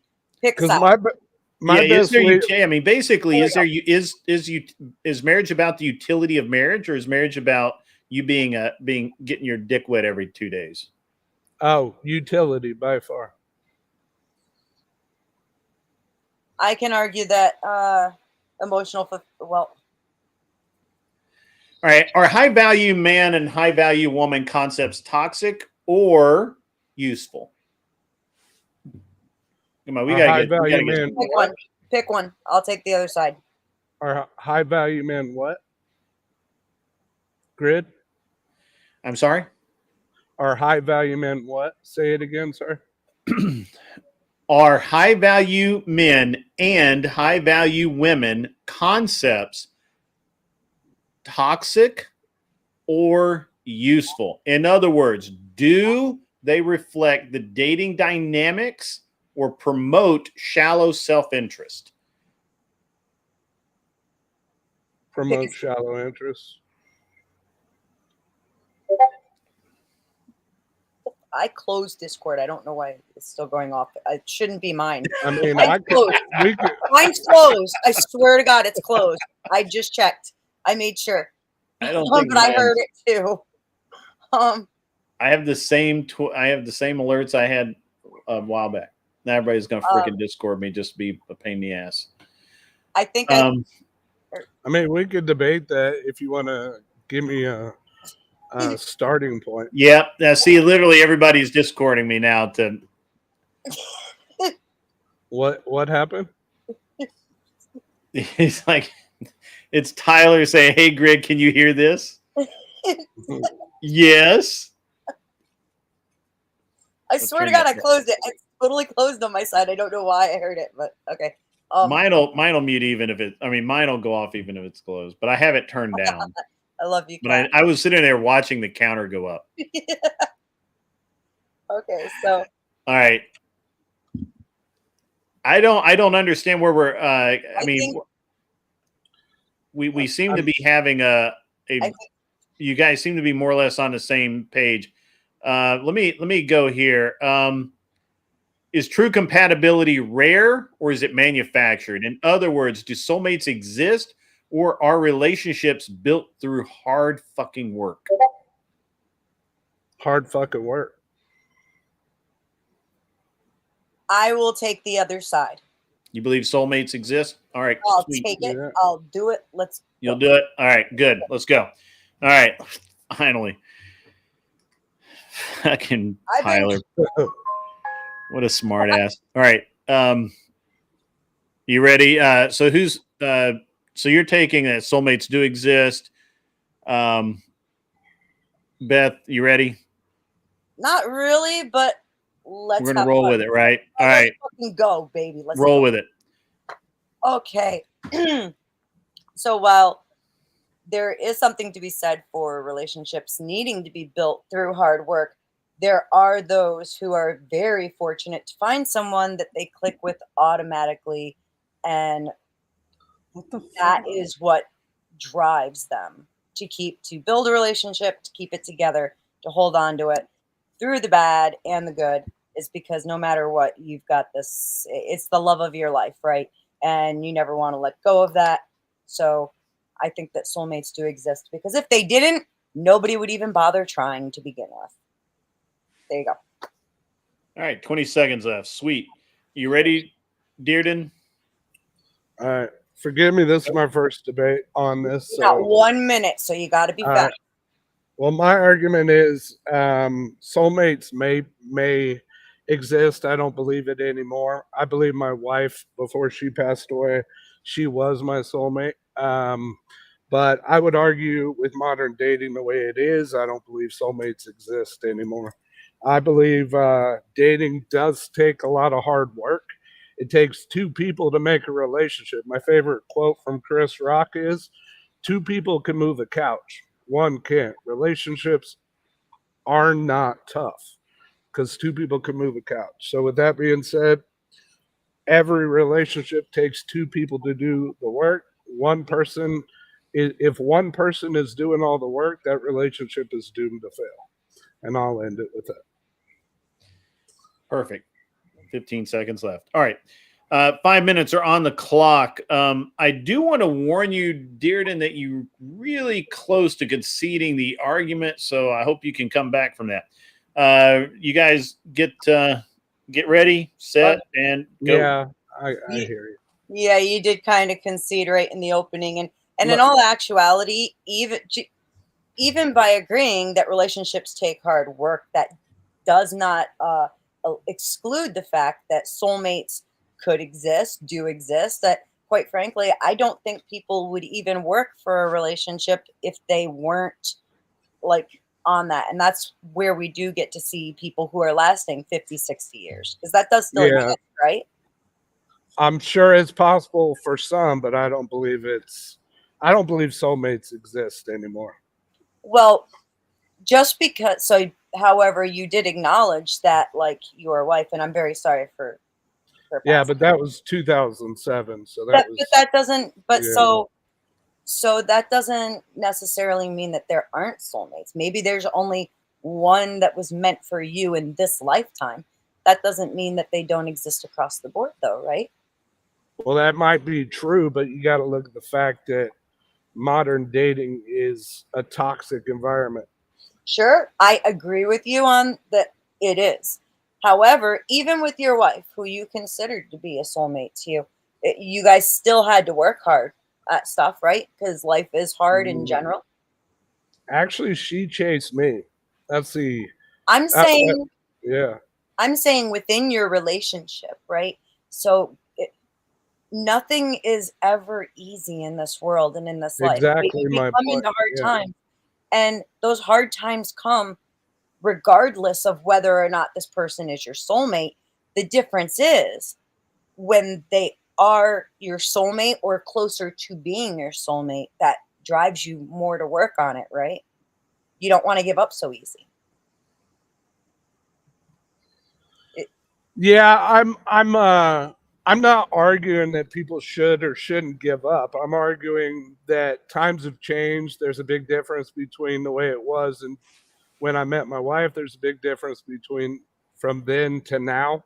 My belief has changed. All I see nowadays, as I mentioned earlier, is women want the devil complex. They want a man that's 6 foot tall, 6-pack abs, 6-figure income. I'm a part of that 80%. I'm 5'9", and I'm not even putting myself as if boohoo me. I'm not even putting myself in this debate, in this argument. I'm making the argument that 80% of men Forgive don't me, even I'm have going a to chance interrupt. for I'm going to interrupt you because I don't want you to waste your time. Okay, so I'm going to bring it back to just because you've had that and you don't have that now, that doesn't mean that you couldn't stumble across someone next week who right, really. but I'm not. I've said it twice. And I'm not even talking about myself. I'm talking about okay, men. and I'm saying in general though, we see it all the time where people cross paths and they absolutely, like I said, I mean, they wouldn't even work at it if they didn't have a strong enough connection to drive them to work at it, right? Yeah, And that's true. just That because might people, be true, just because like you and I might be but I hurt, don't see it. and just because people like you and I might be hurt and not necessarily believe in that stuff anymore, that doesn't mean that the younger ones don't, right? Well, a lot of people believe they're dolphins. A lot of men believe they're women. You It's a can't weird really world. believe. Yeah. People got You, weird. People got yeah. weird. I'm giving you that. But that doesn't eliminate the number of people that we see who meet that one person who they would live in a cardboard box with and walk through fire for. You know what I'm saying? That's Yeah, still, but you would have to that's agree the with me. rare. That's like stepping on a hot coal and not feeling the pain. It's that rare. That doesn't mean that it doesn't exist though, right? I'm not saying there's not a probability. My belief stands. I believe their soulmates don't exist anymore. I can see, your reason for believing that, because we do see a vast number of people who get into relationships for really shallow reasons today. And I Right. agree with that completely. But the thing is, we don't see, we typically see those relationships fail pretty quickly. However, you still have a huge community, especially within the Christian faith, who get married and stay married. And they Right. would call their spouse their soulmate. They see them that Right, but even Andrew has said it in many debates. A lot of women join the Christian church to try and Sure. fake their I'm not talking about Christianity. but I'm not talking about those women. I'm talking about the No. people who have grown up in the church, right? Because I Yeah. know, at least for me and for a whole lot of Christians, we were born into this and we were raised in this faith, right? Yeah, but how rare is it that a woman grew up All in right. Thank you very much for the debate, sir. I appreciate Yeah. it. My first debate. That was Tyler, interesting. keyboard. My God. That was interesting. All right. Yeah. There is a loud hum, like somebody's fan or something. Or Anyway. a cord is a jiggle the cord, fellas. Jiggle the cord. If you shake it more than 3 times, you're playing with it. That's true. That is a lying statement that people with small dicks came up with.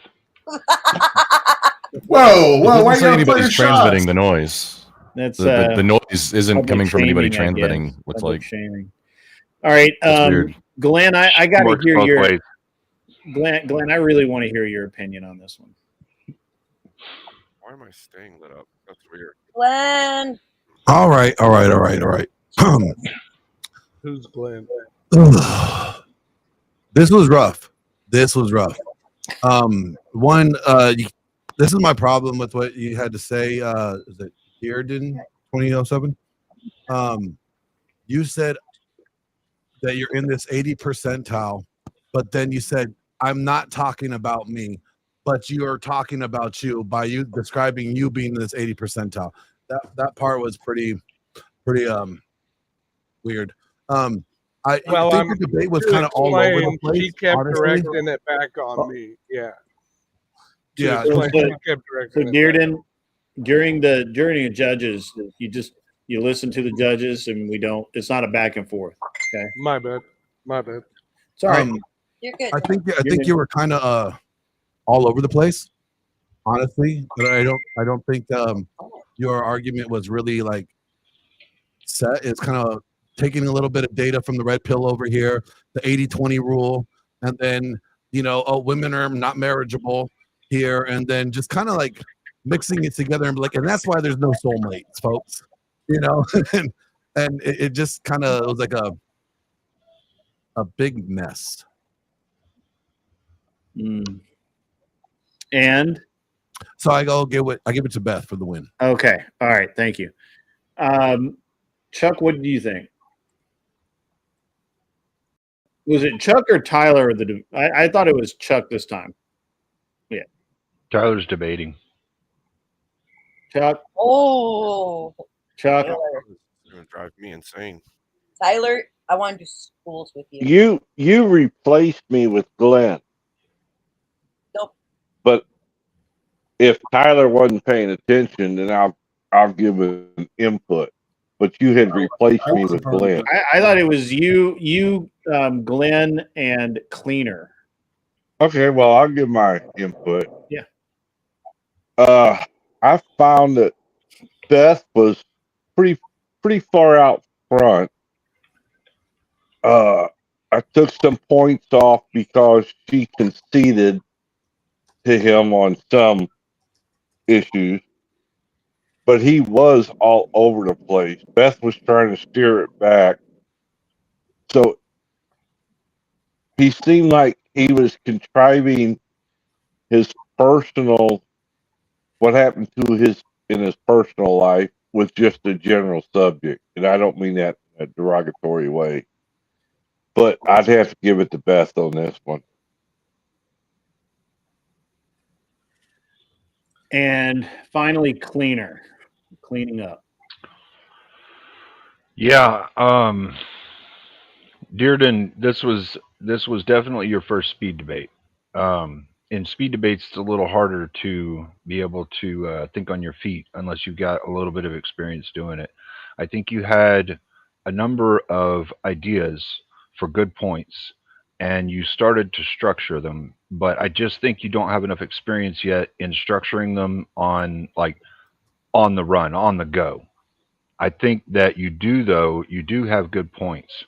I think that Beth had this because she was refuting the points and she was holding command of the argument so that you could have a good formal exchange.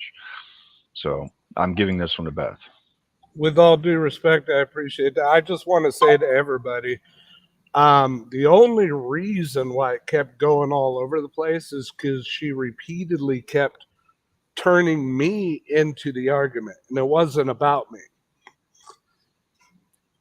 Like, she would direct it back at me. Can't hear you, Sarah. Yeah, that's not even true.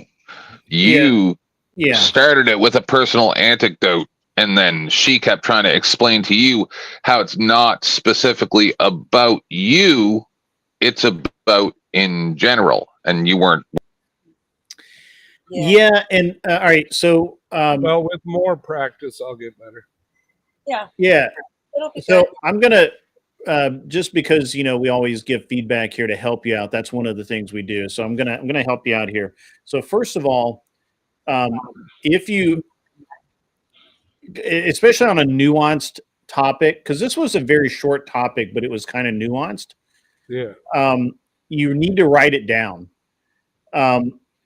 It's okay to use personal experience as a as a reinforcement, but you shouldn't use it as a tool, right? Right. And that's what Beth was trying. Beth was doing a very good job of telling you, yeah, I understand this is your experience and this is your analogy. However, that doesn't prove the point, right? That you're really not, and you're not giving her enough to work with to, that you didn't flesh out your argument enough. She was actually, honestly, Beth carried you pretty much the whole deal, because you basically, if she hadn't said the things that she was saying, you would have stopped at, this has been my experience and this is what I'm experiencing now, and that's what this means. And that is not a good method to debate most of the time. Yeah, I wasn't really prepared for that topic, but like I said, It's a tough. This is a tough format because none of us are prepared for the topics we get. None of us are. Right. That's the point to it. It's that I've sat here and argued shit that I know nothing about. I just pulled it out of my ass and delivered it with enough gumption that people bought it, and then I looked it up later and found out I was dumb. Well, I took Sarah's advice and I did some research on flowing, and I watched some debating flowing where they write down the lines, and over time, more practice, I'll get better. Yeah, and this is what this is entirely meant for. It is meant to be good practice. Yeah. What do you mean by flowing in this context? Well, it's flowing in debates. You have 3 lines, and your argument, their counter argument, and then the response, or something like that. I'm still learning it. So this is not a structure. I would like to say that. Go ahead. I would like to say that my round was stolen from me because upon reflection, 2 judges and my opponent, even though I do not agree with any of my positions, but 2 of the judges and my opponent support 4-year-olds going on dating apps as per his statements. So good try. Yeah, I mean, I got 2 words for you. Actually 3. Get good, scrub. Okay. All right. Experience, basically. Yeah. You had biased judge. Yeah, I mean, you can cry some more about it if you want. That just makes you look like a sore loser. But okay, go ahead. And just for future reference, I don't play games on the internet. Well, you know what's crazy is I was playing a game the whole time we were debating, and I still beat your ass. So get good, scrub, once again. Man, this is gonna be a running theme. Grant, who is the 3rd judge? We'll see. We'll see. We'll see in the future. Yeah, I mean, somebody's got some real BCS 1v1. Oh, praise God! I thought that was just me. No, that was Melanie. It stopped. Yeah, I was hearing it too. It was like I thought it was me because it was before like Sarah came in, we thought it was us. Wait, it's coming back. No, it's Melanie. Melanie's unmuted again. I really was sitting here. I'm That like, noise maybe is since I coming in. couldn't hear the first time when I came in, I thought maybe it was just me. And I'm like, maybe it's my settings, but oh my God. It wasn't us. Who is the 3rd judge on It's that Melanie debate? again. Yeah. Well, hold on, Chuck. Which debate? The one between Beth. Hold on, guys. Hold on. One second. Melanie, just try unplugging your audio plug and plugging it back in. It sounds like it's not plugged in all the way. And we can't hear your voice either. Maybe a different device. There's Abe.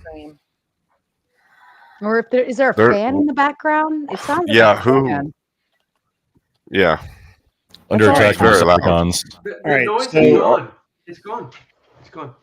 All right, so you're asking me Who the 3rd was? well, It was- it was Kat and Tyler were the ones who voted for. Yeah, it was Kat, Tyler, and I didn't do that one. No, that was Glenn. I thought it was Okay. Yeah, see, I got confused. Well, I don't remember who the first. In the first round. No, Glenn wasn't here for the first round, so it was The Kat, first one was me and Abe. Cleaner, and Cat But on Cleaner. this, second one, it was only me and Glenn. I didn't hear the third one, unless it was cleaner. you. Yeah, I did. Oh, okay. My bad. Yeah, I'm sorry. My apologies. No worries. It's good to ask. All right. All right. Who's next? Grid, we came to do my panel or my show came. We wanted to come do a drive-by. We took a vote. Okay. We took a vote and the chat said to come in and say, hi, Grid. Bye, Grid. Hi, Sarah. Hi, Sarah. Hi, We Sarah. love you, Sarah. We love you. I thought you told- came to the debate. I thought you were going to be part of the show. No, the chat voted for me to do open panel, but we all agreed that I would still come by and say hello. Oh, drive-by. Yeah. Good to It's see you, Sarah. a drive-by hi. That's fair. That's fine. Yeah. They want like a nice $5 to silence Duck. Is Duck here? Duck is not here. Duck is mad at me because Working lady. She's making Duck is mad at me because I timed him out yesterday for being a weirdo. Well, that would you can't help that with him. That would carry on a daily basis, Grid. Come on now. He would Yep. just be perfect. No, it was really bad. I mean, it was really, really bad. And I just couldn't take it. I was sitting there thinking about it, and I'm like, no, gotta go. Well, Duck's out of touch with humanity. Yesterday he was like he wasn't even on this planet. Dearden, mute up. We're here. Somebody's got feedback. It's Dearden. He's got something. All in right, the background. everybody. I gotta go. Okay. I was told to leave. Thanks for letting me be a part of it. No, you only lost one. What? You got another chance. Nobody told you to leave. Yeah. No, you can do it. I have to go. Oh, he has to go. All right. Oh, well, hey, okay. Oh, yeah, he's pulled over on the side of the road. He's driving a truck right now. Yeah, the state troopers got him right now. Drive safe. All right. Don't get arrested. Stay safe. Stay frosty. Be good. I have a question for the panel. Yes, Melanie's dear. in the back. Now I had to kick Melanie off last time. Are you talking about the Fox? Yeah, I didn't The- personally yeah. kick Melanie off last time because Pat voted or whatever, and or the mods got her, right? Whatever happened, I don't remember what happened. Should we allow Melanie back on the show? She criticizes the show. She said my judges are biased. She said that we're not fair. No, What do you- Well, I hate the I still say no, even though I loathe Mel. But she is right about that your judges are biased. I actually feel personally insulted. Do you really? I was the judge the last time Mel was on, so I took that as a personal insult. So fuck you, Mel. No, I most definitely do. Yeah, To the point where I'll be doing a show about this on my channel, and I don't even do shows, but I'll be doing a show about this. Like I am. You know what? Grid, can I beside myself furious. Yeah, you can get in here. What you got? Can I get 5 minutes with Mel? Yes, you can. It's Mel, pure content for you. I Mel think. is great for the grift because they got paid a kick. I should have made people pay me for that, but if somebody wants to spend money now, that'd be great. But they'll One start on timing. one. 1v1. You have paid a kick, so having Mel up He was is for the joking on grift. me on Twitter today. by the way, I had to up my pay to kick. So, and this is on advice of somebody who's a lot smarter than me and has a much larger channel than me. To kick someone from the stream for the night is $275. You don't think that's a little? Why? Why for a full? That was boot? just a rant. That was just what they told me, and I said, they are like in the top 10 Twitch streamers, and I said, you know what? That's pretty awesome that you're that, and I'm not. So let's go.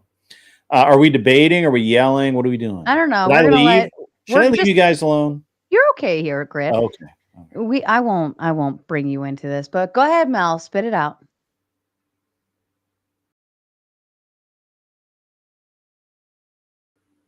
Is she here? I don't know. That could be Anson Knowles. Or is she? Oh, she's trying to talk and it's not coming through. Could be having sound problems.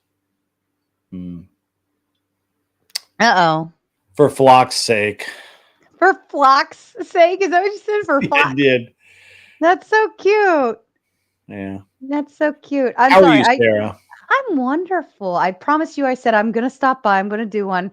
But my chat doesn't want me to be here all night. So No, that's fine. We'll give Furby a minute to fix her shit. And then I'll give her 5 minutes. She was bitching to me on Twitter today. Yeah. So I figure I give her.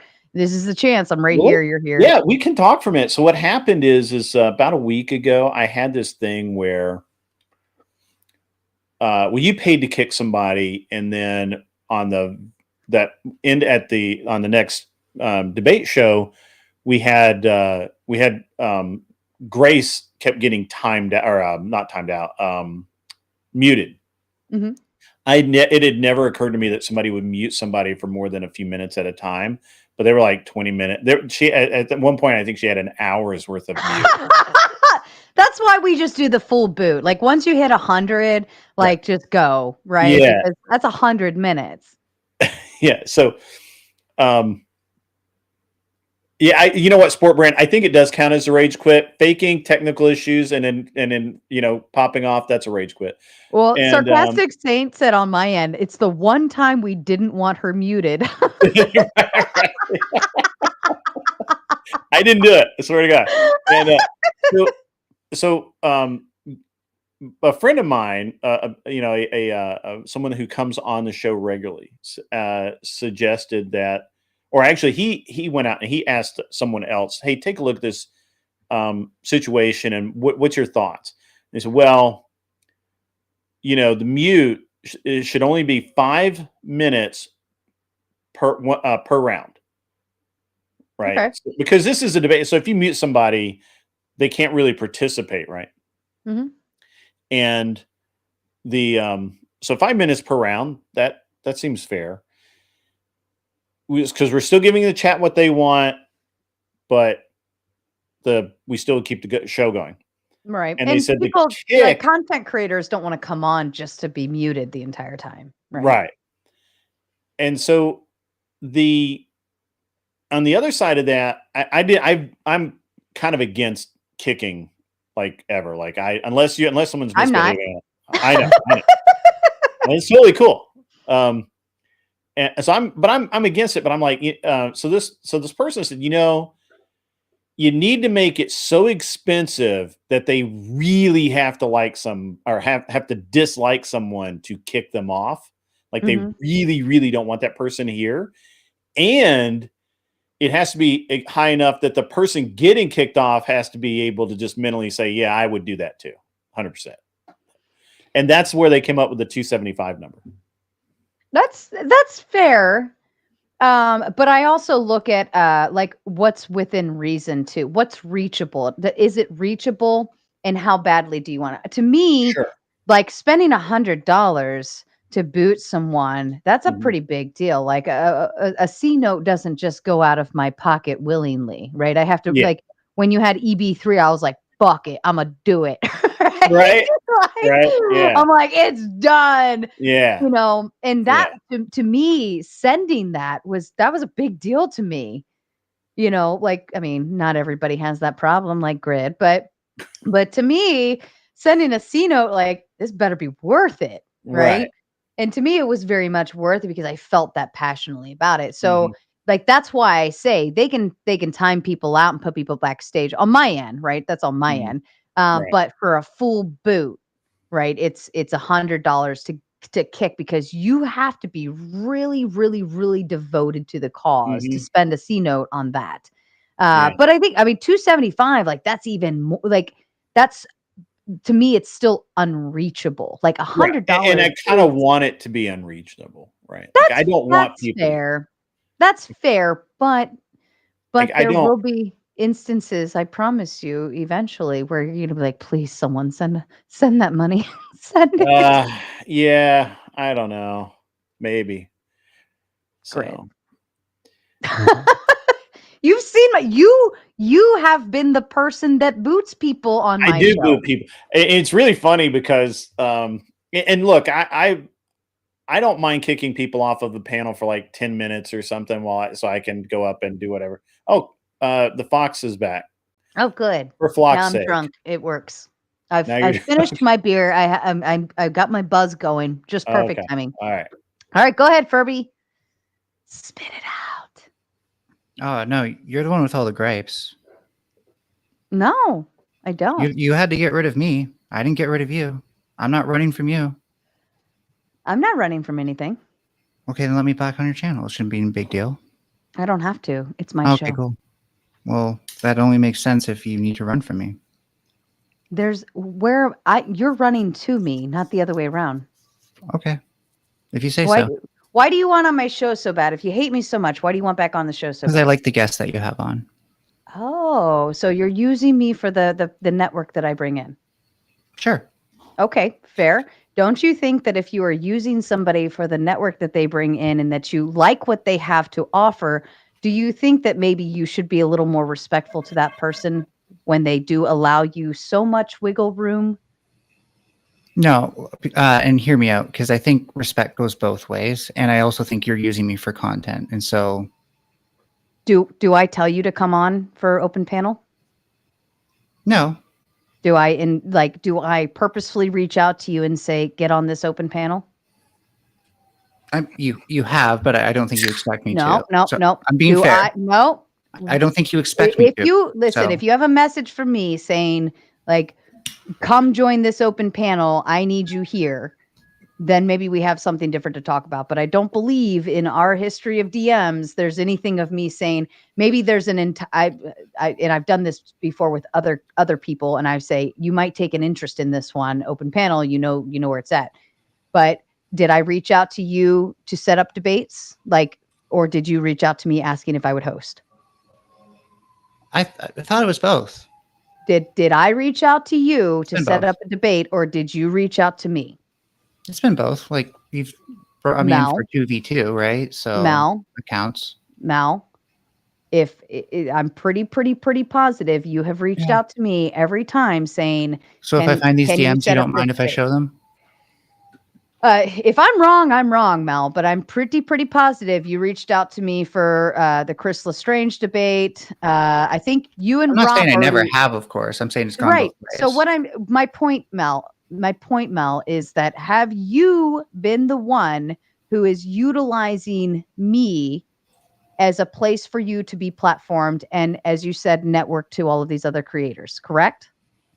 Yes, I'm saying it goes both ways, though. Like you wouldn't have content without your guests. Has my show stopped running? Did I lose subscribe? I'm sorry. Hold on. Everybody in the chat, please let me know if my show completely stopped when I banned Mel from my channel. That's not my point. My guys. point is that if you didn't have these guests on, you wouldn't have content. One's in Sarah's chat if the world ended. One's in my chat if the world ended. And choose if that wasn't my point, because what I'm really trying to say. Hold on. Have I had panels. let me ask you this. Have I had a lack for content because Mel is no longer here? Sorry, you keep trying to pretend like what I'm saying was centered around me. It wasn't. I'm talking about as a whole, you rely on other people to come onto your show. It's for content. literally the platform's purpose. We've talked my entire audience and so your guests are the knows content. This is a network platform. I am perfectly okay with not being the star of the show and the center of attention and allowing all of you guys to come on and I just mitigate and referee. And the guests are the content. I've made you money, Sarah. Everybody's made me money, Mel. I'm glad for you. What? I don't understand what your point is. Do you think you're the only person that comes onto my show and gets? No, I've never centered this around me. I'm saying that you have to admit that there's a two-way relationship between this. It takes two to tango, and therefore respect should go both ways. Ah, there we go. Now we're at the crux, Mel.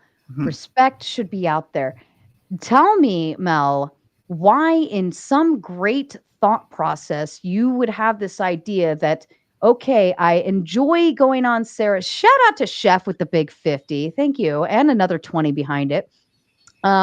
Why, for some reason, you would think that coming on my show, and I give you gave you way more playroom than most guests on here. And Grid, you're welcome to correct me if you think I'm wrong.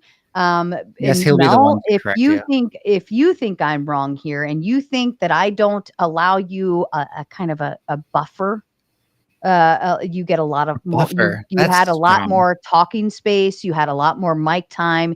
You were very well protected in a lot of different events. So you were fair. I'll definitely say that much. More fair than a lot of people. Oh, and sorry, everything just cut out on me. Did I interrupt you by accident because of lag or something? No, you didn't. You're Okay. good. I'd say you were fair. I didn't notice anything that felt like me for like special treatment, if that's what you're inferring.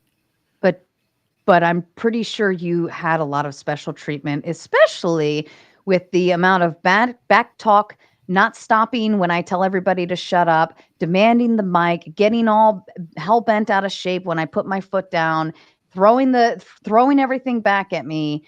Like, I gave you a lot of leeway.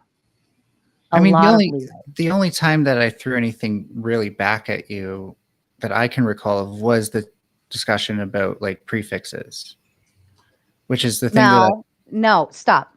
This is where you're being stupid here. Okay. It's not about the content. It's about how you treat me.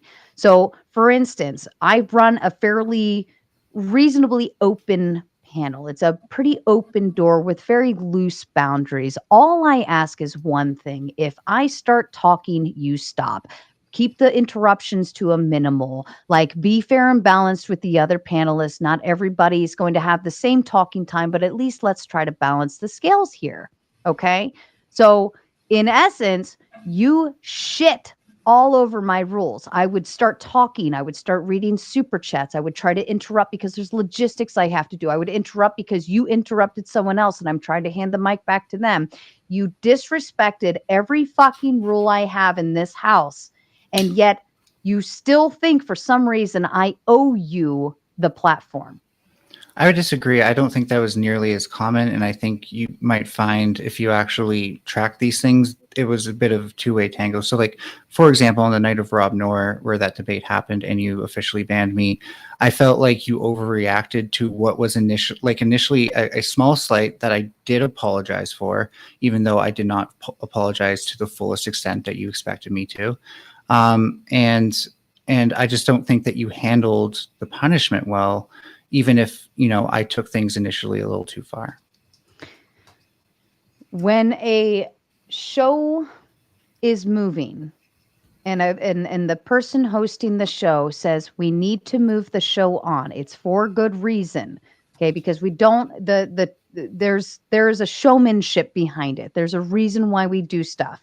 And when I say that's enough, we're moving on, there's a reason behind it. And you don't tell the host, like, you're looking at moderator mode, look at host mode. You don't tell the host Moderator of their show. Sorry, I just didn't get that. Is that, do I have to understand that to follow? Yes, I am the host of a show. It's not even moderator mode. Like, I'm not moderating in that moment. Like, don't look at the moderator, look at the host of a show. And I when see they what you're saying say with it's that. time to move on, then that means you zip it and you say, okay, the host has said it's time to move on. There's a reason why they said it, and it doesn't matter what even that reason is. It's their fucking show. Do you not understand that? No, I totally understand. And I think that's where we're sort of in slight disagreement. I do feel bad about me initially doing that, but if you will recall, I was still on the panel at that point. After that, I actually didn't say much at all to try to help the show go along as much as possible, and a little bit of passive aggression that I'm not proud of.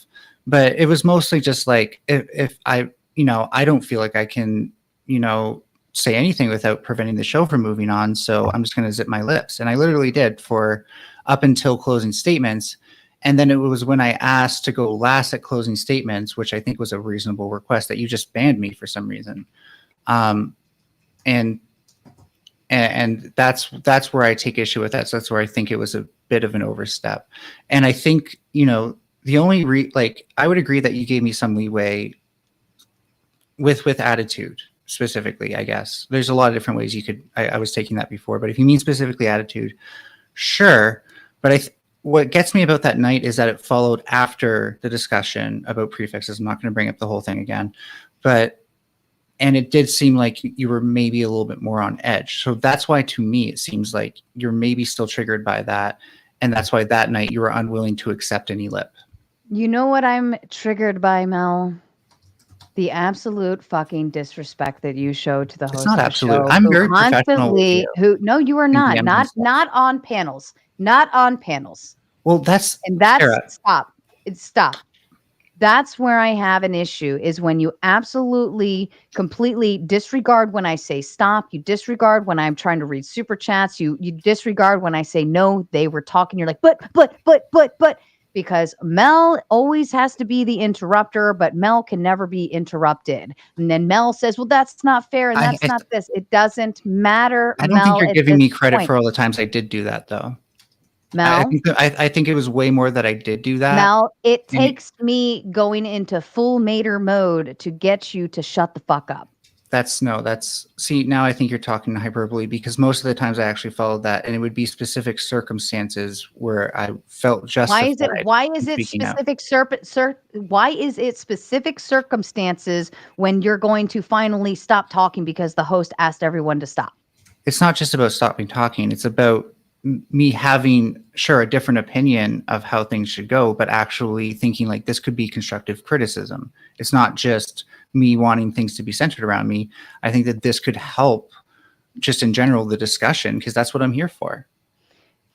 But you don't allow the host the opportunity to do it because you continually shit on their requests. Not continual. No, again, I think these things maybe stand out to you more because they carry more emotion to them, and that therefore there's like maybe some confirmation bias. But I can say with certainty, the majority of the times I actually respect these rules, and I've always especially in DMs, I've always conducted business with you as professionally as possible. Maybe not as first, because I was a little bit weird when I first started doing this for certain reasons, but then I mellowed out, and every DM we had was mostly professional. I don't recall everything I said in my apology to you, but I think I was trying to be reasonable and saying here's what I'm sorry for. I know I fucked up here, but everything you did afterwards, I don't think was acceptable, and we should have hashed it out here in DMs. But I have to care. I have to care, Mel. I have to care, and I don't care. So okay. I'm glad that we had this catharsis. I feel very good about all of this. I feel like we're all in a good place. Yeah. Anyway, I got to get back to business. I'd really appreciate it if you would hang out, Sarah, and entertain your chatters. And it's interesting, by the way, Mel, that are there any channels that want you on? I mean, at the moment, I'm taking a hiatus, but I've been talking with certain people. Okay. Go there. I don't feel like name dropping. No, it's cool. Why do you have an open panel if you can't handle? I don't have an open panel. It's sort of like if you can't handle the key, I don't have an open kitchen sort of thing, right? This is the internet. There's at no point have I said open panel. If you're expecting respect on the internet, that is a little silly. Go to MSNBC or something. I actually get more respect because I don't have an open panel. Is this not an open panel? It is not an open panel. Do you post a link in chat for anyone to join? I post a link in chat, and then I vet people. Everyone, I literally I will read you, because I like to be genuine. I just have one of the mods say, hey, we've got some people who want to come up. I know we're after our cutoff time. And I said, it's cool. But they have to come up backstage, and they have to be vetted. Do you understand what vetting is? No, I've never encountered that. I understand that. It means that I have to make sure you're not a... Oh, you're actually going to explain it. You don't understand sarcasm. That's amazing. I'm ignoring sarcasm. Anyway, ladies and gentlemen, we're getting back to the regular show. Sarah, please hang out. Mel, you can do whatever Mel's do. I guess that means Sorry leave. for the disruption. Does that mean leave? Just say it with your chest. We get to judge. As a We get judge, Sarah Fred, won. if you want me to leave, just say it with your chest, right? If you want me to why are leave, you still I'll here? leave. We're not. Why are you still here? Why would you stay somewhere that is That's not an highly assertion. biased? Doesn't like you? Doesn't see that? all of the. There's a difference between the statement, "Why aren't you leaving?" and just leave. Right? Why can't you say it with your chest?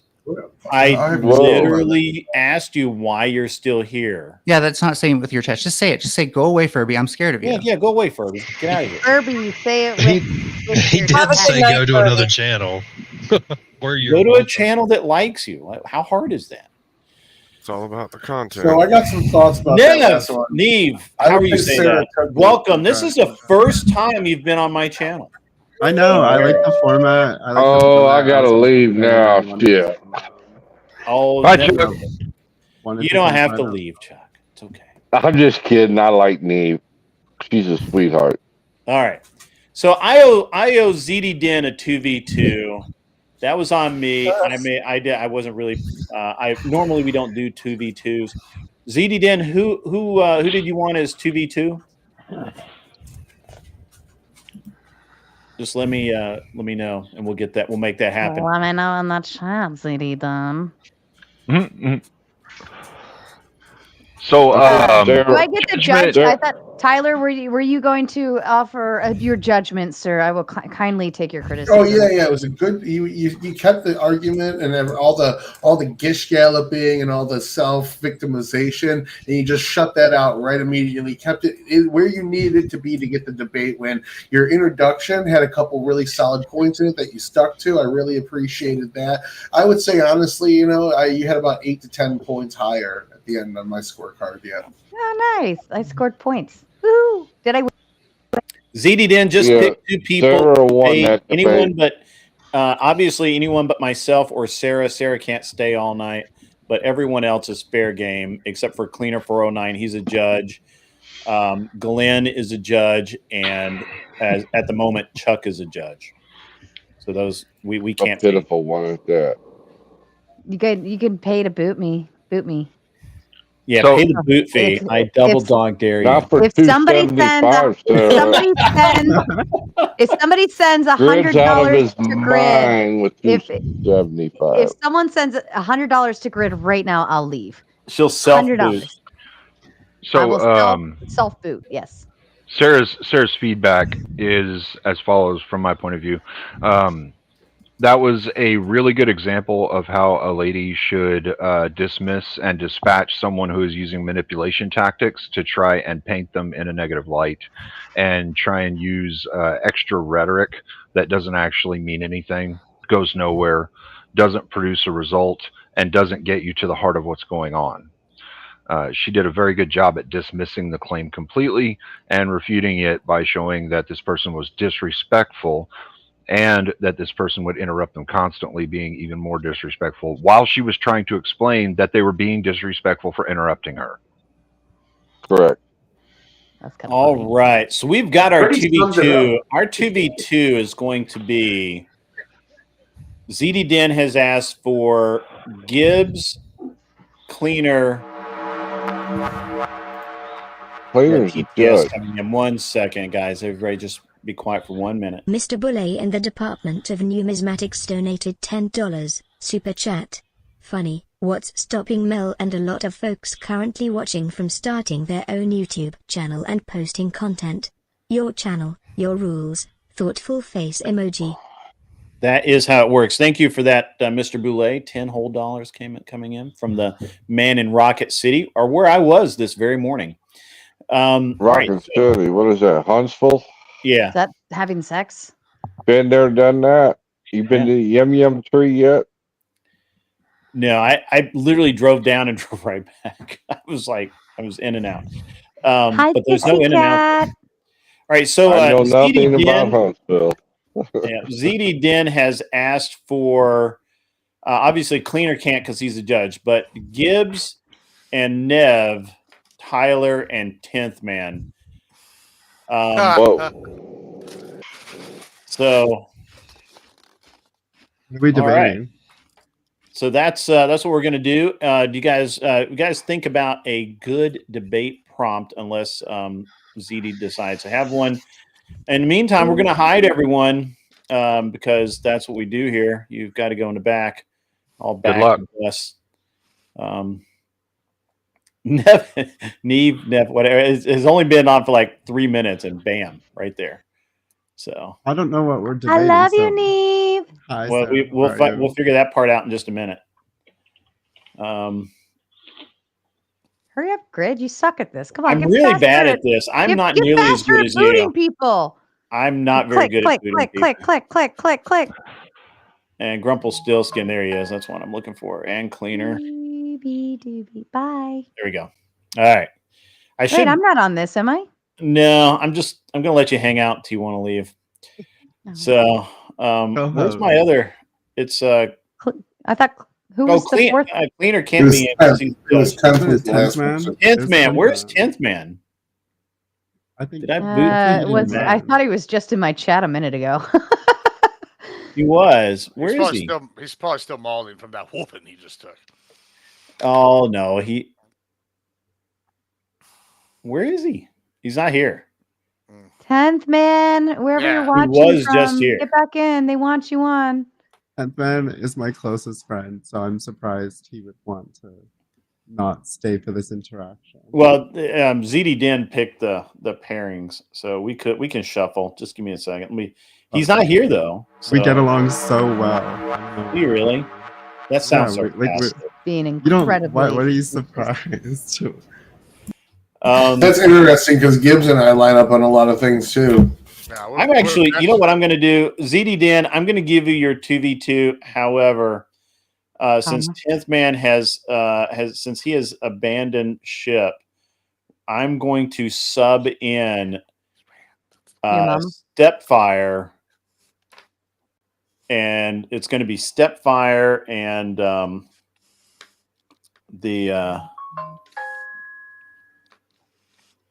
it's going to be Stepfire and Gibbs versus Tyler and Nev. Or pardon me. Yes, that's what it is, because you two are lefties and, well, you're kind of lefty, Tyler. And we're winning you over, though. We're winning you over. Admiral Gibbs and Stepfire are definitely on the right. So, oh, you wanted Beth? We could do Beth. I'm okay with Beth. Stepfire, you cool? Step for 3. All good. All right. Well, all right. So we'll just all right. That's fine. Did anyone figure out a prompt yet? We get to just give me a minute. Oh, sorry. I didn't. I'm It's learning. okay. It's okay. So Beth and Gibbs versus Tyler and Nev. You put the two fast talkers together. I know, right? That's Okay, how that Gibbs. works. That's how that works. All right. Okay. So Can I get a little credit for my first debate? Were you happier with how I handled it? I think you did. I told you that you did well. I'm picking on you. I don't think that you're. Okay, Dad. I've never said that you're a bad debater. I may have said not that what you could do better. Let's say I'm a master debater. And I agree with you. I've always agreed with that statement. Okay. Just picking on you because you Does say anybody have a favorite topic that they are currently like debating that where they think they're debating it well?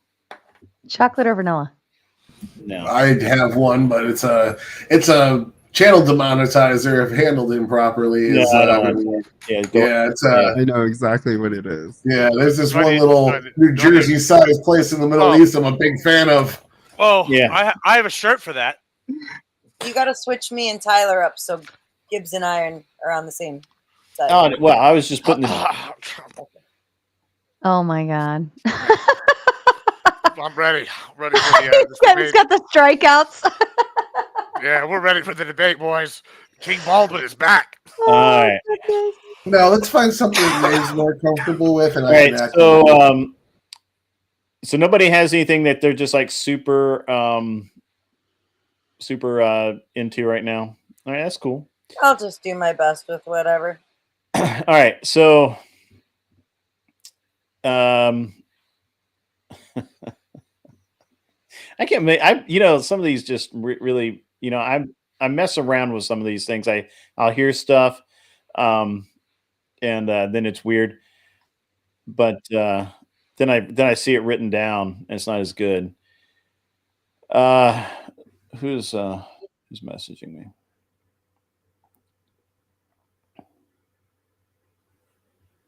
My phone is not dinging, by the way, but I will check my phone. Nobody has anything that they're really like into right now that they're really debating well. Well, the only thing that I have is like, but we can't do it here. Tyler and I, he owes me a 1v1 about public schools, and we just Okay. gotta find a place to host it. What about we could debate public schools. Yeah, we Like, could do what if that we do here. something about homeschooling? I don't want to give away all my secrets. All right. What about Because you know I'm gonna beat you.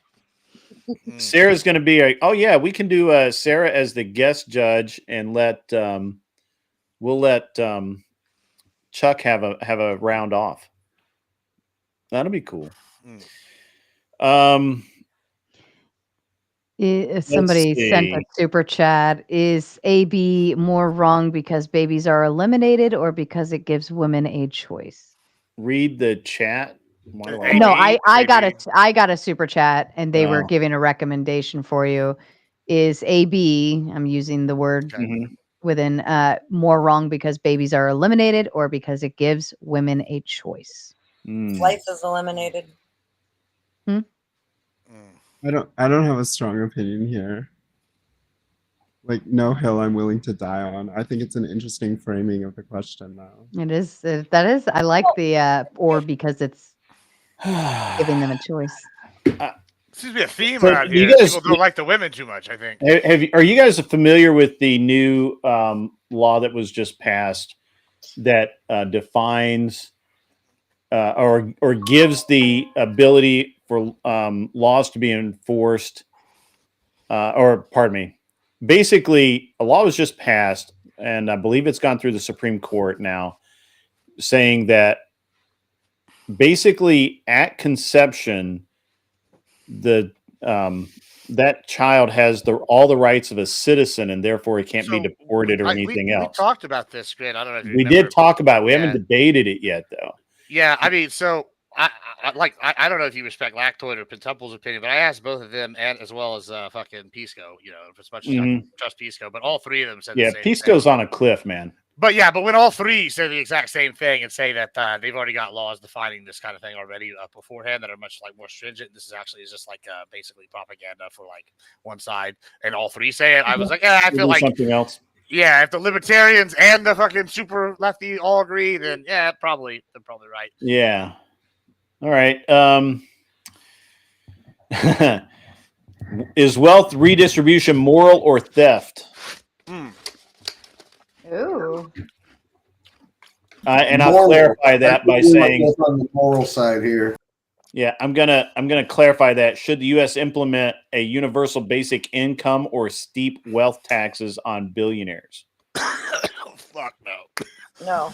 We can say yes to that. One more time, good. All right.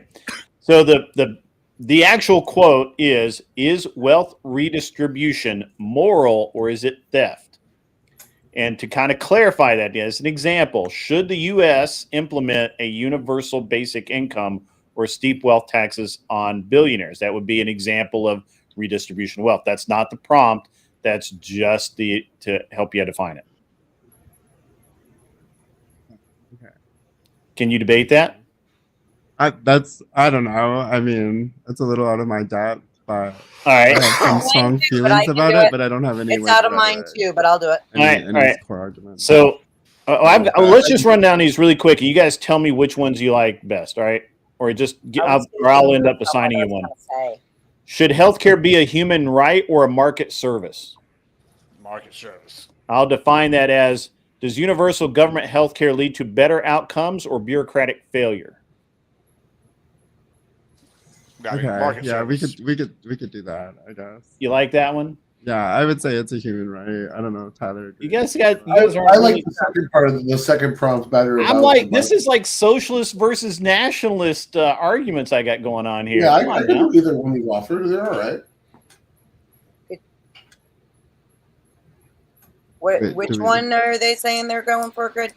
So they like so far they're good with, should healthcare be a human right or a market service? In other words, Market service. should the government pay for all the healthcare or should private industry, corporations, charities, churches, that sort of thing be the source of health care. And we're going to get 1 minute. I'll do it. It's not my wheelhouse, but I just have to figure out how to do it without conceding anything. But let's go. Same.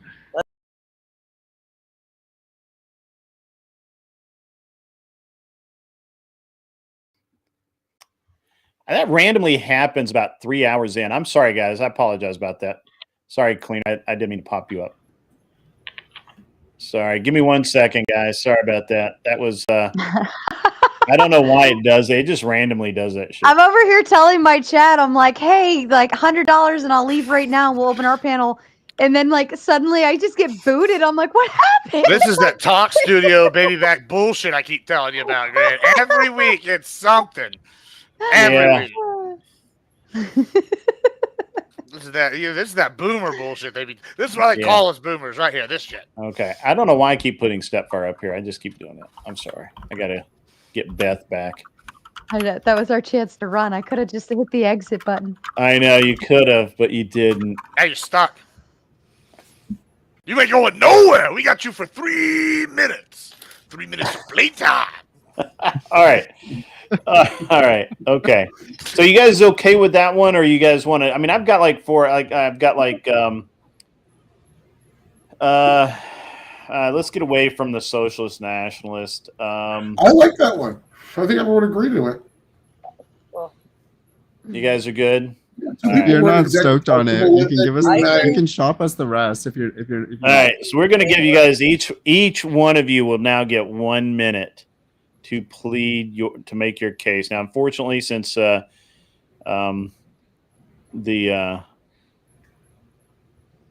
can't really, I mean, there's no time to like do strategy meetings or anything. So this is gonna be cool. It's gonna be interesting. All right. Oh, somebody offered the role and responsibility of social media platforms in election integrity. I like that one. I'll write that down. I think I have something similar to that, but not. But it's yeah. I sit around all day and think about this shit. So maybe not all day. Often I'm thinking about motorcycles, but anyway. All right. So who's going to go first? Not me. That was rounding. That was rounding. All right. So let's just make sure that. So let's get a little bit positions here. Neve, are you healthcare is a human right? Yeah, healthcare is a human right for sure. Tyler, healthcare is a human right. I thought it was more. Could healthcare be covered better by government versus publicly versus privately? Right. We'll go. You can pose it that way, but I just don't. The government providing healthcare makes it a human right, right? Yeah. Okay, that's fine. Okay, Gibbs. Obviously, you're a market guy. Capitalism all the way, baby. Beth, you're obviously capitalism all the way. Not well. I'm kind of weird with this because I think there should be either. Well, I can argue it. I just had an idea. Okay. Okay. All right. Okay. So you guys are taking you guys are going to take the affirmative as a human right. They're going to take the affirmative that it is going to be a market service. Obviously, this is just for the sake of the debate. It's a clear line there. We obviously know that it may never actually be a clear line. So let's not try and get too deep in the weeds in that. And let's roll with it. I'm going to go with Tyler, then Nev, and then at Gibbs, and Beth, you'll finish. Okay, great idea. That wasn't on purpose. All right, Tyler, you ready? Your minute starts. All right, so as healthcare being a human right, this doesn't necessarily mean we are completely opting out of the private model. What this could also mean is supplemental government insurance for the people that can't opt into the private model, as in Medicare as a buy-in, single-payer buy-in, something like what Hillary Clinton proposed when she ran in 2016. This undercuts greatly the argument that it needs to be done through corporations. What we saw through corporations before the Affordable Care Act was that people with pre-existing conditions weren't allowed on. Now, if we didn't have these government functions, our veterans would be left out to dry. Our old people would be left out to dry. Children would be left out to dry. How do children pay for their health care? Especially, let's say their parents die. Government is a necessity in distributing healthcare to the needy, and all we have to do is extend that to people that can't afford the private services, and boom, you have the right done while the private market still functions. Their arguments undercut. We don't even need to do this debate. It's over. Thanks for the W. With 1 second left, how about that? All right, Neve, what is it? Nev or Neve? Neve. You're muted. If you say Nev, it's all good. It's Neve, but it does not. Neve. Okay, we'll go with Neve. All right. I like to get people's names right. It's important. Okay, so you got 1 minute and go. Okay, I think it should be a human right. I think that if we consider things like, if I'm to consider anything like improving the birth rate in the West, if I'm supposed to give that, serious consideration, I think the only way for me to do that would be for us to start caring for the people who are here right now. I think it's kind of like a nihilistic thing to look at and think that, a society could exist where we don't value our health to the extent that people should be able to go about their lives and exist the way other people do. However, that obviously exists. It's called the United States of America, and it's a hellhole filled with like privatization and caps and quotas that lead to the deaths of thousands and thousands and thousands of preventable deaths. The other thing I think I would point to would be... That's your minute. Go for it. All right. Gibbs, you ready? I'm ready. Roll. All right. Benjamin Franklin once said, those who would give up essential liberty to purchase a little temporary safety deserve neither liberty nor safety. I'll tell you what, I'm not a libertarian, but one thing libertarians are right about is you have the right to your own money. Taxation is theft in this regard. If grandma's dying because she smokes cigarettes every day, guess what? Grandma needs to die, and I don't need to pay for it. I hate to break it. That may sound mean, but that's the fact. I'm a prime example why universal health care is a bad thing. Why should somebody else work their whole life and have to deal with somebody because I want to rail cocaine, fuck hookers, and do fucking blow every other weekend? That's a great time. Guess what? They shouldn't have to pay for that shit. That's crazy. It's outrageous to expect people to pay for other people's degeneracy. That's what they want. And also, every time we've seen a bureaucracy do anything, they take control for evil means. What's next? They're going to say, my belief in conservatism is evil, and then send me to the suicide pods. I'm waiting for Canada to start. That's what Tyler's advocating for. He wants to suicide pod us conservatives. 4 seconds left. That's impressive. Beth, are you ready? As ready as I'm gonna be. All right, go. Okay, I do not think that healthcare is a universal human right. While I acknowledge Tyler says that, to some degree, yes, we should be taking care of our elderly and our infirm. Sure, on a basic level. Even when you look at other countries, it's the most basic care that's afforded to their citizens on a universal level. And if you want better, you pay for it. And the real problem that needs to be attacked is inflation when it comes down to treatment. Because paying $87 for a fucking Tylenol is the reason why nobody wants to take care of our elderly and our infirm. That's it? As good as I got. This isn't my wheelhouse. That's okay. That's okay. Gibbs is going to carry you. He's got a broad I know back. he is. All right, ladies, I'm going to give you guys 7 minutes. So that, because there's 4 of you. So, it's going to get it spirited. Try not to talk over each other. If you get too out of control, I am going to stop you. If you get off topic too far, I'll stop you. And we'll go from there. All right, 7 minutes on the clock, starting now. What I want to know is how Gibbs got his introduction out after me and still walked into all the traps that I set in my introduction when he knew they were all there. He heard every single one. He said, free market, I don't want to have to pay for this. That's what single payer is. You don't have to pay for it. Single payer is all the people that are involved pay the same price. When I was saying an optional buy-in, meaning you could still have a private market for people that can afford and want to work within the private market, that's completely fine. You can keep your health care. No one's going to take it from you. The single payer option was for everybody else with health care. You know who said that, Tyler? Was Obama. And guess what? He lied. He said, if you have your health care, you can keep it. We know 96% of people got their doctors. Listen, let me give you an example of universal health care that was really bad. Dr. Mengele, when he was sewing twins together, he was sitting there doing that shit. That was universal health care. The government had right to control their bodies, and they took their security and their freedom away. That's anecdote. So you know how freedom of market allows us to. You know how those pills got to $87, as Beth was saying, is because we don't have a government that can pool together its citizens and argue to get the prices down like all these other countries have that have government health care. No, Tyler, it's because they started giving it out to everybody and their brother and their sister and their mother and their cousin.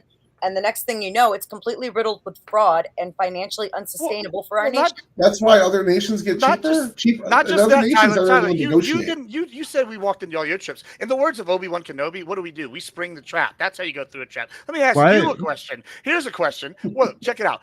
If I do cocaine every day and destroy my liver and kidneys, why is it somebody else's obligation to pay for the mistakes that I made? Why shouldn't I take accountability? Oh, but it's my insurance. That's what private insurance is too. It is That's what private insurance is too. Compassion for your neighbor.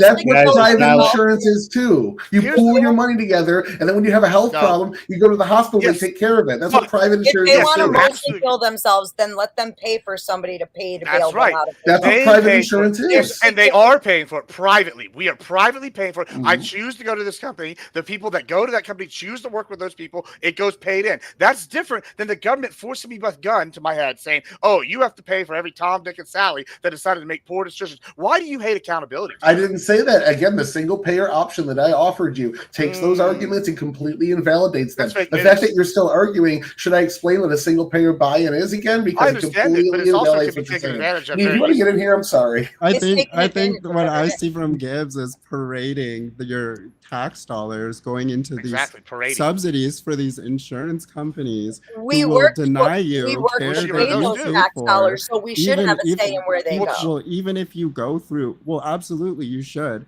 And I'm saying you're funding why something that's actively working against you. It's actively working against you. You actually walked into the trap right here. You know what the subsidies are? That's government stepping in and making universal health care by providing subsidies. They should get rid of those too. That's just one form of enabling. That's awesome. You're absolutely right. You're admitting universal insurance companies. Right the insurance industry needs the government to help them compete amongst one another. I think the implication that you're making is that there wouldn't be market competitors without the government. It's not the same thing. It's completely different. If it wasn't for the government paying bottom dollar for all of the people that it supports through fraud, Tylenol wouldn't be $87 a pill. Well, here's what's crazy. That's not why prices are high. Instead of speculating and having this fraud, waste, sort of mentality that you're carrying into the discussion, can you take the other side of it and maybe think of it from more of a compassionate standpoint instead of acting like you're some sort of third-party ombudsman, looking into the government functions? Why can't you provide? Sorry, Gibbs. I just want to get this out. Why can't you care for? Why can't you? Why are you unwilling to pay into something that would be afforded to you and them? I'll tell you why. Do you know how aspirin was invented? Oranges, okay, we're not talking about 87-year-old Gibbs right now. Okay, we're talking more about 25-year-old Linda down the street with 6 kids. Okay. What I'm saying is, I'm willing. Do you know how aspirin was invented? I'm willing to take a little chunk off my company called Bayer. Do we know who Bayer is? My entire Bayer life. was a Nazi company. They sent Jews literally to bear, and they killed them in experimentation to that you will invent be aspirin. provided You with are a literally basic arguing level like, of care hold on, that will carry you through your life hold on. comfortably. These I'm design, willing you to do literally that mentioned because I'm a aspirin. compassionate human being. Wait, you don't and have because compassion. the You way don't I have look around the you world don't and have pace compassion. around, Hold on, If you didn't have the hold on, you FDA, don't then have every compassion. company Okay, you guys are would getting have a little compassion. too out of control. You don't hold on. Everybody else talk. None of y'all have compassion on the universal healthcare side. One, Bayer Aspirin literally invented their product by killing Jews. That was literally how they created it. So you didn't have any compassion for any of those people under that universal healthcare system. I just Two, want you people to don't, live you, hold longer, on, you Gibbs. don't I have just any. want them to live Well, those longer. guys Why didn't am I live so long. wrong? Those guys didn't live long Why is via that human so testing. wrong? I'll tell you why. Because guess what? I'm such I a don't get terrible too far. person. You know what is terrible? You reaching into Oh, my I just wallet want them to to be pay for somebody affordable. else's stuff. Yeah, you're reaching into I my don't want wallet anyone to to pay have for to somebody suffer. else's Oh my healthcare. Gibbs, you're gish galloping on the cost I again. haven't even gotten my point out. Two things. One, y'all don't care about universal health care because one, if y'all did, y'all would be against the human testing. Y'all would be against the security problems it's posed. And y'all aren't. Y'all are perfectly okay with that. This is Two, obviously this is the most. fallacy. This is the most. It's This not is a fallacy. huge This is a fallacy. historical fact. Absolutely. It's a Hold on, historical fact. And secondly, and this is the most important part. Secondly, by having private choice, we choose to do that. That you know what's more immoral? Stealing, theft, pointing a gun to my head and saying I have to pay for somebody else's life choices because of compassion. Fuck your compassion. Hold on, This because, is like compassion. because there's all sorts of Here's the thing instances. is, If you're going to cite one instance from the Nazis about the public market, we can go through all the instances of vaccines through the private market, giving people AIDS in the first polio vaccine, and those things. Listen, the only reason this doesn't happen for every single drug that comes out, every single drug that comes out, is because we have government regulation overseeing it. They Well, that's keep a problem. talking about the Get cost. rid of that. What is the people that pay that cost are the ones that want their drugs tested by the FDA. only argument government we regulating need- fraud that is taking place on mass scale throughout food stamps. Tyler's partner's Medicaid, argued against it. Not so much. And that's going to get to the bottom of it. Well, Who Tyler's cares if partner you just can't argued get your against government insulin shots? seven-season regulation, That's getting and to the Tyler's bottom arguing of for it. fraud. So the two fuck it. partners are arguing No, I'm against saying it. that No, It's such Tyler, a your partner weird just gish argued. galloping the payment method. You're talking about You just human argued rights. against. You just argued Are against you your guys partner. not Your like partner the just argued for conservative, like subsidies. religious You're types? Why sitting there don't you arguing care against about them. I'm saying the It's crazy. subsidies All right, come from guys, They hate guys, living. guys. They hate living. Yeah, you Grumple. argued against your own partner. Big win for us. Grumple. Is they grump? Who's talking? Grumple. All right. Well, you talking? What? I was muted. What's up? Thanks, Yeah, You were were not muted. muted. You were still You talking. weren't. No, look. I'm not good at that argument. See, it was muted. Howdy, Grumple. How you doing, Sergeant Grumple? But you were talking about a family unit. Army, a great man. Now We could he's hear in you. I could hear you karaoke, clearly. And Yeah, know you were what? He does talking. a damn good We're not- job. Oh, I was muted not on just the making it StreamYard up. or the Talk Studio. Where's that coming from? Did you? Okay. No, when you My- muted that time, it worked. It was fun. All right. Where's our agenda? That was boys. exciting. It was cool. I don't like 2v2s. Very interesting. So I had Mr. wanted to pick the prompt, but we had already started. So Mr. let me know what you want to do about that. And so Cleaner and Glenn are the two for sure judges. Sarah was going to judge, but Sarah Abe can do it. Abe can do it. I was thinking Abe as well. If you can't trust a dead president, who can you trust? Current dead president. The dead president. Yeah, he's one of them. Right? All right. Actually, I would really love to hear Abe's viewpoint first. Oh, I didn't even know I was going to judge, so I wasn't listening to All it right, the same way. hold on. I'll let Cleaner go first, and then you can get your thoughts together. All right. They both had pretty decent openings. They had their points that they were going to go through. I did like how Tyler was able to point out that Gibbs was going right down the line that he predicted he was going to go down, which was a prediction, which, as I said before, it's not something you typically see in opening statements, but it is a strong way to start an argument. I think they had really good back and forth. The one thing that I thought Tyler's side did better was they called out the fallacy that Gibbs uses quite a bit, which he'll say, "You're literally saying this," and they're not saying that at all. And Tyler was like, "That's a straw man fallacy," and Gibbs tried to walk right over that, and I caught that though. I heard it, and so I'm giving this one to Tyler's side because that one point, everything else was like toe to toe the whole way, but that one fallacy call out got it for him. All right. How about Traitor. no, let's have Glenn go next. He's away from his microphone. He's got to run back across the room. Glenn's never voted for me. Let's see if that changes here. Glenn, he's literally like across the room. Like, What? Glenn. I can All go right. if he's. I'll let Abe go, and then we'll get Glenn.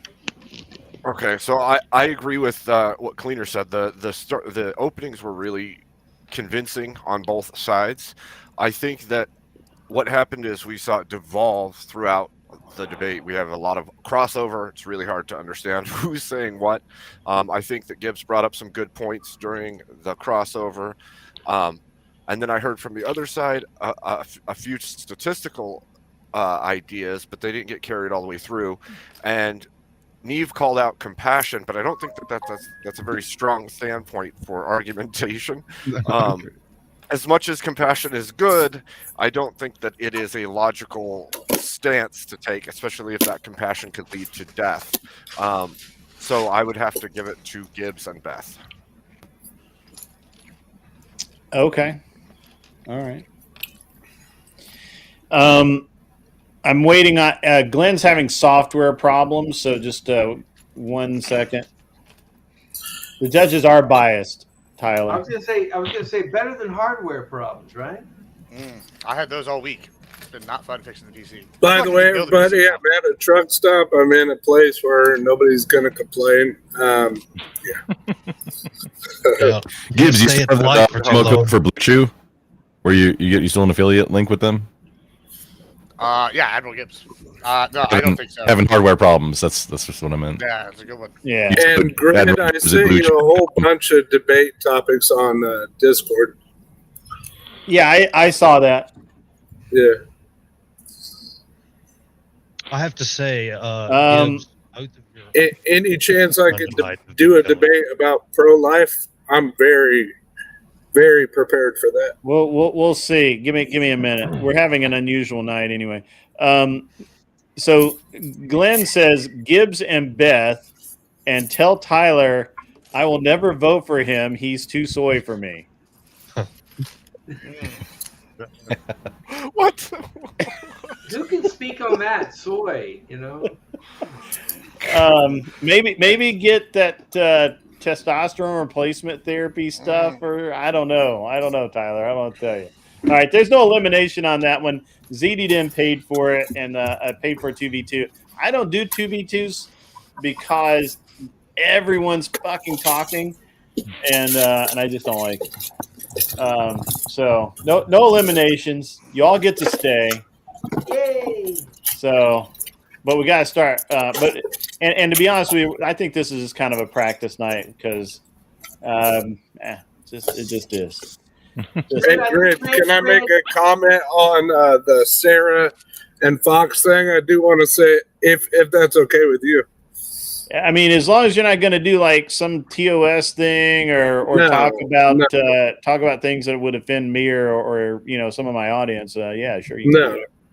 I just want to say Fox acted very entitled. It's Sarah's channel. She has every right to knock someone off, and he literally contradicted himself. He sat there and demanded that Sarah respect him during her live that she's in control of. And then right before he left, he literally said, to be on the internet and demand respect is dumb. So Yeah. he stepped on his own toe on that argument. So I'm not going to get too far into the Sarah Furby drama. I just wanted to say that. Yeah. I don't like the Furby. I'm really I'm actually really tired of the Furby saying that we're biased over here. Yeah. Obviously, I'm fucking biased. Okay, you accept the premise Everyone's that I'm biased the minute you show up. That's why I have 3 judges who have who have some objectivity, but I don't care what you do in life. Things are biased. Whining about bias is a poor sportsmanship. Right. But anyway, I agree, so. Greg. I agree with you, sir. Complete bias is exactly what we want. We want the bias here, right? Yeah. Again, everyone is. It creates tension. We've got Stepfire. This is beard on beard crime, but that's what's going to happen. Cat Oh, you were muffly for a moment. $50 super chat. Stepfire v Grump. Yeah, did anybody else hear that? Was it just me? Yeah. When it TTSs, It went muffly. I don't know why. Somebody. yeah, muffled when it me. I don't know why. TTSs, it cuts my mic off because it's. Oh, okay, yeah, that tracks. That makes sense. I mean, to be fair, to be fair, I think everyone in America and everyone in the world at large is already biased. Yeah. Everybody has to spend money to buy things. It's true. True that. True that. I'm And biased some people against even buy onions. ass. So I'm Onion just- lives don't matter. It's true. Okay. So Gibbs, you're not. Oh wait, that's the wrong button. Got to Stepfire. You get to be here. What are we? Did Cat choose? Does Cat Did get to not- choose a no, topic no. or? Yeah. So be thinking about a topic that you want to discuss. But does Cat choose it, or are we? That was $50. I mean, does Cat choose the topic? Yeah. Not usually. No. I mean the donator. Okay. No. All right. So we got some beard on beard crime. Stepfire, can you cam up for me, please, sir? I cannot. Good evening, I've Stepfire. been having computer problems, and I've had to reinstall Windows, so I don't have. Oh, any of the gotcha. Okay. software stuff So set up. in that case, Classic Grumple, Windows is that issues. okay? Is that okay with you? All right. That if he's not cammed up, sure. I mean, Yeah. Okay. I'm not biased about that. In general, we require debaters to be cammed up because it's only fair for people to. I will look at- have it fixed next time. No worries, man. If Grumple's okay with it, it's cool. If he had said no, I'm going to be a dick and not do that. Grumple's okay with just about anything. I mean, war crimes, All right. war suggestions. Wait, Canadian now or what? Suggestions. What's up with that? Well, Marine Corps and Canada are kind of on par for. Yeah. Hey, Geneva, let's update this. Do either of you guys have a favorite topic that you've been debating? I mean, me and him is going to agree on a lot of stuff. I know you are. Transformers is anime. I think that he's more libertarian than I am. Okay. Yeah, probably. The Empire was the problem, and the Resistance was the solution. If you mean Star Wars, Yeah. there's a good argument that the Empire was the good guys. I haven't. I'm aware of that argument. But I am aware. I'm absolutely aware of that argument. I'm not as well versed on it though. Like that's really interesting. It's just, it could be, yeah. Stepfire, you into the Star Wars deal? Can you argue that? I've never really thought about the argument, but I have to say that the Empire. Mr. Yes, did sir. indeed pay for a prompt. That is true. Thank you for reminding Oh me. yeah, there you go, GTP. Mr. Mr. What shall they debate, sir? It's got to be something that we disagree on, or I fuck suppose, it. right? I can devil's advocate with the best of them. Yeah. Don't advocate Depending for on the devil. topic. Yeah. you said it. You claimed it, man. That might bite you. I've already argued. He did. That He I absolutely really did. don't. Like there are more than 2 genders. I've had Yeah. to fight. So the paid prompts are for it. All right? Mr. says, is the Federal Reserve truly independent or an army of the government? Or I think he means he's arm. Yeah, Huh? he corrected it with arm. Yeah, the Federal Reserve is an arm of the government. Yeah, I have to agree. There's a facade of independence, but You know, okay. The chairman is appointed.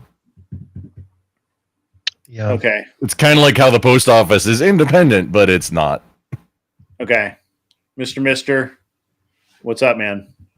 This one seems like I actually like this one, but I wish that it was like somebody else than not Stepfire, but that's okay.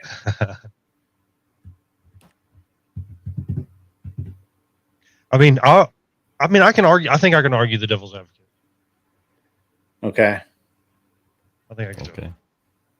I picked the affirmative. Let's see. I'm gonna. You know what? I want Grumple to argue that it is part of the government, and Stepfire to argue that it is an independent entity. All right. Can you guys do that? Yeah. I need a moment to gather before I begin. My thoughts. Yeah. Do you need some you need to burn some sage or? Yeah, get a little incense going. You know, maybe some peyote. You know, just get on another plane of existence. Why is everybody having software problems tonight? Literally, Glenn just texted me. He's gonna have to hop on his phone because he's got to reset his whole fucking computer. Sounds like Windows issues, man. Yeah, what's up with that? I don't know. Linux life. Linux. Well, his name isn't Linus, so I don't know. Okay. All right. 1 minute, Grumple. Starting. Wait, no. Am I the affirm? No, wait, no. Stop. All right. So the prompt is that the Federal Reserve is independent. That you were taking the position that the Federal Reserve is an arm of the government. It is not a standalone, separate entity. In effect. Okay, then. Okay, I'm in the affirmative. Stepfire is saying that Stepfire is forced into the position of no, it's standalone. It is an independent agency. It has it has autonomy from the government. Okay, clear? Everybody clear? All right. You ready? Okay, since I'm the affirmative, I have to go first. Okay. Yes. I don't think I can fill up a whole minute, but well, you a don't lot of guys have that problem. That's true. Are you ready? Yeah. Go. Still in a minute. He's not going to say anything. I mean, that's fine. So, the Federal Reserve chairman is appointed by the federal government. The Federal Reserve has the name Federal Reserve, but it's about as federal as Federal Express. It may have non-government employees working there, but it's intertwined with the federal government relating to the economy. How is it that the Federal Reserve and the federal government they're in cahoots, you see, to manipulate the economy. The prime interest rate, that's directly being manipulated by the government via the Federal Reserve. You shouldn't burn up those 5 seconds. Yeah, I should. That man, a minute went faster than I thought. I could have kept going. A couple more pumps in there. All right, yeah, a couple more of those. All right. Ready? Yep. Go. So your FedEx analogy was incoherent. The FedEx is not a part of the federal government, which would be making my point for the Fed. For the what is the fucking institution we're talking about? The Reserve, the Federal Reserve. Oh. So yes, the head is appointed by the president, I do believe, but the president cannot fire him. He can try. Trump has been begging, I think it's Powell, the current head. He's been begging him to lower the interest rates, and Powell has refused to do so. If this isn't an example of independence, I don't know what would be. All right. You got 5 minutes on the clock. You gentlemen, one nice clean fight here. No hitting below the belt, no hand grenades, no serrated edges. You ready? And go. Let me start it off. I think they call it code switching halfway through the Federal Reserve Federal Express thing. Yeah, that was totally for the opposite side. I messed up on that. You can take the points on that. That's fine. 100%. But how is it not a demonstration of independence when the chair of the Federal Reserve can tell the government no? Do you think that's what's actually happening? Do you think what's being Trump released has been is hooping and hollering about it for months now? I mean, wait, do you mean publicly or in letters that have been made public, like FOIA request letters between the two, or recordings of FOIA calls, request? or what do you mean? Yeah, Freedom of Information Act. yeah, I don't know why the president would have to. I don't know what that has to do with anything, but That if somebody wanted to get like a letter that the president sends to somebody, in order to request that, you do a FOIA request, and then that it can be made public. Is it something like that where it was letters that were sent? Like, why are you saying that Trump and the chairman are at odds right now? well, because they are. If you just look at the fact that Trump has been calling for him to lower the interest rates, and Powell has refused to do so. Well, I mean, what makes you think that that's actually happening? You're making a claim now. Just why do you think that's happening? You're making the claim that they're in cahoots. You have to actually demonstrate that. I'm just saying they're not in cahoots. Okay. Well, I mean, you said that Trump is saying, "Hey, lower the rates," and the Federal Reserve is saying, "Nah, bruh." But why are you saying that? Because of Trump's public statements. He's got a Truth Social he tweets out, and it gets posted on all the social media telling him he needs to lower the interest rates now, or he's talked about trying to fire him, but the reason he can't is because procedurally he can't. Do you not think that it's an Trump makes independent agency. statements that are different than what his actual goals are? Like he's done. Sure. I mean, I'm willing to accept that if you can provide any evidence that this is the case in this situation. Well, I mean, we don't know what we don't know, so I can't prove. There's no point in a thing that speculating. doesn't. Well, just based on his public statements, doesn't seem like that's what's actually happening to me. Do you have anything I would else want to to see go off something. of? Well, do you have anything from the Federal Reserve saying that, hey, Trump said do this and we said no? Yes. Like something else to confirm it other than public statements? Yeah, journalists have approached him and asked him what his thoughts Trump on or Trump, the Fed chair. okay. I think it's Sidney Okay. Powell is the dude's name. That sounds right. I'm not sure off the top of my head. I'm remembering Bernanke, and then Janet Yellen was the next one. It was like Bernanke in a skirt. I'm not sure who the current one is. Do you have any evidence that they are in cahoots, or is it just baseless speculation that you're hinging your entire argument on? Well, no, it's not speculation. Being appointed, you have to have. There's a reason that you get appointed to something by a president, right? Wait, who was it? Trump that appointed?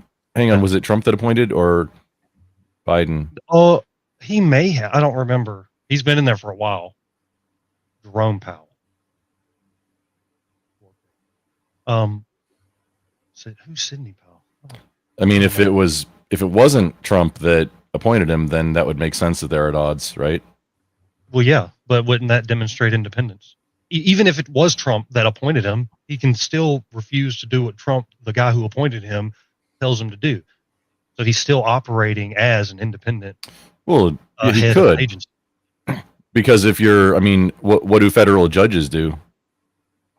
It depends. I mean, depends on who the administration that appoints you. I mean, you're probably going to be leaning one way. That judges are not totally independent, especially federal judges. Well, I mean, they are pretty damn independent. They buck the system all the time. No, not that they're not politically independent. They're not, or a better way to say that would be they're not unbiased. Well, yeah, They but we've already are- established that nobody is unbiased. Yeah. So everybody's a part of the government then. That's an interesting claim. Well, I mean, that's the argument you were just making. Well, federal judges that are also appointed are part of the federal government. I mean, they are the judiciary. They can act independent in a certain scope, but they do have to operate within the laws that they are under. So their job is to interpret and dish out justice. The Federal Reserve gets appointed and then can say, no, we're not going to lower the interest rates just because you tell me to lower the interest rates. We can act independent. We can make this choice. So why do you think we have the Federal Reserve instead of just the Treasury? I have no clue. I mean, I'm probably to control the inflation rate, to basically monitor inflation rate and try to balance out the supply of money within the system. I would trump this and say, okay, the global elites are in control of the Federal Reserve that also bought and paid for the United States federal government. So it's part of the federal government insofar as they allow it to be. But they need that link there rather than the Treasury. Again, that's true for everything. The government allows it to be, and that's why it's there. No, that the elites, the global elites that allow it to be. Yeah, but that would be the government. No, that's not the government. They own the government. They own all the governments essentially. So like President Trump is owned. Not all governments, but you know. But Trump is owned. Who owns Trump? The governments are that's an interesting thing. I have no clue what this has to do with the debate topic, but the Federal Reserve being linked as an arm of the government, I would say that yes, insofar as the elites that control both want it to be. Well, so I mean, it has the appearance of being independent. But then why would we have an independent thing changing interest rates? Huh? The inception of the Federal Reserve. Andrew Jackson, remember he killed the banks. He killed the central banks. But now here we are. He would get the Federal Reserve again. I still don't know what any of this has to do with the argument. Because why was the Federal Reserve implemented? But like I said, I don't know exactly, but I believe it was to monitor the currency within the system to control By inflation. By who? Yeah, who did it? Who created the Federal Reserve? I don't know who. Andrew Jackson? No. Oh no, Andrew Jackson got rid of the banks. He got rid of the central banks. That was his what does this have to do with the argument of whether it's independent or not? Regardless of how it was conceived. Logically, well, no, it's not. It's not regardless of how it was conceived. It logically has to be because of how it was conceived. Andrew Jackson got rid of the central banks, but now we have one, and central bank part of the. Okay, we're done. Yeah, that was a rough one, and they extended it. My bad. Oh, was it extended? Extended? Yeah, it got extended.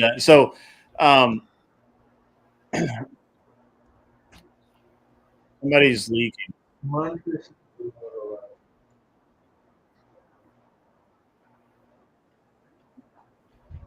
Yeah, you shouldn't use it in a live debate. I mean, if you're doing a formal debate, you can, when you got to pull stuff, that's probably fine. Doing this, that kind of defeats the whole purpose. Somebody's got some additional thing happening right now. It's sad. We hear you. I think it's Reardon. But he's muted. Unmute him and mute him again. Yep. Yeah, that's what it did to you earlier, Grump. You were muted, but you were still talking through the mute. Yeah. Oh yeah, that's oh man, Streamlabs, slobs, friggin' winner again. Yeah, we lost a bunch of people that round for some reason. All right, so by the way, it was incredibly boring. I don't blame them. I have a couple of things. First, the extensions are pretty cool. I really appreciate them. I made a mistake. I got to rethink how I did those. Most places do $2 per minute or whatever, dollar a minute, something like that. I didn't want to do that because I don't really want the debates to go 20 minutes, which can easily happen. And tonight's kind of a practice night anyway. But I did do 2.5 minutes because I didn't think $5 per minute for this on what is turning out to be more of a practice night than anything else. Gibbs had to go. So we lost Gibbs. It seems like we lost Neve, and we've lost. It seems like we're missing somebody else. Yeah. Chuck. Mic check. Oh shit! Is my mic working? You're now? very quiet. Yeah, your mic's working now. Your mic is, but it's very quiet. Yeah, so we lost Chuck, our third judge. So that's fine. We're gonna just. All right. How about now? Is it better? It's low, but you're there. How about now? That is better. It's still low, but it's much better. How about now? It's got more gain, but no, still you have low. to turn the mic up. Talking louder kind of helps, but not much. How about now? That's what I've been doing. Just turning the mic up, up, and away. I was fucking with you. Oh, not clear. Still quieter. Oh, You're still come quieter on. than like. Damn it! You're still quieter than like Cleaner and Grump, but. Well, then it's because they're loud. Yeah. How about now? I don't know why this week has been just a really erratic week. Too much pressure. You can always turn on the down. judges. Well, there's a theory. There's a theory going around the cyber community about what's happening right now. The movement of the nuclear submarines kind of explains it. Sorry, guys, I had a phone call. Oh, you're all good. Thanks for interrupting. This is interesting. The origins of religion? I've never heard of you. Are you important in some way? Too much pressure on the judges to side with my preferences or get shamed? Probably not. I could see that. Yeah. I wish that worked, but unfortunately. I mean, it's worked for the left for a while. It just Doesn't so work for me. happens that grid is always Yeah. right. Doesn't work for Just me happens to here. work. So, yeah. Yeah, it doesn't work for me. Yeah. Oh, right. Oh, how about now? Mic check. Did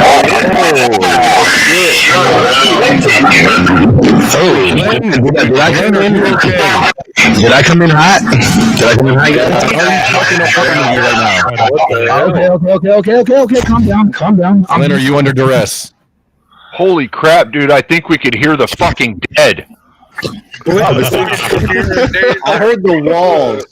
Walls. It sounded screaming. gates of hell. Glenn, are you being attacked by xenomorphs right now? Like I think I exactly. on the Blair Witch Project. Yeah. Yep. Oh. Everybody's awake now. Thank you. If you had your camera on, I'd say blink twice if you're in danger. Sounded. Yeah. Yeah. Sounded like you're fighting zombies. 13 said, I had a feeling when he found the right button, it would get interesting. We only have two judges. Found the right button.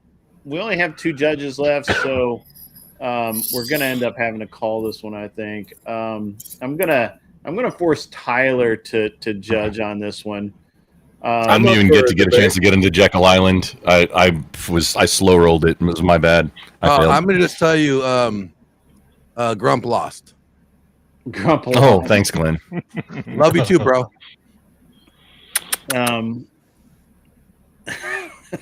I gotta be honest.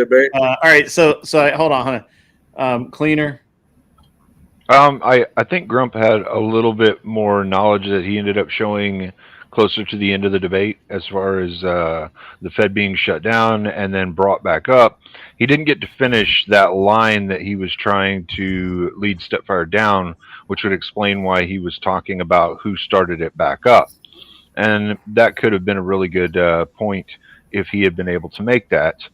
However, Stepfire was good at kind of holding him back, so he didn't quite get there, which was a good strategy. And in debate, a lot of it is about strategy. And so on this one, I'm giving it to Stepfire.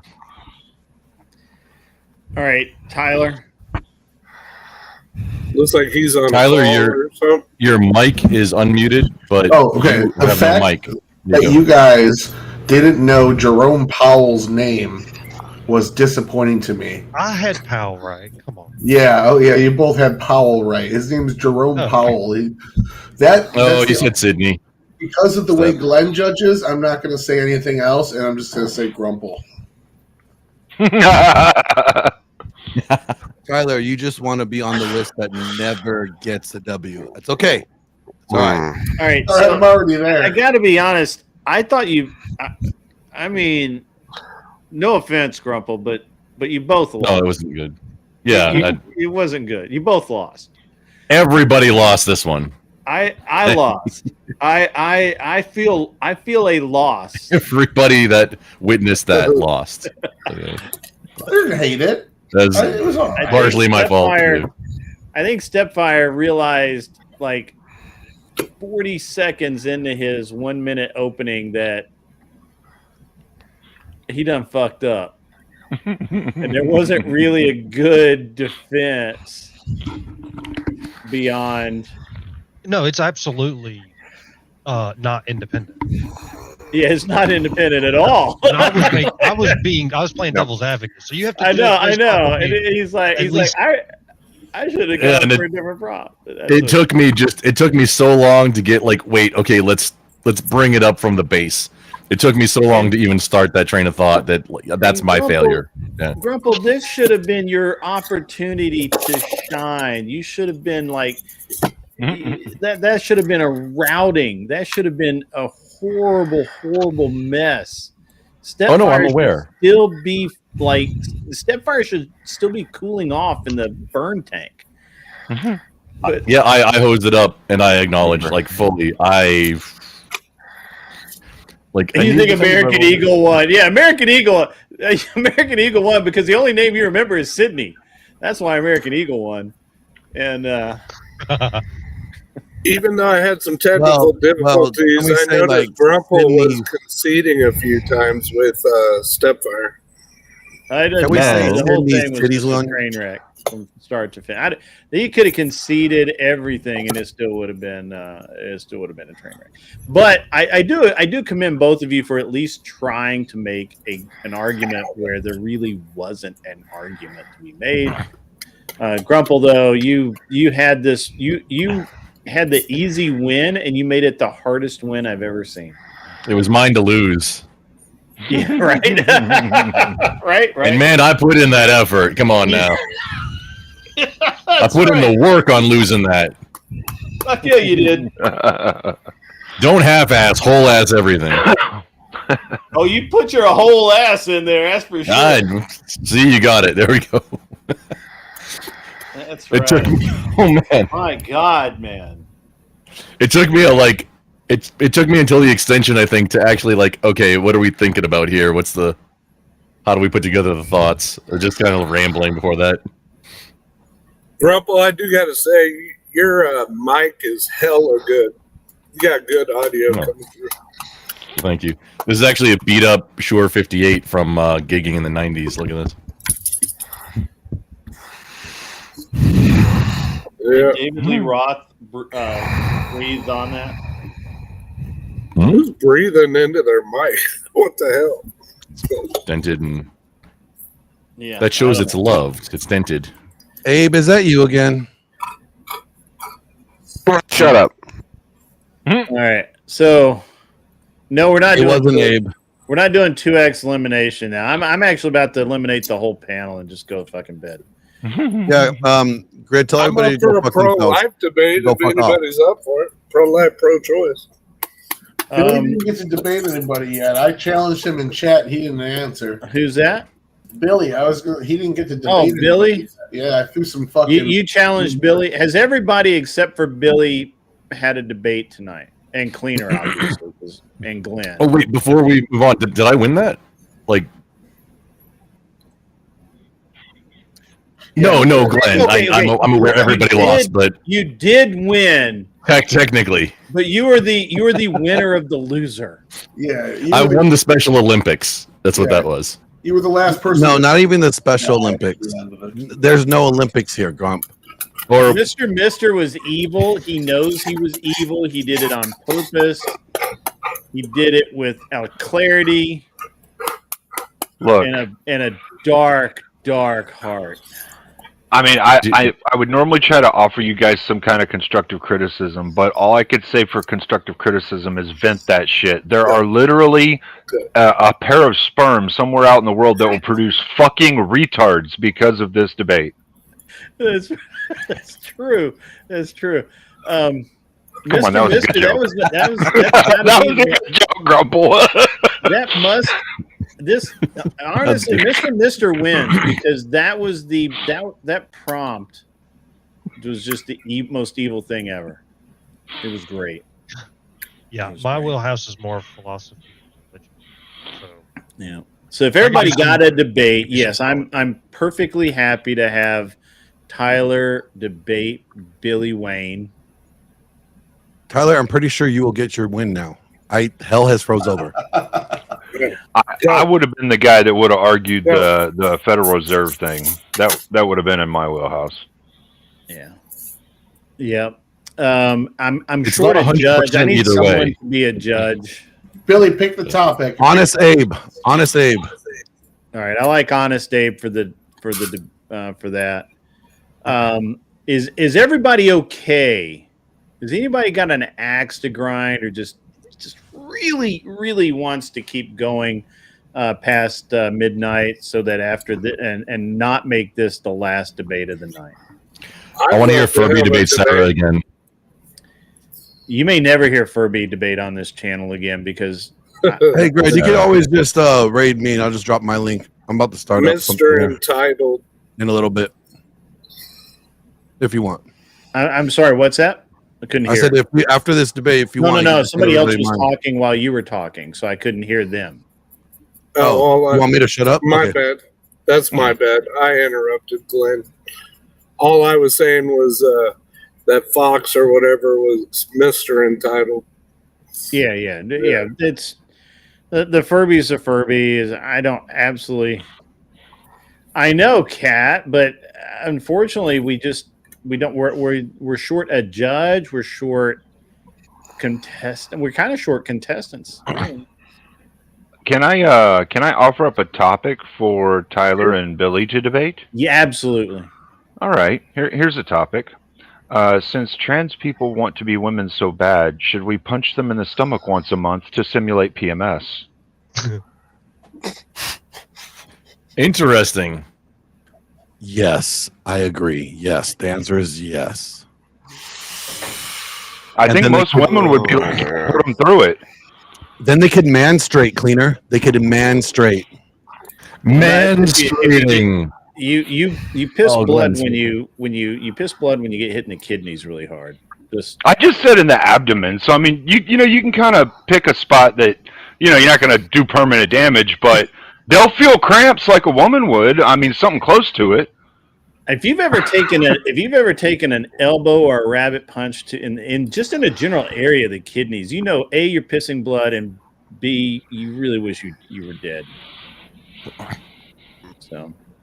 Well, since you mentioned earlier, just I'm a little ways off. I'm not quite in the reaching realm for monetization yet, but working on it. Nice. So I will debate anybody on any topic. Just saying. Okay, well, I think Tyler wants that smoke. I think Tyler wants that smoke. That's what we're trying to get to. I'm gonna Cat, Kissy Cat. We'll do something to make this up to you, but tonight's just been too weird, man. It's just been weird. So, I think Cat was suggesting sauce on steak as a topic. No sauce on steak is just a crime against. They're probably trying to get their fucking friend. What about the main one? Grid, are you saying no sauce on steak is a crime? Grid? No, sauce on steak is a crime. Okay. A1 steak sauce. Okay. I don't. So here's the thing. I don't even use ketchup. Matter of fact, I've not used ketchup. Ketchup on steak is horrible. No, well, ketchup on anything. I haven't used ketchup on anything except meatloaf in probably a decade. Do you not eat fries, Grid? Get honey mustard, my man. I use I love ranch on honey fries. Hey, Grid One. That's I love honey okay. mustard too. That's I interesting. season the hell out of Look, my I'll show you. steaks. Well, I've got what's it? Ketchup and ranch mixed together. Well, I have spicy. Ketchup and mayo mixed together. But I love honey Abe, mustard. you are European. My stepdad used to make peanut butter and mayo sandwiches. About made me yeah.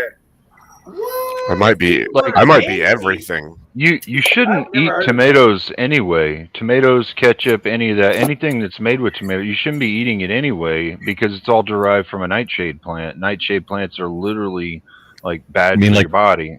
Like potatoes? Or cigarettes. No, but Gives a shit. The plant that is the plant part of a potato is nightshade. Isn't that the baby that they pull up in Harry Potter? I think that was like deadly nightshade. that was a mandrake. Oh, That was a mandrake. root. My bad. Yeah. Grape. Yeah, I got the grape one. 10% alcohol, 24 ounces. Billy. The Billy. club cocktail. I know. Sorry about all the reflections. There you go. There Yeah, I it is. don't drink. Billy, what? All right, so This isn't a flex. What are you doing? yeah.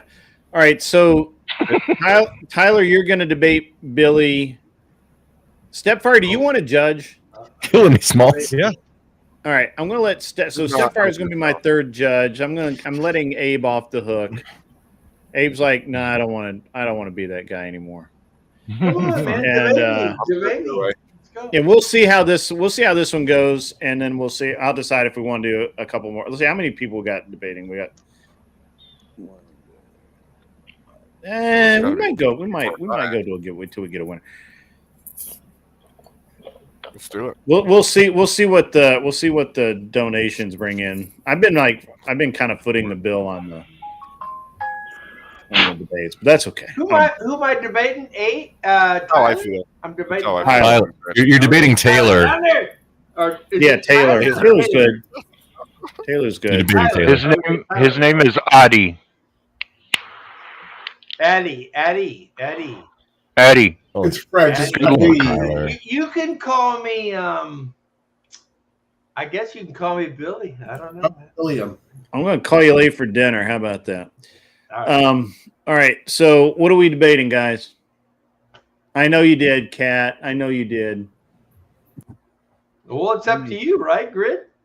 What we debate? No, I always ask. You guys have a favorite? Do you have a topic you've been debating that you want, or have been thinking about debating that you would like to talk about? Tyler said that he kind of called you out and challenged you, so I assume that there's so some. what was Tyler? What do you want to debate about? Go ahead. You throw it at me. You pick the topic. You pick my stance. Hold on. Oh, dang. I can't. It's not working. But anyways, like pick a topic and what? Come on, William. Give me your best topic. What are you best at? Gosh, I mean, debate. What would I want to debate about? Current event? Some kind of a current event? Okay.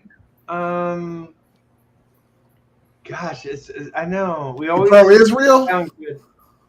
Huh? You pro-Israel? Time to piss off chat. That's a really good topic. Okay, so pro-Israel or anti-Israel, or you're just like undecided. That's a topic we could talk about. Yeah, we're debating. What's your stance? And I'll take the opposite. And my stance with Israel is they are definitely our outpost. They're the American United States military's outpost in the Middle East. That's where we stand there. They control over 200 nuclear weapons there, sanctioned by the United States. And definitely we are going to make sure they're going to be okay. And also, Trump went there. He went there to the wall. He had his little hat on. He went to the wall. Yeah, anyways. A debate topic. I need a debate topic. Okay, the debate topic would be... Okay, so a question. Is it a question or debate topic? Okay, so should we, as taxpayers of the American people, continue to support Israel in anyway, because AIPAC has our congressmen by the balls, as they do. And should we, as the people, continue to support this action that Israel is there as our Middle East front line? What do you think, Tyler? You tell me where you stand on it, and I'll take the other side. Okay, so here we go. I happen to think that we should be there. We should be supporting them because they are, in fact, our frontline Don't give people reasons in yet. the That's gonna be United. your opener. You're good. That's enough. So he's the affirmative. Let him open. All right, so we got Netanyahu. Hold on. Let him start his timer. Let him start his timer for you. How many minutes do I have? You got 1 minute. I get a minute, and then we get 5 to bicker it out. Start the timer now. So here we go. Netanyahu, the leader of Israel, we have the missiles coming in from Iran. We have the threats from Russia, Syria, all these other countries. We as Americans must support Trump in the venture of supporting Israel. Now, why? Why? Because Israel is the front line of the Middle East. If we do not have a toe in, think about this, a toe in. When World War II started, right? When it was to the point, right? Guess what? We barely got a toe in. Barely got a toe in. And guess what? We lost a lot of soldiers there in Normandy. So here's the thing is, what our whole new strategy is to have a toe in already. We have a toe in with Israel, and we love them. And, Trump has been to the wall. He's already, Anyways, I guess that was my minute. Go ahead. Grant, are you with us still? Yeah, I'm kind of. I didn't understand if you guys even had a topic. You guys are like really. The topic is okay, brother. The topic is Israel, America. Are they congruent? Are they? Should we keep funding Israel? Is friends? essentially it. And how do they operate? Yeah, And so why are we Billy. Topics are one sentence, maybe two. Should the United States government continue supporting Israel? Okay. Okay, that is a very close to that is a topic that always has a really high opportunity chance of going into the TOS realm. And if you guys feel confident that you can stay out of TOS, I'm willing to let you guys try. But I want to remind you that I care about my channel more than I care about any of you. And I have my finger on the dump button. I agree with you, sir. Yeah, it's gonna be like one of these walking on the thin line. All right, I think he already gave his open too. I think I went 1 minute. Are you gonna go a minute now, Tyler, or what? Yeah, Grid, you ready for me? Yeah. Yeah, man. Give me 1 second. We're trying to figure this out with the stuff. So I'll have we'll get this started. All right. 1 minute on the clock. You ready, Tyler? Go.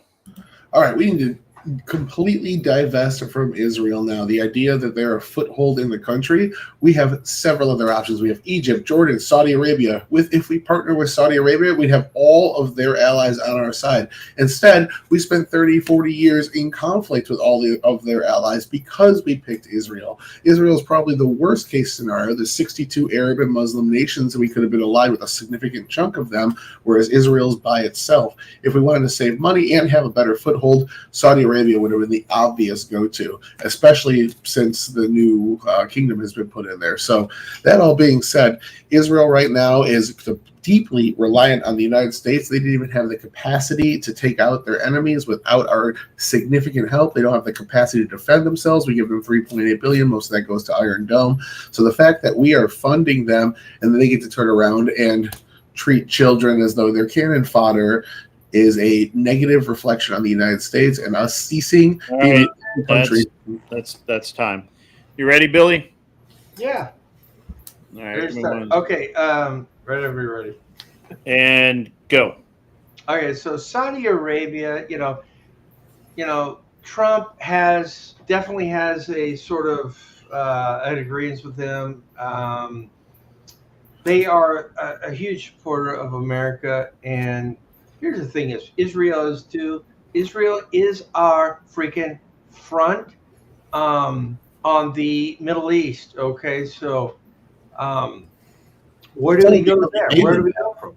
It's only because we made them that. We've given them, if you adjust for inflation, $330 billion over 40 years and built them up to be our front. It would have cost significantly less to do the same thing with Saudi Arabia because they already had a lot of that money, a lot of those materials. We actually isolated them by doing things with Israel. We took the big power players in that region and told them to go away. We're going to support this tiny little nation that has nothing. They were like the 70th economy in the world when we really started dumping money into there. So, all right, let's get back to who owns. All right.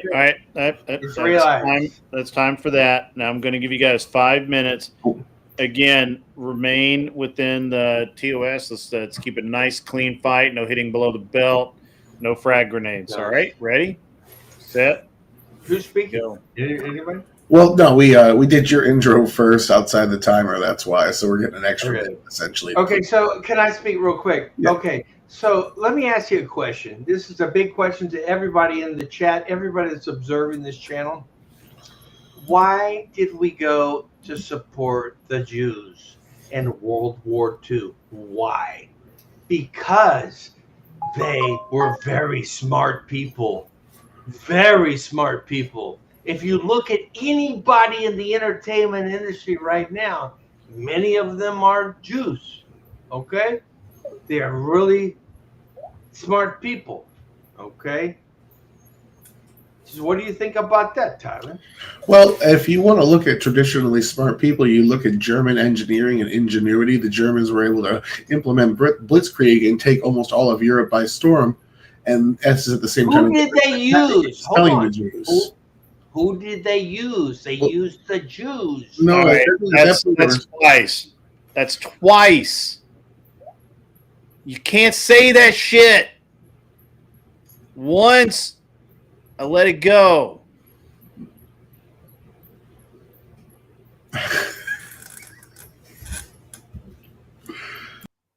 Tyler. I minded my P's and Q's. I know. I like you, but don't bring up the drunk people. I did not. I used I understand. I'm going to bring Billy up. Billy. Can I come back? Billy. Okay. Well, Stop. Okay. I'm ending this debate. When you're sober, you can come back. It's not about being sober, man. That has nothing Well, to do all right. with Well, okay. what I Then was saying. go the fuck away. If you're not going to listen to me, you got to go the fuck away. Victory! That was risky, That's an Grit. L. That's an L for you. That was a big dick, gamble. Oh no! Listen, hold on. We're still judging this. Tyler, I was gonna go for you, but because you walked him down the little people hat conversation and wrecked the whole thing, I want to thank you for that. First of all, but then two, you almost trying to get Grit's channel nuked. You took the L for walking him down the landmine road. No, there's nothing I said prompted using that specific word. So, Spaceman, can you send me that on Discord? I'm sorry, man. I haven't been watching.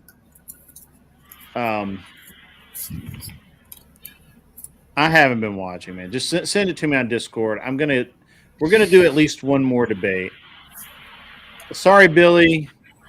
Come back when you can follow TOS. I gave you a warning.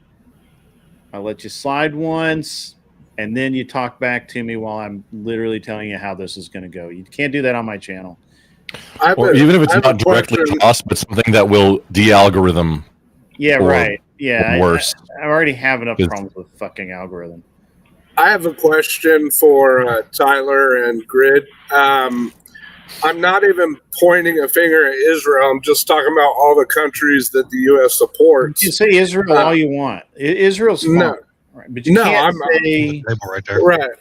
I'm not. I'm just saying. I'm not centering my argument or my question on Israel. I'm just pointing my question towards all the countries that we support.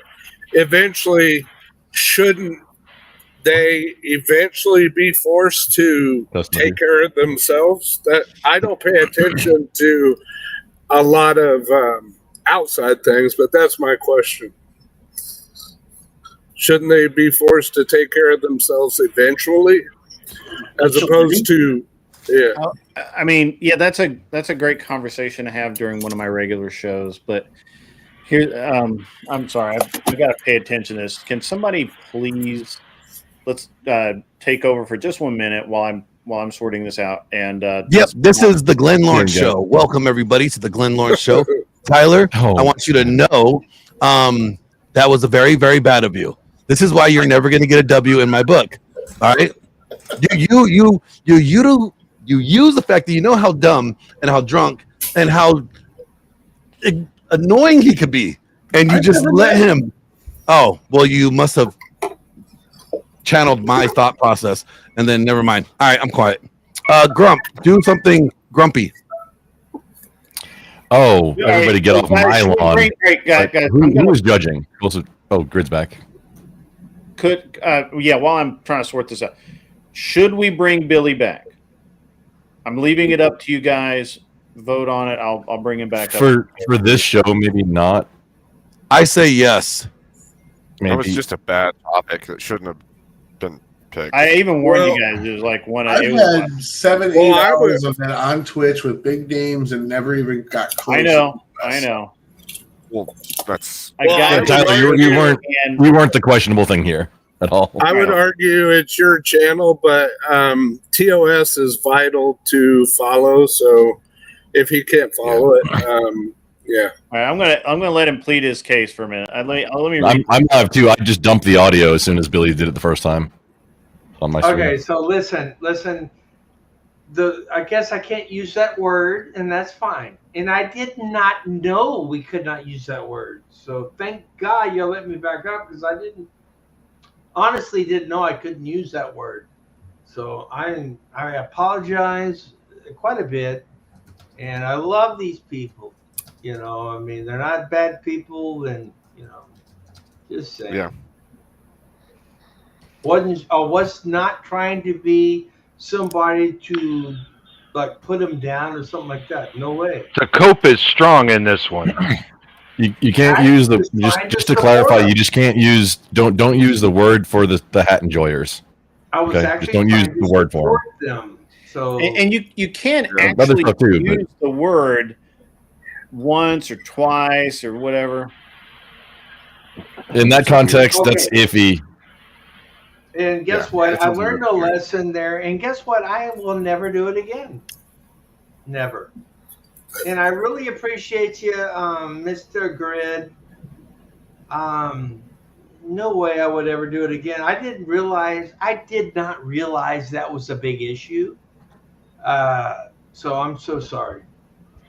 Bob, have you been drinking, Bob? Bob? Really? Bob, have you been drinking? Bob, have you been drinking, Bob? Well, he showed his can. Do you mean Have I Billy? been drinking? I've been drinking a few beers. Yes, of course I have been. A few beers. Damn, man. You're a lightweight. I've downed about a quarter of this bottle of Crown here tonight, and I'm just not even tipsy. Do I stutter? Do I stutter? No, I don't. That's why I am. You can tell I'm not drunk. I'm not stuttering. Think about it. If you I drunk, you're don't gonna be I don't know I don't know the effects of alcohol on you. That's not well, necessarily true for I've been everybody. drinking for over. I've been. All right, drinking for guys. over All right. 2 years. We're just gonna move on from this. Thank I you, need, Grid, for- the idea is to kind of wrap up before then. Obviously, we had a big, the thing with Sarah. We've had a bunch of people drop out because other things to do, that kind of thing. It's totally cool. Basically, where we're at is the debates that have been. We've had generous contributors tonight. However, most of the debates tonight have been. Most of the debates have been paid for. Several of the debates I've kind of comped because I wanted to see them. We're going to do. Let's see. What do I want to say? Let's see. Who do we have? I guess I was. I Glenn, don't mean to Cleaner, interrupt you, Grid. Judges. We've got Grid, Abe. Grid, can I say one thing real quick? Yeah. I'm Did Tyler so leave? sorry. You were talking about like, what do you want to talk about? I was like, well, what's relevant? Israel, America. What's the deal Well, with don't. that? You know what? I guess I made a big mistake there. Just let it go. Yeah, no, Let it Don't go. jump back into it, man.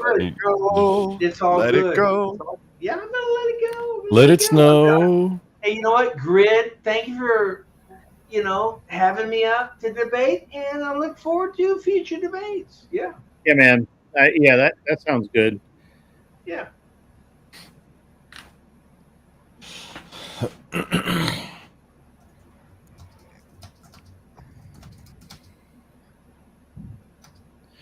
All right. I'm trying to think if there's anybody left really that's make an awesome debate. Unfortunately, it looks like Tyler left, and I wanted to see Tyler and Abe go at it again.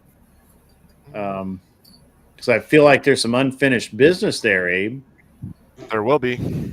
There will be. Well, we'll take care of it next week. And let's see. Give me 1 second, guys. I am sorting this out. Can you continue to talk amongst yourselves? Anybody want to do a pro? Okay, go ahead. Anybody want to do a pro-life, pro-choice debate? I'm pro-life. Pro-life, pro-choice. I'll tell you right now, I love life. So there you go. That's the end of the story. We're aware, Billy. Was there any judges that were technically judges that didn't weigh in for the portion of the last one that happened?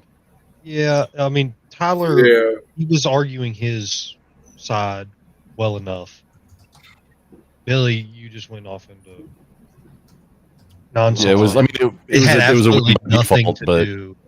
No, you were basically you were making the I went anti off on point. nothing. It was kind of a draw when Billy, like Tyler won pretty much when Billy got knocked off. Well, that's when he was winning up to that point. He was actually making arguments that had the critique of how they were. I'm trying to I speak won from the an debate. objective point, not who I agree won with. the I agree debate that we because Israel shouldn't be needs our support, associated. and that's it. That's it. Yeah. All right. You know what? I want to do one last debate. I want to see Abe Dinkus and Stepfire. Darn. I know, Darn. I know, Dearden.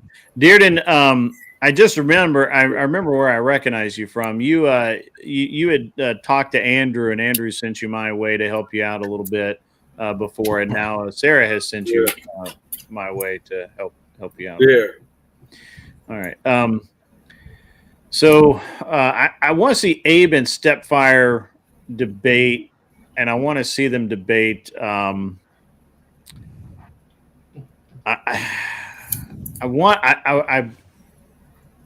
We're going to go esoteric. Okay, let's do it. Because you two guys can do this, and you know what? The chat deserves it. What's esoteric? Just means niche. Philosophical. Philosophical. Oh, sure. Not always obvious, kind of hidden. Yeah. Is it Does moral? anal count? Yeah. Is it moral to buy, sell, or inherit human labor through contract? Is it? In other words, what about? Well, that's not really. In other words, so if you, you're buying labor through contract when you contract with someone to go build you a house, even if and you just pay them what's on that contract, even if the work is worth more than that. Right? Is it moral? Is that like inheriting a business? Would that count? Inheriting, yeah, inheriting people that work for you. Yeah. Yeah. Yeah, I got the thing there, the definition. You guys want? All right. Well, Yeah, we'll go. That one's tough. That one's tough. It need a little bit of. All right. Let me go back. I don't mind it. I know it's a tough one though. It's this late. It's a little tough. People get punchy this time of night. Also, that's a little that might be a little too ANCAP for you, Abe. I don't know. Might be. I don't think you're an ANCAP. An ANCAP. What does an ANCAP mean? I'm gonna look it up right now. Anti-capitalist. Anarcho-capitalist. What does the ANCAP mean? It means Think an the example of an ANCAP is think of the Mexican cartels, or other. I mean, if there are other cartels too, people but may not know it. I'm gonna put it in the chat so everybody knows it. All right. So, all right. What about is Western civilization in terminal decline? Are we watching the end of a once great empire? Yeah, I would do this one. That's a great question, brother. That's a great question. Step, what do you think? No, I would say it's not terminal. You don't think it's terminal? I can argue the other side of that. All right, we got a good debate. Got two pros. I don't know that we don't have a third judge really, so I don't know how we're going to figure that out, but we will. It'll be fine. Maybe I'll get Spaceman or somebody out in the chat to be a judge, or Grumple. Grumple can be a judge. Grumple, you are now a judge. How about that? That works out for me. Abe, are you okay? Stepfire is having technical difficulties with his camera. Cannot cam up. Are you okay with that? I don't care. No, I don't care. I've argued with Stepfire with no camera before, so. Yeah. I've seen him on camera too. I know he's not just not doing it because he doesn't want to. If he could cam up, he would. All right. So, do you need me to repeat the prompt or no? You can restate it just so that we're clear. The question is Western civilization in terminal decline? And basically that reduces to, are we watching the end of a once great empire? Obviously, there's some nuance there. Is it an empire? Is it not? You guys could argue a bunch of different things. And you're which side are you taking? Yeah. I'll say yes, it is the end. You'll say it's the end. Okay. All right. So you will start. I'm going to give you 1 minute. And whenever you're ready, let's roll. Okay. I'm good to go. Go. Okay. I would say that we are watching the end of a once great empire. We fit the bill for just about everything that we've seen in past empires' falls. We're seeing the decadency, we're seeing the degeneracy, we're seeing the great inflations, the infighting between both religious sects and political sects on a level that has reached violence.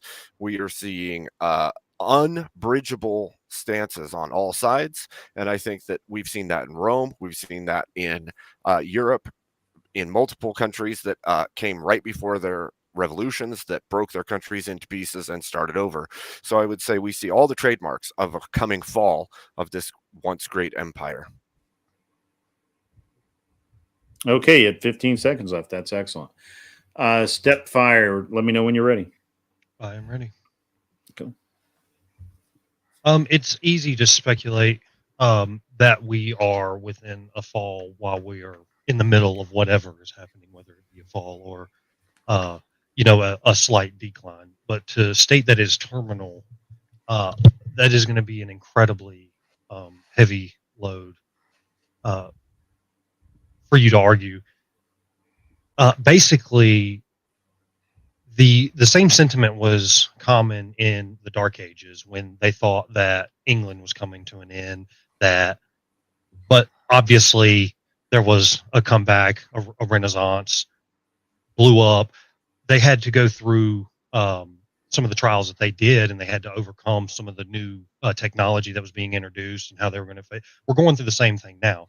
To say that it's terminal, I mean, it's just a pessimistic look that there's really no way of substantiating that it is terminal. I do agree that we are currently in a decline, but that's your minute. Okay, 5 minutes on the clock, guys. Everybody ready? Yeah, let's go. Stepfire, would you say that our voting blocks are about half and half of the United States society? You mean like half Republican, half Democrat? Yeah, basically. Yeah, in the factions that actually vote, right? Because it's like 30%, 30%, 30%. Okay, so if you say that we're 30%, 30%, and we are 50 and 50, and we see infighting to the point of violence on at one side, almost every single voting block, how would you say you overcome that? How do you overcome the infighting of? You're talking about the escalation and violence that we've seen recently? Yeah, between both parties, yeah. Well, first, you would have to tie this into how it would be terminal, because there are, like Grid says, there are nuances to this. We are dealing with technology and the authorities' ability to clamp down. So there is nuances in trying to calculate whether this is going to be it. I don't know how you can actually demonstrate. So you brought up terminal. Yeah, let's go to the Dark Ages, like you said. You brought up the Dark Ages, and we know that there was revolution repeatedly throughout the Dark Ages. There was the fall of kingdoms and the rise of new ones. And the thing is, if you have the fall of a kingdom, that is terminal. Even if it rises into a new kingdom that is greater than what came before it, that would still count as a terminal fall of the first kingdom, would it not?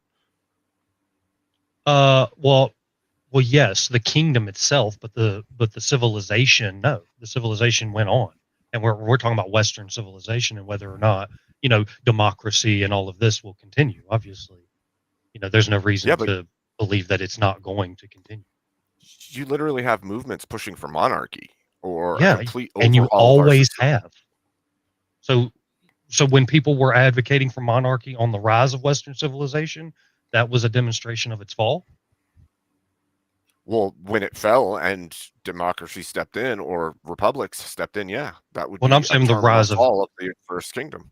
I'm talking about the rise of Western civilization. Because Western civilization did see monarchs.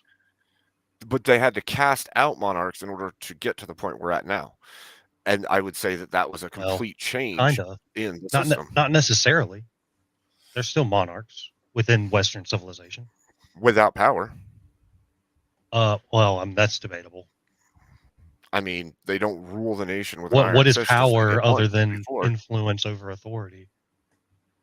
And obviously, the King of England has plenty of influence to exercise. Sure, but he can't enact change on his nation the way that he would have prior to parliaments and everything else stepping into the place that they had.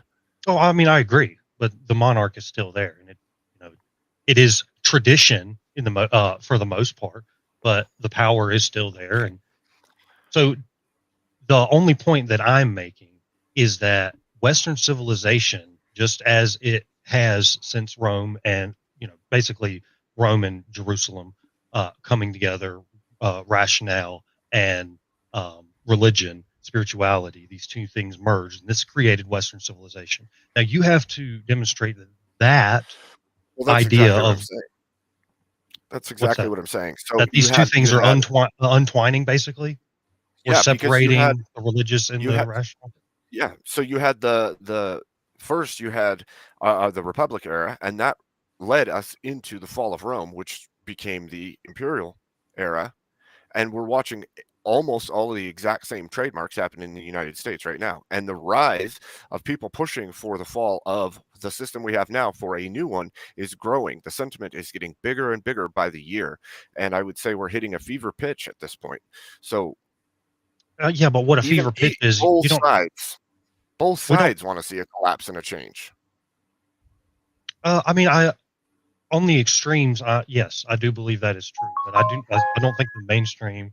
When you talk, trust me, I could talk to people about my political views, and even people who will claim to be right-wing conservative.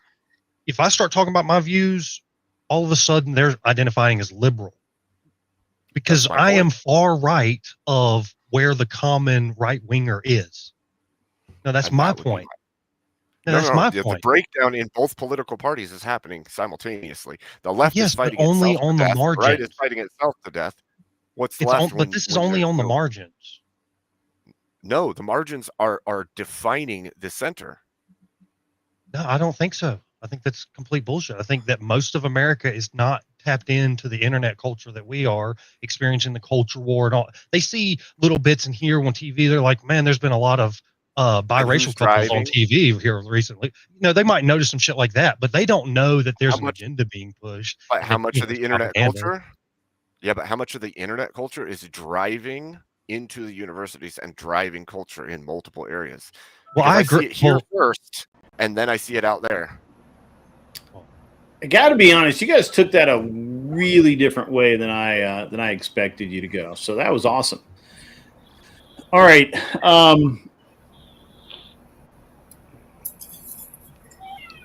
Why don't we do Glenn Lawrence first? Give it to Abe. Okay. It was Abe. It was Abe. Really? Okay. All right. Yes, sir. All right. How about what is freedom? How about what does freedom mean to each and every one of us? How about you shut the fuck up? That's not the section we're in, Billy. Right now, we're doing judges, giving feedback. Grumple, could you go ahead, sir? Yes, sir. I think just so I'm clear, the topic was, is the United States or is Western civilization in decline? Either one. I think Abe had the layup, the easy win side, and he took it and ran with it. There was nothing wrong, so he just won. Cleaner. Yeah, I think Abe approached the prompt correctly. He's not necessarily saying that Western society is gonna fucking die off. He's just saying that it's declining. Terminal means die off. It's in terminal decline. It's in terminal decline, right? So it's declining towards what could be a death, but whether or not it ever actually dies off doesn't mean that it's not declining in that direction. Is the point? Yeah, well, whether or not it's terminal, that's where I'm hinging. See, and I made that very clear that it's going to be hard to demonstrate that it's going to be terminal. Right. I caught that. I caught that on your side of the argument. You see, and this is the thing: is like on his side of the argument, he's proving that it is declining, and that it is going in that direction. No, his side. I agree that we are in a decline. Listen. This is the metric that you're not getting right. Okay. What he was arguing was that it was declining, right? That it's declining. It's necessarily declining, and you are arguing it is or is not terminal. The terminal portion. Which you see what I'm was the saying? problem. Yeah. The problem. Right. I get that. I get that. What correct metric? Yeah, what he's arguing is that it is declining to that. He's not arguing that it is there or that we're going to get there, but that we're declining to that. Back. There's no turning back. There's no coming back from the cliff. That's what terminal means. Is cancer a done deal. Is cancer terminal illness? No. Terminal illness means you're going to die. No. It's not terminal. You can come back from cancer. Yeah. Okay. Yeah, they say you have without illness. treatment. Cancer is counted as a terminal illness. I Most actually learned cancers that are. people don't. I actually learned people don't die from cancer; they die from the treatment of cancer because your body actually Chemo. closes. Yeah, because they said once you do I forgot the word where they prick it. Once they prick it, that's what spreads cancer throughout your whole body. Okay, so Well, that's the cancer also is terminal, but yeah, you might die faster and a lot more, not violently, but shittier via chemo. But So cleaner, you had you A had who ahead? biopsy. That's the word I was looking for. Well, what I was Sorry, Grit. explaining was that they were arguing two different things almost, and It really was. Abe, It was not the way I saw this going at all. right, and that's kind of what I was trying to point out here, and I didn't really need the interjection that anybody gave to point this out so that people would understand it. Abe was arguing a point that it was declining, not necessarily that it was terminal, is what it sounded like in his arguments. The prompt was that it was in terminal decline, and that was what Stepfire was approaching the prompt as, right? And that's why I would give this to Stepfire, because he was approaching it on the terminal aspect and saying, well, we're not necessarily dying off. Well, I mean, the exact prompt was, the exact prompt was, is Western civilization in terminal decline?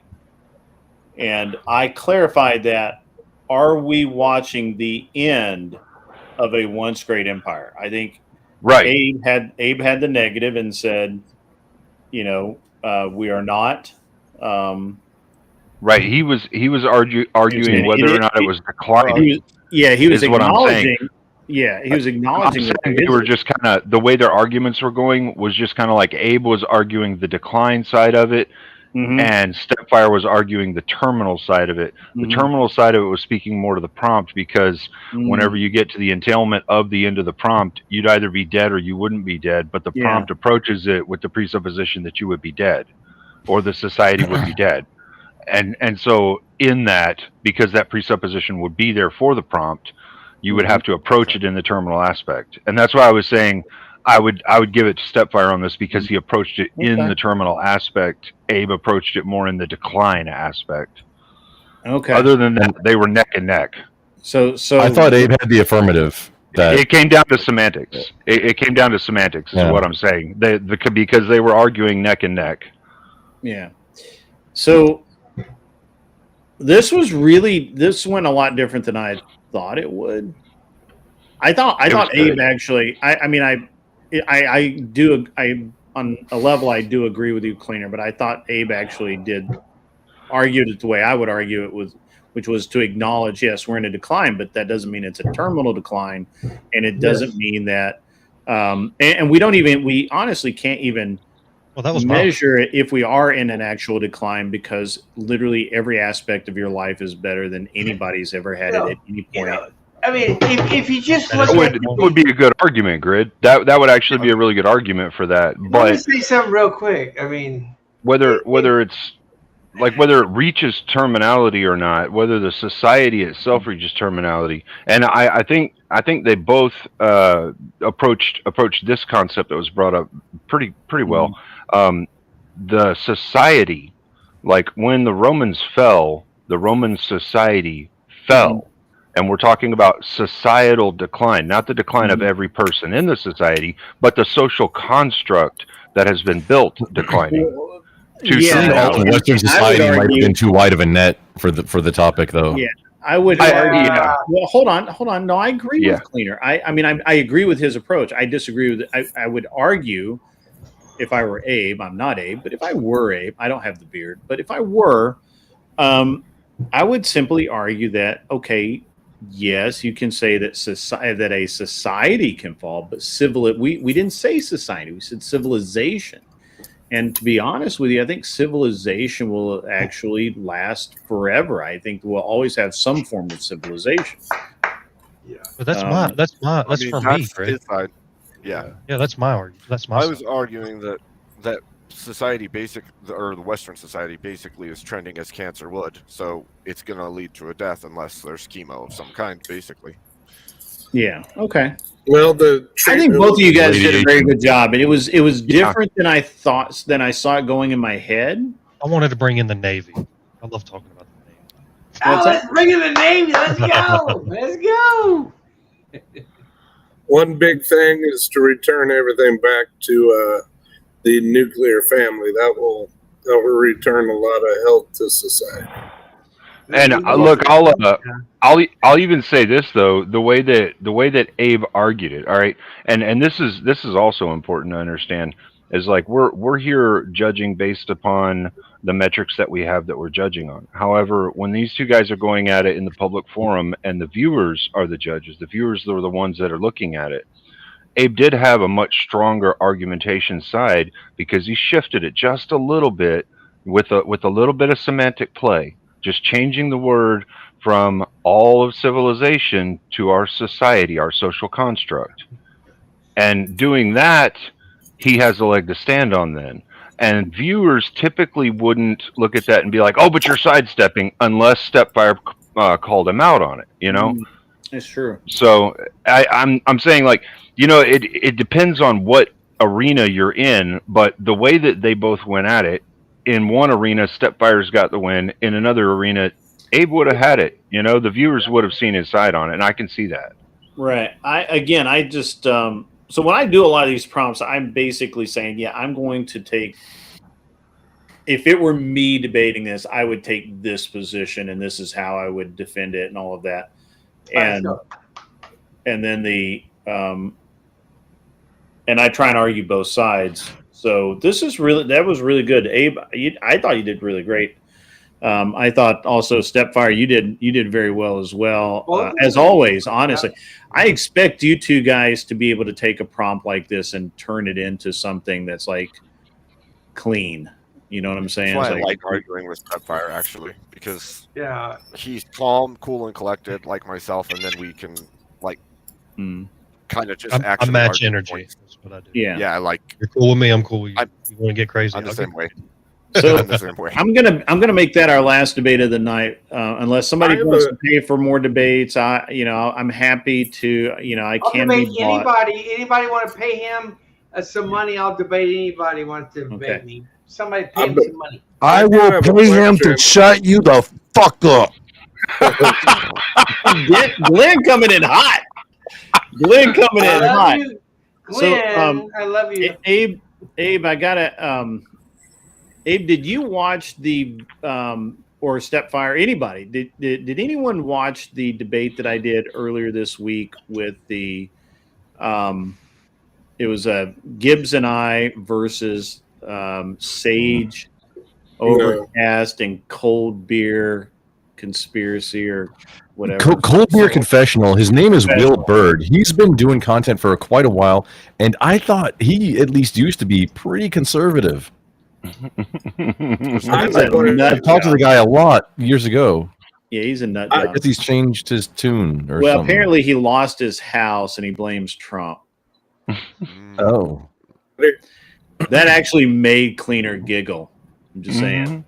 Yeah, because at one point in my life, I was in a very similar situation in which I could have lost my house, but I made good choices and I fucking didn't. Yeah, I would have ragged him. Your personal responsibility. You go blame. I thought, yeah. I What thought the it was easier. It was easier under Trump's first term, and this one it hasn't. I mean, Well, we saw all the people make interest bad rates and everything go up. Grid, did it turn out to be the Sage that you had interacted with previously, or a different one? Just the same. No, not it. I originally thought it was the Sage that we had on here to debate. Yeah, wasn't that that dude was cool. What channel he was was that on? leftist, but he was cool.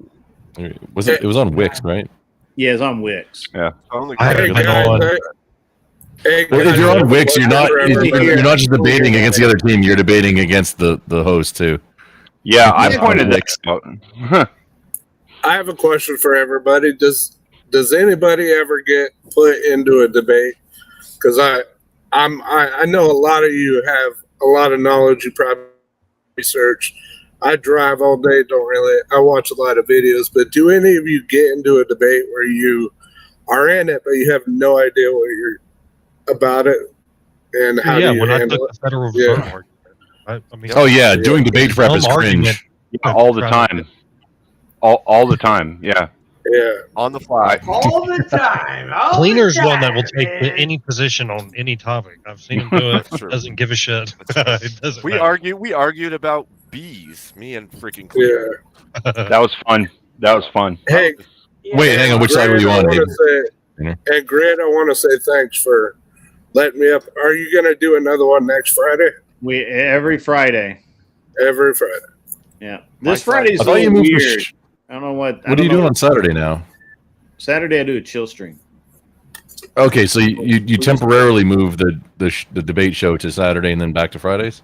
Yeah, so Or what ended up happening start on was Saturday. is that Yeah. I was doing basically like politics and stuff on Friday and then chill streams on Saturday. And then I did the debate channel or the debate show on Saturdays, but the problem is I get up and go shooting Sundays, or I go to the lake on Sunday, or I get up early on Sundays.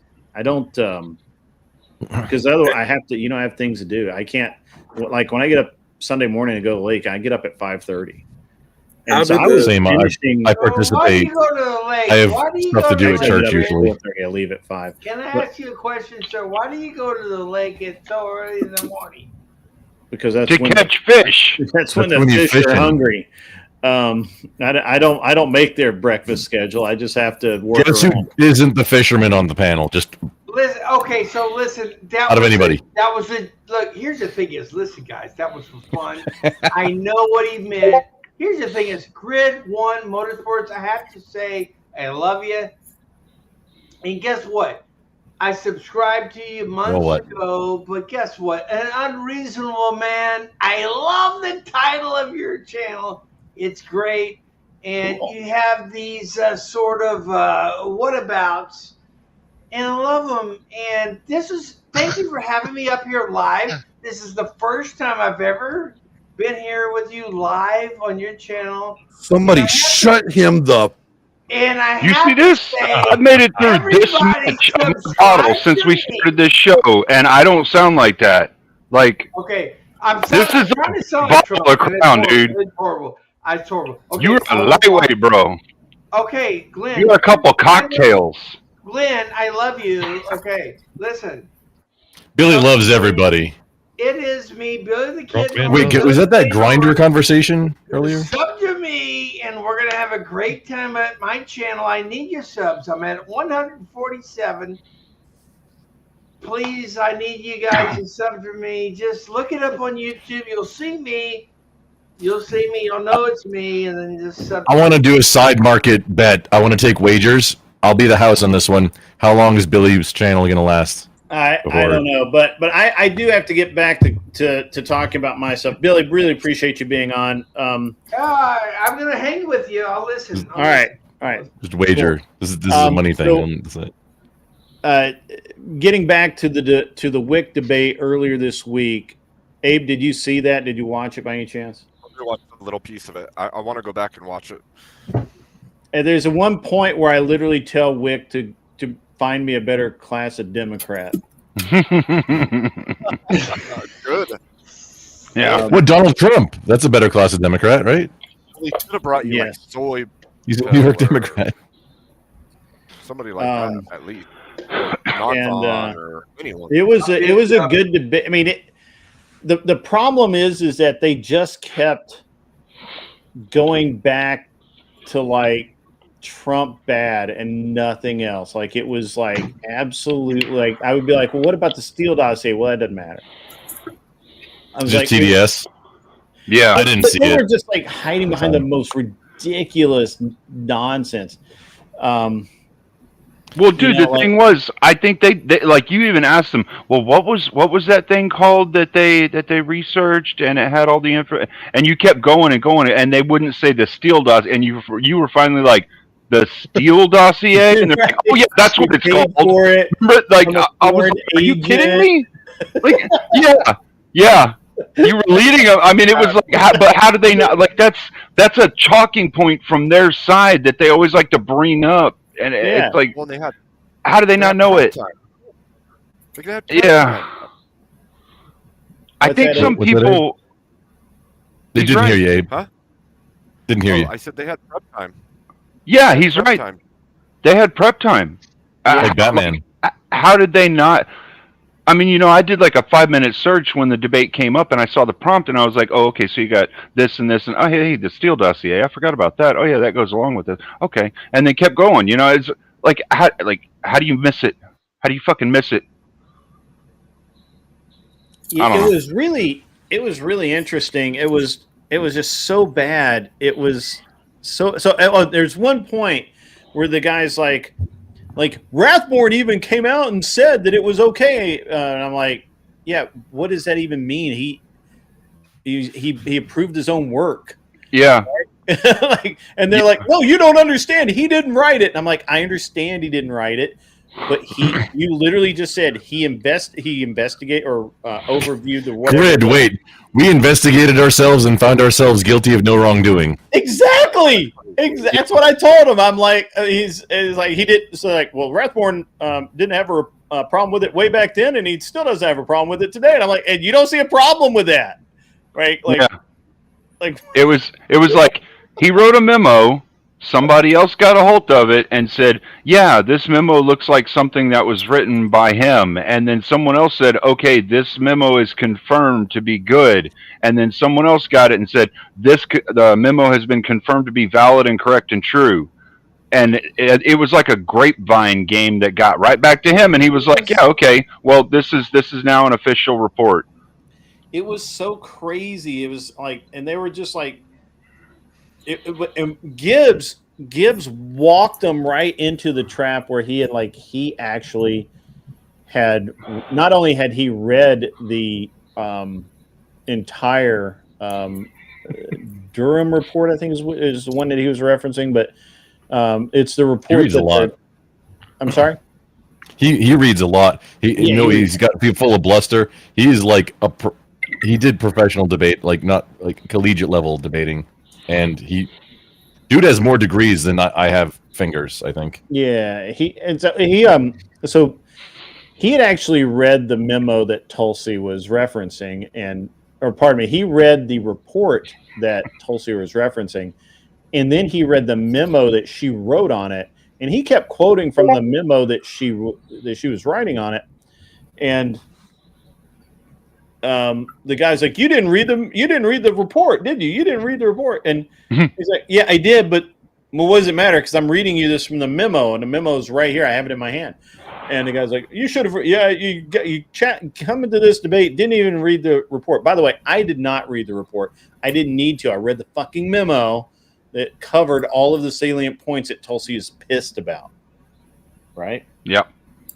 Democrats are mad at Tulsi. Yeah, big mad. Big mad. Big mad. So, and Tulsi, and let's just be honest. Tulsi has an axe to grind. And I told him this. I'm like, Tulsi has an axe to grind. Why wouldn't she? She was literally going to have a cabinet position or, get some really cool ambassadorship in like France or some shit. And they stabbed her right in the back. She's, and so she turned her back on the Democrat Party. And I'm okay with it. So. Yeah, that's one thing you don't do to a smart woman in politics, and there aren't a lot of smart women in politics nowadays. But when you've got a smart woman in politics, you do not spite that one. You don't smite her. You don't give her any vengeful feelings, any wrathful. I mean, that's the wrong way to go, for sure. You can disagree with her, but don't backstab her. Oh God, no. You think women in society are bad? Politics adds a whole new level to the wrath they can inflict. Yeah, but it was just an interesting deal, right? Like, it's just an interesting debate, man. It was crazy. They're like, well, the Trump administration bought this report, and I'm like, yeah, but Trump reported it, and so did the chick, Svetlana, whatever her fucking name was. Mm-hmm. And I'm like, what does it matter? Obviously, he wasn't charged with anything, but it was still illegal, right? And I'm like, maybe. I don't know. I can't tell you if it was illegal because I don't care. Trump derangement syndrome. It was like the most severe case, and I'm telling you, when you watch it, Abe, you should review it on your channel like Rob does and see who does a better review. It's if he ever does one. It's such a great example of where, and occasionally they would get me where I'm like, huh, can they really be this stupid? And then Gibbs would pick up and he would sink to their level. I had a hard time sinking to their level. I got to be honest. I had a really hard time like getting down there. I got a question for you on doing reviews. Is it plausible or what I mean, is it a bad idea to do a review on a full length video? Because there's some debates I've seen where I'd love to, but I don't think it would really do so well if it's a long debate. I mean, you have to be as far as DMCA, you just have to be transformative, and then it means like every 20 to 30 seconds. 30 seconds is kind of the limit, but 20 is safer. Pausing, or if you're doing commentary over top of it, something to make it something new rather than just restreaming the original content. Pisco, and then you can just like fucking, even if it's like Pisco and like Hassan, they get away with whatever. Yeah, Pisco. When Pisco was studying, when he was still in law school, and before he passed the bar, he was like okay to talk to. Now the dude's off his rocker. This was years ago. That dude is on a ledge. I'm telling you right now. Like nobody could tell me. I haven't talked to him in years. So right now, that would surprise me. If somebody told me that he stepped in front of a bus, I would absolutely, I believe that. I'm sorry to hear that.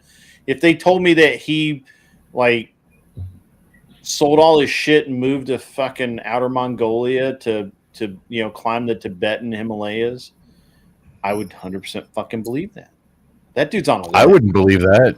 He's too soy for that, dude. Come on. I might do that. I don't think he would. I'm just saying, there's nothing you could tell me about Pisco right now that wouldn't surprise me. He literally said that he would rather have the country fail than Donald Trump be president. Yeah. Obviously, counter arguments are important for a debate. My concern is sometimes when the people that are against the argument, sometimes my brain is just scrambling. Like, do these people actually fucking believe what they're saying? It just makes no sense. It's hard to tell. Arguments. It's hard to tell with Pisco. Pisco's you know what I figured it out. He's like the generic Sneeko. They're both insane. But Pisco, you don't know how bad the insanity is. Isn't Sneeko like the insane red pill? Yeah, he's the insane red pillar. He's the guy who doesn't believe in fuck, what are those called? I'm tired of drawing a blank. Condoms? Consensual age of consent. He doesn't believe in age of consent. Oh, Sneeko's the one that the kids were all happy about his thing, and he changed his mind when the kids were like, "Women suck." Guys, we're not letting anybody up. I'm actually about to kick everybody out. I'm going to kick you all over to Glenn's. Glenn's going to do some like red pill shit and make you all badass. I'm gonna get back to driving. Grid One, thanks for letting me in, everybody. It was nice being a part of it, and hopefully, I do want to say I started my channel in 2007.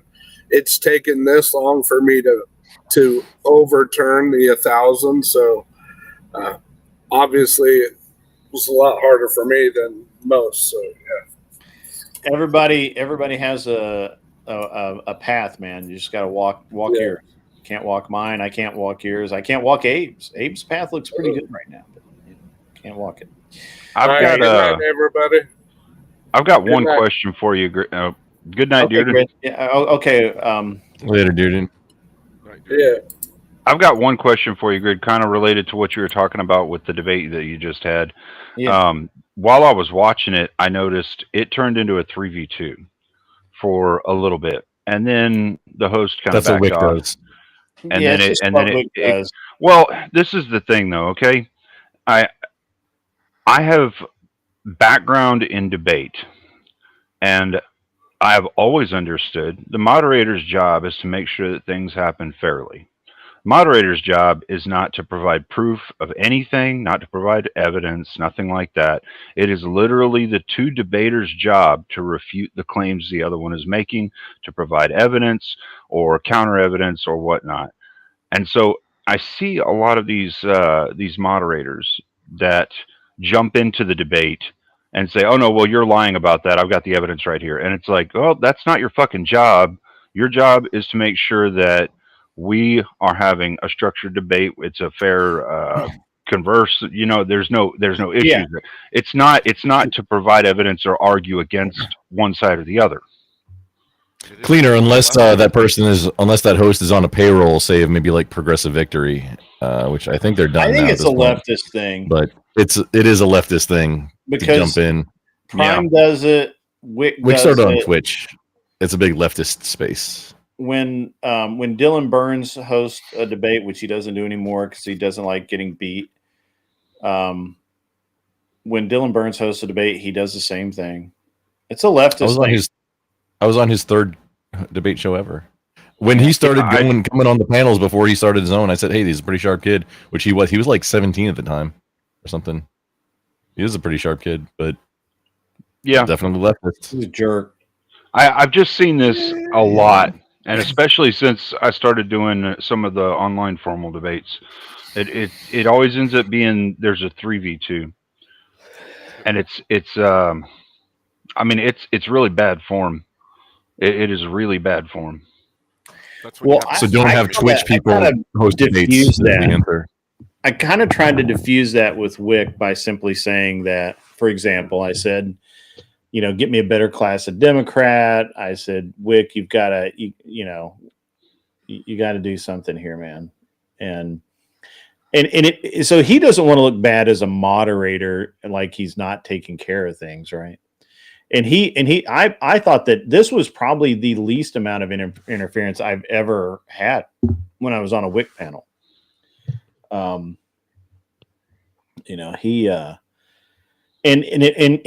He did clarify to the cold beer whatever dude that what my Cold Beer points were. Confessional. Will Bird is his name. Yeah.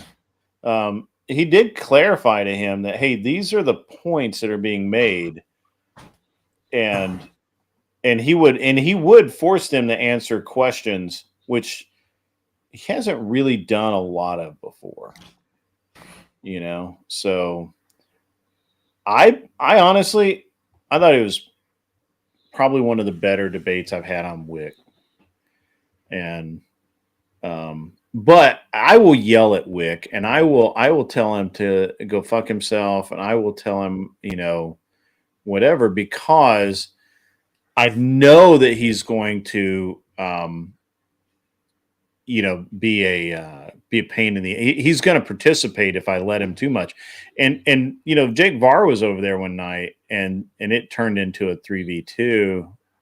Really a 3v1 or more of a 4v1, to be honest. And even Var's partner was kind of undercutting him. And I had warned Jake about this. And and Jake called him on it. He's like, it'd be a lot better if the moderator didn't interfere. And Wick literally told him point blank, if you don't want if you want a moderator that doesn't get involved in the debate, then you need to go somewhere else. Yep. Yeah. Literally, Don't have Twitch leftist hosts if you don't want that to happen. That's par for the course with that. Well, they're trying to get into. They're trying really hard to get into YouTube space, and oh yeah, Wick is. Everybody from Twitch, Paul, that wants to actually So if you're not an absolute leftist, liberal leftist type person, you have a soft cap, and it's in the 40s of your viewership. Scott from Fabian Liberty, he hit this. Lecture Fan is getting this, and I'm trying to push him into getting into YouTube and other spaces, but he's been doing on YouTube since 2013. He's far and away one of the best actual just streamers, or at least he used to be live almost every night. He's a legit lawyer. He's on a radio, like a terrestrial radio show, I think once a week in the Northwest region of the United States. I'm not trying not to dox him. He's capped. Like, his viewership never goes outside of the 4x, the 40s range on Twitch. He would, just like Rob did, as soon as if he branches into start streaming on YouTube, he'll be in the hundreds. He'll be triple digits, just like that. Guaranteed. It's killing me. Gentlemen, I'm going to send you over to Glenn Lawrence's to talk about red pill cool guy shit. Ladies and gentlemen, I do appreciate everybody coming out tonight and staying as long as you have. I know it got a little tedious here towards the end, and to all of you who donated, I really appreciate it. And next Friday, hopefully we can piece this back together and have an impressive debate night like we have been. But it just seemed like tonight, for whatever reason, it was an odd night. It was just odd. Like, it had great potential. Started out well, but it's been an odd week. A lot of technical difficulties. Yeah, a lot of people were having trouble. Grid, just out of curiosity, for your model, what's currently it is that if you come on, if you're the first until it fills, you get on, and then somebody after it's full, there has to be some kind of payment in some fashion. Yeah, so in theory, what is full? Because it looked like there was more than 10. Full. So if there is, okay. Well, first of all, I think I can have 15 or 20 with the Talk Studio, but it's not a question of being full. It's what I've seen happen in other shows like mine is people will wait until you get to about 3 or 4 towards the end, and then they'll come in, and because they don't have as much competition. So I short-circuited that by simply saying, if you come in after, I think it's 10 o'clock or whatever, you have to pay to get on the panel. You have to pay a bounty to get on the panel. I think that's fair, because the people that come in early and put in the work and take the lumps, they deserve something for that. They deserve a little protection. So that there's part of it, yeah. And then I have, the model is still being refined and kind of fleshed out. We get better, I think, pretty much every show. The biggest problem, like this week, is we had a really good panel. I don't know if it actually helps me to open up at 7 instead of 8. It seems like it doesn't really help the show get moving any faster. So maybe just start at 8 like we used to. But I really want to be done by like midnight. And we always go a little bit over, but I always want to be done at midnight. And I think we can do it. It's just just one of those things. So anyway, I'll see you guys tomorrow. Come out tomorrow night. We're going to have a chill stream. We're going to sit back. We're going to talk. We're going to tell some lies, talk some shit. Be dudes and chicks, I guess, if we have any girls come out. But Grid, the fish I caught was this big. I know. All right, you guys have a great rest of your night. Go over to Glenn Lawrence, talk about some red pill shit, get all manned up, and I'll see you later. Wear glasses if you need them, and be cool. And go over to Glenn's lawn. It's much nicer than mine. It's in California because it means it's AstroTurf. It's not actual. It's fescue. It's AstroTurf. They don't have real grass. All right, guys. We'll see ya. Good night.